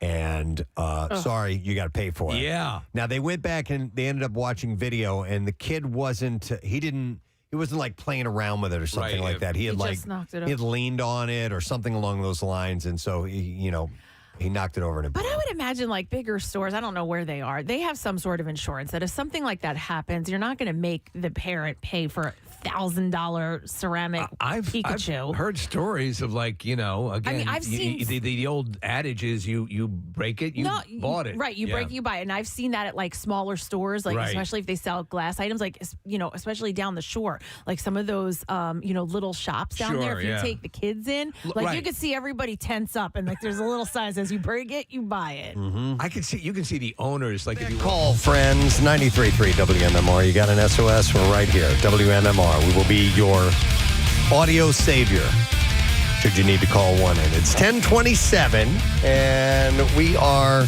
working our way through a Wednesday morning. We do have our Word of the Week prize given away on Friday, and it's a full-on setup with we had Kevin Griffin on earlier from Better Than Ezra, and it's a 4-pack of tickets and a signed guitar to see Ezra Ray Hart. And Kevin will be there, as well as Mark McGrath, and also Emerson Hart of Tonic. So we give that away on Friday, and then you go to the show that night, which is pretty cool. It's such a great conversation. Yeah, great. It is lesson question time. We're going to give something else away. We have Jim Brewer tickets. It's May 1st, Keswick Theater, if you can answer this question correctly. And we'll ask a question about when we were talking to Kevin Griffin. He had mentioned that he had a brand new guitar. He did a little impression of Dave Matthews with us. And that guitar that he was playing on was built for what country musician? He mentioned that name. Let's see if you were listening. 610-660-9333 is the number. It was not that long ago, about 40 minutes ago or so. So the guitar Kevin Griffin played on air was built for what country musician? 610-660-9333. While you're calling in, we'll get to the trash. The trash business is a gold mine. 93.3 WMMR with Preston and Steve's Hollywood Trash. Brought to you by Horizon Services. They're helping you prepare your home for the holiday season. $99 plumbing and electrical inspections, plus get same-day emergency service any day of the week, even on holidays. Book today at horizonservices.com. What's going on this morning, Steve? Well, Preston, Britney Spears sharing a cryptic Instagram post over the weekend about personal growth, along with a video of her dancing wildly in a leopard print bodysuit. Well, nothing's been confirmed. Many believe Spears is signaling that she's finally found the Ark of the Covenant. Oh! Disgraced tech fraud Elizabeth Holmes receiving a Thanksgiving dinner visit from her family inside a federal prison camp in Texas on Friday. Holmes says that ironically it was the best Thanksgiving ever because the string bean casserole was hiding a blowtorch. And finally, Creed fans are thrilled now that Michael B. Jordan has confirmed that Creed 4 is in the works. Jordan says the Creed story will finally lead where fans have been hoping, with the introduction of Scott Stapp. That's your Hollywood trash. Heidi, I'm going to see if you were paying attention to the program and find out if you knew the guitar that Kevin Griffin played on air was built for a country musician. Who was that? And it is Dan, who we are going to check in with. Hi, Dan. Good morning, bud. Hey, what's shaking, guys? Yeah, bud. Just looking for this answer. So what country artist was that guitar built for? That would be Dwight Yoakam. That is correct. Hang on. Dwight Yoakam is right. You're going to get tickets to see Jim Brewer. The show is May 1st, Keswick Theater, and you can get tickets now at keswicktheater.com. Now, Preston and Steve's Music News on 93.3 WMMR. Brought to you by Red Robin. Santa called, trading cookies for burgers this year. Bring the yum to your holiday party with Red Robin Catering, and you can order now at order.redrobinpa.com. So, Weezer bassist Scott Schreiner's wife filed for divorce from her rock star husband 8 months after she was arrested for allegedly firing at Los Angeles police officers. Yeah. It was a wild story. You remember this. Jillian Schreiner is her name, and she filed paperwork Tuesday citing irreconcilable differences. She had married her musician husband in November of 2005. They share two adopted children who are 17 and 13 years old. The author, known under her maiden name, Jillian Lauren, asked for joint legal and physical custody of their children and is looking for for spousal support. She also blocked the option for Scott to receive spousal support. So no date of separation or prenup was made available. She, of course, was hospitalized for a non-life-threatening gunshot wound sustained during an armed standoff with police officers in Los Angeles on April 9th.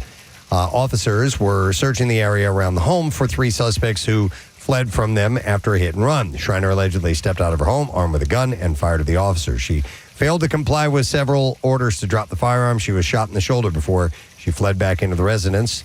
She returned and surrendered to the police moments later.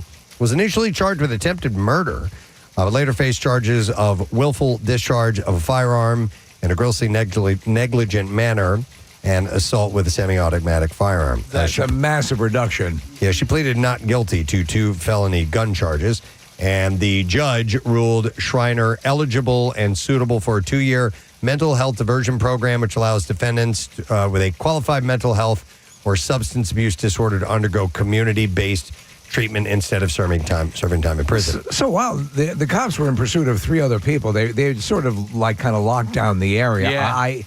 Was her reaction predicated on she didn't know who they were? They identified themselves? It was just so weird. Yeah, either that, maybe she didn't believe them, Yeah. and I guess she felt threatened. So anyhow, it was enough for her to not be found, guilty Right. or have to be charged with murder or attempted murder. We've determined that this is weird. So if she completes all conditions of the diversion, including abstaining from illicit drugs and alcohol, the court will dismiss her charges altogether. So Mammoth announced 19 tour dates for 2026 in support of their 3rd album, The End. The tour kicks off March 5th in Buffalo, New York, runs through April 4th in Prior Lake, Minnesota, and there are 2 shows in the general area. Mammoth will be at the Tropicana in Atlantic City on March 13th, and then the next day, March 14th, they'll be at Bethlehem Wind Creek Event Center. So what is it? Buffalo? It's 8 times. Yeah. If you say Buffalo 8 times, it is a legitimate sentence. Complete sentence. So Buffalo, New York is where it kicks off. The band's 10 Years and James and the Cold Gun will join as opening acts. Foo Fighters have announced a benefit concert January 14th at the Kia Forum in Los Angeles. All money from the show will go to Hope the Mission and Los Angeles Mission, 2 groups that help homeless and hungry people in the city. The concert happens to fall on Dave Grohl's 57th birthday, by the way. The only way to get tickets early is to show up in person at the Forum on December 7th and bring donation items like new socks and underwear, dried beans, or pasta. Grohl said that it's a great way to celebrate his birthday by making noise with people for a good cause. I hate wet beans. You hate wet beans? Yeah, you like dried beans. Because they bring dried, yes. Aerosmith is no longer a part of Disney's Rock and Roller Coaster attraction at Disney World's Magic Kingdom. That was a fun ride. It was a fun ride. Yeah. It was. It was a solid indoor roller coaster. It's now Rockzilla, correct? No, it is not. Right. It is making a change, and I'll tell you at the end here. So the ride has been a staple of the park since 1999 and featured a pre-ride segment with the band, along with actors Ken Marino and Elena Douglas. As of now, that segment has been removed, though the band's music is still the soundtrack for the actual ride for the time being. The changes come in advance of a complete overhaul of the ride due to debut next year, which the Muppets band The Electric Mayhem are going to be taking over, with riders embarking on a search for the group when they go missing prior to a concert. All right. I do love those iconic, like when they were closing down the E.T. ride. It's like, it's sweet. It's nostalgic, but I guess you got to move on. But did they close down the E.T. ride? Universal, At Universal? right? No. My brother just went on it like a month ago. It's the oldest ride in the Remember they were in the talking park. about getting rid of it? Oh, maybe they were, but I just was talking to him over Thanksgiving, and he said Still that they running? wrote it. All yeah. right. In fact, they do a really cool thing down there where if you have a child that's too young to ride, you can ride, like one parent can ride with the child, and then immediately the other parent gets to go on with the child. Okay, I got you. All right, so E.T. Adventure looks like it's still up and running. Let me try this effect, Thanks, right? Dave. Yeah. Your child. There we go. That's working. Yeah. Keep your child with me. And then finally, Fish is bringing their show back to the Sphere. Yeah. Yesterday, the band announced a 2026 return to Las Vegas in the iconic venue for a run of 9 shows. This must be the first you're hearing about a case, right? Yeah. Tell me more. Right? April 16th, the 18th, April 23rd to the 25th, April 30th to May 2nd. And the band made that announcement on social media. I mean, this is the marriage you've been waiting for. Well, I mean, they did it before. They did it a couple of years ago. And did you see it? No, I had tickets, but what ended up happening was my daughter's senior prom was that Friday night. I was supposed to go to the Friday night show. And then I have a friend who ultimately passed away from glioblastoma. Oh, my God. And I was asked to MC a fundraising event for him on that Saturday night. So I ended up not going to the shows. And listen, I knew it was inevitable that they were going to come back here. And the fact that they're doing 3 weekends in a row has got me really excited. I'm curious as to how this is all going to work out. Because Fish is infamous for never doing the same show twice. And so I'm sure, Thursday, Friday, Saturday night shows will all be different. That's but three separate sets of graphics, music, and all that. But I wonder if they're going to just do the same 3 shows 3 weekends in a row. Or will they just do Wizard of Oz? They could do that too. Casey, if I'm correct, I'm pretty sure the Grateful Dead did all different shows every time. Or the Dead did. Yeah. So I think they just have graphics that they put up and they kind of like play it for as long as the song goes. Yeah, and they've then been they have a doing new this one. for a while now, so they know what they're doing over there. Yeah. But so I am curious. It does look amazing, Marissa. It blew you away.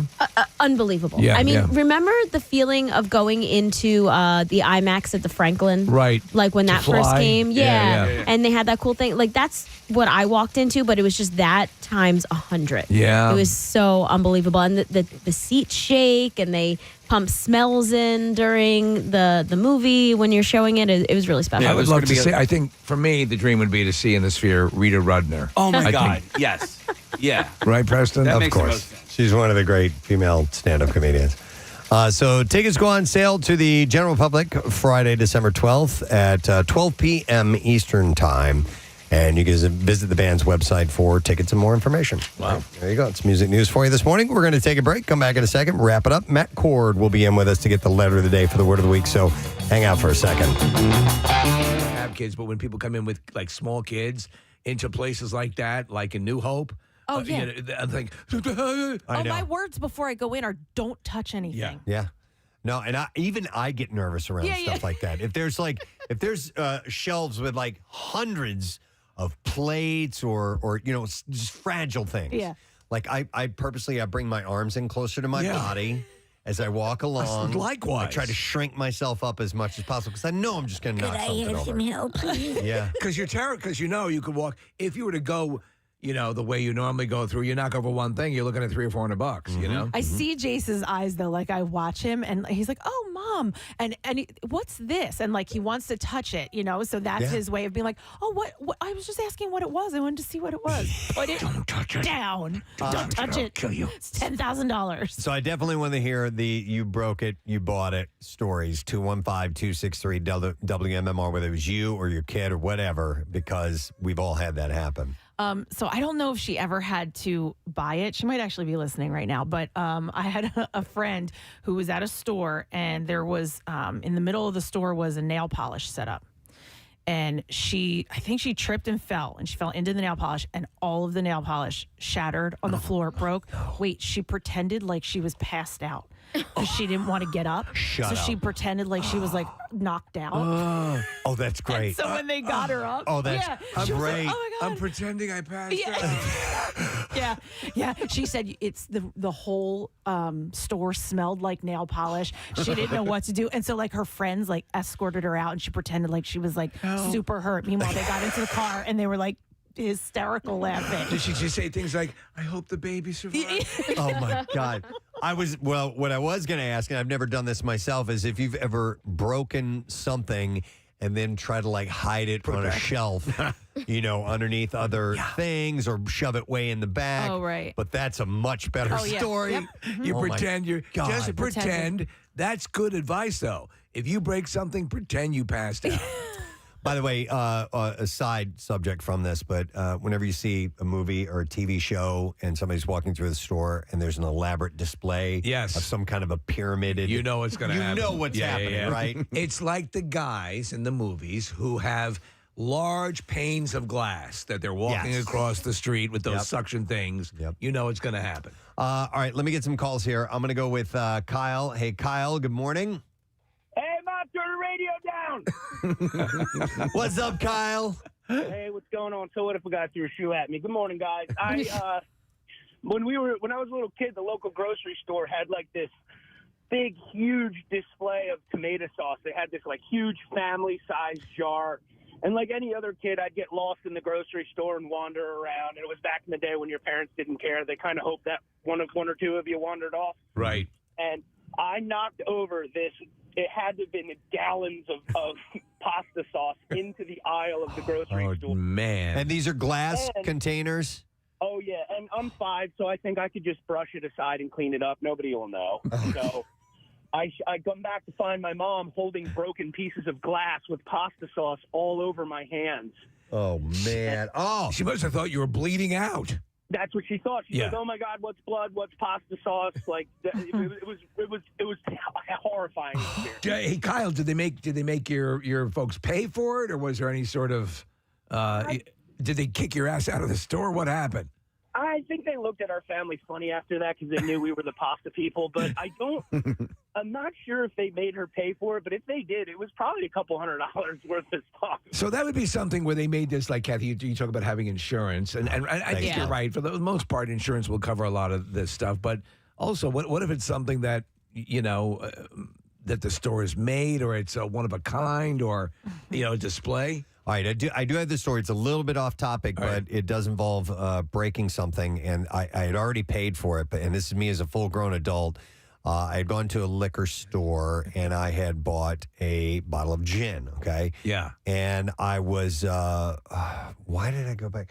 And anyway, I think I had already paid for it, and I forgot something. I came back into the store, and I was in the back of the store, and I dropped it, and it just shatters. And I've already paid for it. And I'm like, you got to be good. Or maybe I went outside and dropped it. Anyhow, I dropped this, and I was like, I was like Bluto in Animal House. Right, when they dropped the booze. Like, because I just paid for this bottle. And I bring it back in, and I'm like, oh, my God, I'm so sorry. I'm like, can you fix it? Can you fix this? No, but what they told me, and I did not know, that with alcohol like that, as long as the seal on the cap was not broken, they could take it and give me another one. Really? So they did? So they gave me another one. So as long as that seal was not broken, that proved that you didn't drink some out of it and go, oops, I dropped it, and I need a new one. That they could give me so another they didn't see you with the straw in the parking lot. Right. I made a little hole. I was at a store just this past weekend at the beach. It was kind of like Terrain, Kathy. Think about it, where it's like it has all these cute like knickknacks and bric-a-bracs and kitchen things. Plus, you can get lunch there. So while you order, you go and you shop around, and it's beautiful, like pottery and dishes. Everything is breakable. Yeah. And in the end, it's very tight aisles, and there's lots of things on the floor. So there's not just like things on tables, but this woman leaned in, and she must have kicked a stand that was set up under the table, and it just started shattering. But it wouldn't stop shattering. There was at least like 9 dishes that fell. And those displays, once it's like that, they're going. Here's the only thing I think she had going for it. It was definitely like all high school kids that were working there, and everyone was like, what to do? Oh, sorry. Well, enjoy that's the your same macaroons. Thing. I get so nervous when I'm at Cracker Barrel and you're in that store part. And I remember one time, Preston, I knocked over a Mel Tillis CD and cracked the jewel case. And I was like, oh, my God, this must be worth, I don't know, $1, right? Oh, God. Here's a text that says, knocked over a saxophone off of a stand in a Sam Ash while test driving a bass guitar. Bent the horn into an oval shape upon impact. $2,700 later, guess what I own now? Oh, my God. My God. So what are the parameters of the law or insurance coverage? What are they within their rights to exact from you if you are responsible for breaking something they deem? In other words, are they compelled, to go? Is it like when you get into an accident and you decide, Kathy, like your situation, are we going to go through insurance or, you know what I'm saying? Yeah. Can you do it outside of that? I had the same question. What happens if you get in an accident when you're test driving a car? That's a good question. You bought You dig it? You bought it? I think you sign up for their insurance policy when you take Yeah. the car off the lot. Don't quote me on that, but I think like in order to do a test drive, you have to sign something that says you are somewhat culpable. I promise for it. not to break right, it. yeah. Right. We're going to calls. You broke it, you bought it, 215-263 WMMR. I have Laura on the line. Hey, Laura, good morning. Good morning. If I had a hammer, I'd hammer in the morning. I'd beat you with the hammer. Then I'd flee town. What's up, Laura? So recently at a pet store in Harleysville, I won't know which name one. names. I know Yes. which one. Go ahead. Yes, we live very close to it, and I took my dog in there to buy dog food, thinking I would spend $30 or $40. And he peed on the entire display rack of handmade raincoats for dogs. And the lady was so pissed.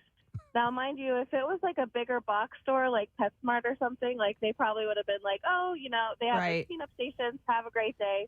No, this lady was pissed. She gave me like the devil eyes, and she's like, well, now we can't sell them, blah, blah, blah. So they made me buy $50 dog rain jackets. So if anyone is in the market for Now, I have plenty of sizes. a rain jacket, all moisture of Right? any type should run right off of that. Yeah. And, I know. And by I the felt way, so how do you pressured. home make? What do you knit a rain? Do you ever Well, see it's like probably knitted raincoats? It's hand sewn to fit a dog. I mean, But I mean, they're it's- probably not mass producing raincoats for dogs. But I mean, as Preston points out, it's usually some sort of water repellent material. And that's why I was so pissed.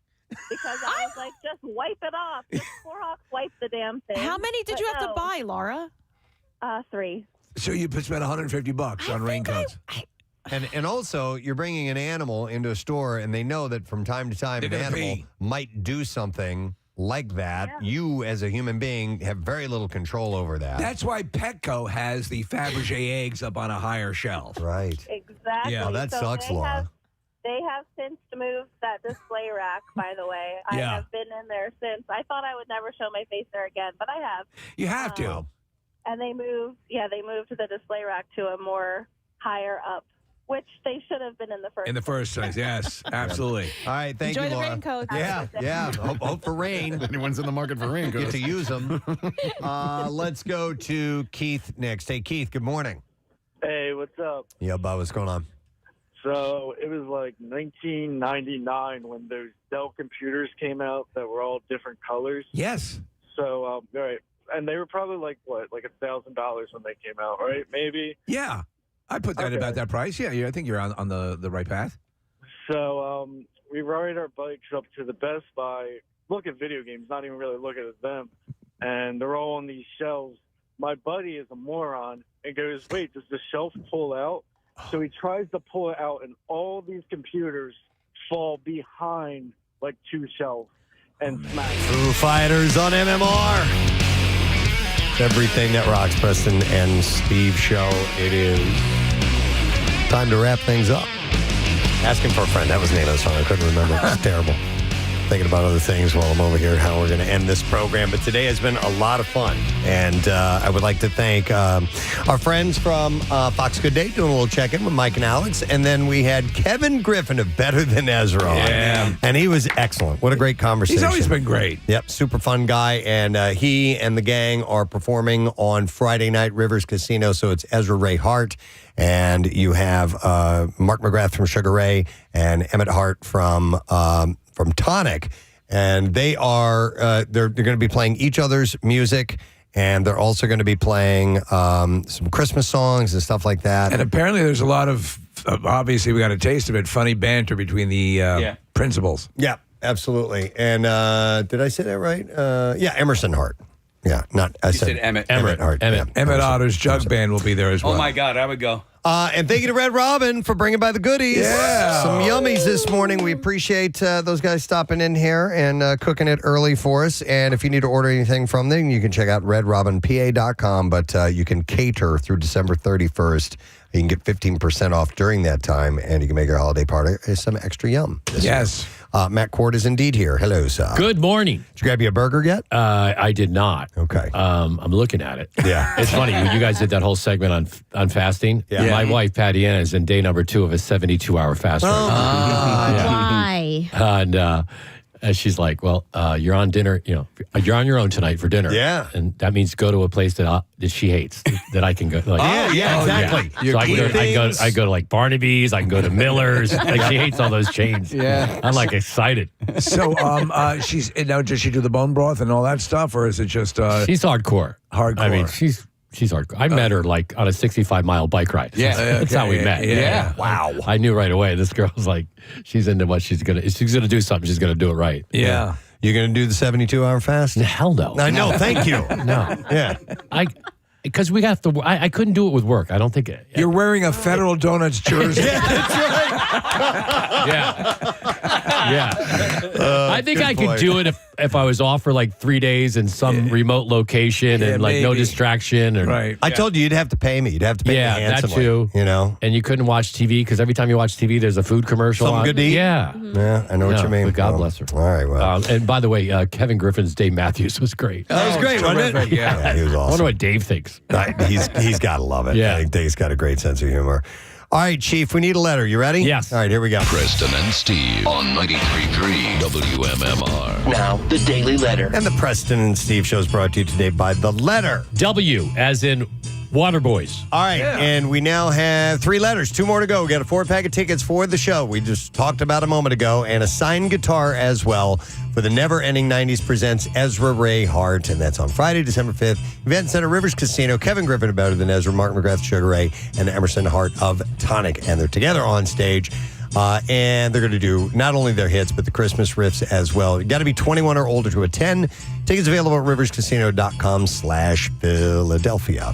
All right, so what you doing today, man? Well, it would have been Ozzy's birthday today, so we're doing a block of Ozzy / Black Sabbath, a block of Rancid, and a block of Aerosmith. Oh, wow. Nice. I know Rockin'. Be happy with Rancid. Big time. I love the fact, and I don't know if it moved, but because I don't get into the Pierre Robert studio that often, but the autograph from Ozzy to Pierre is like right there on the top of the console. Oh, yeah, it's still there, yeah. Yeah. I love that. And vinyl cut will be something from the Clash's London Calling. Okay. Nice. Solid stuff. Thank you, Matt Cord, and thank you to our sponsors. Preston and Steve Show brought to you today by Dunkin', and the Preston and Steve Show runs on Dunkin'. Also brought to you by Acme Markets. Fresh foods, local flavors. Tomorrow on the program will be almost at No Sad Bro Friday, so we'll celebrate that. But Steven Starr is stopping by tomorrow. Yes. Wow. He'll be joining us in studio, so we'll chat with that very successful and cool gentleman, and we'll see what else we can get into. So that's it. We're done. Rage on and have a great day in the morning. We will see you later, gang. Bye-bye.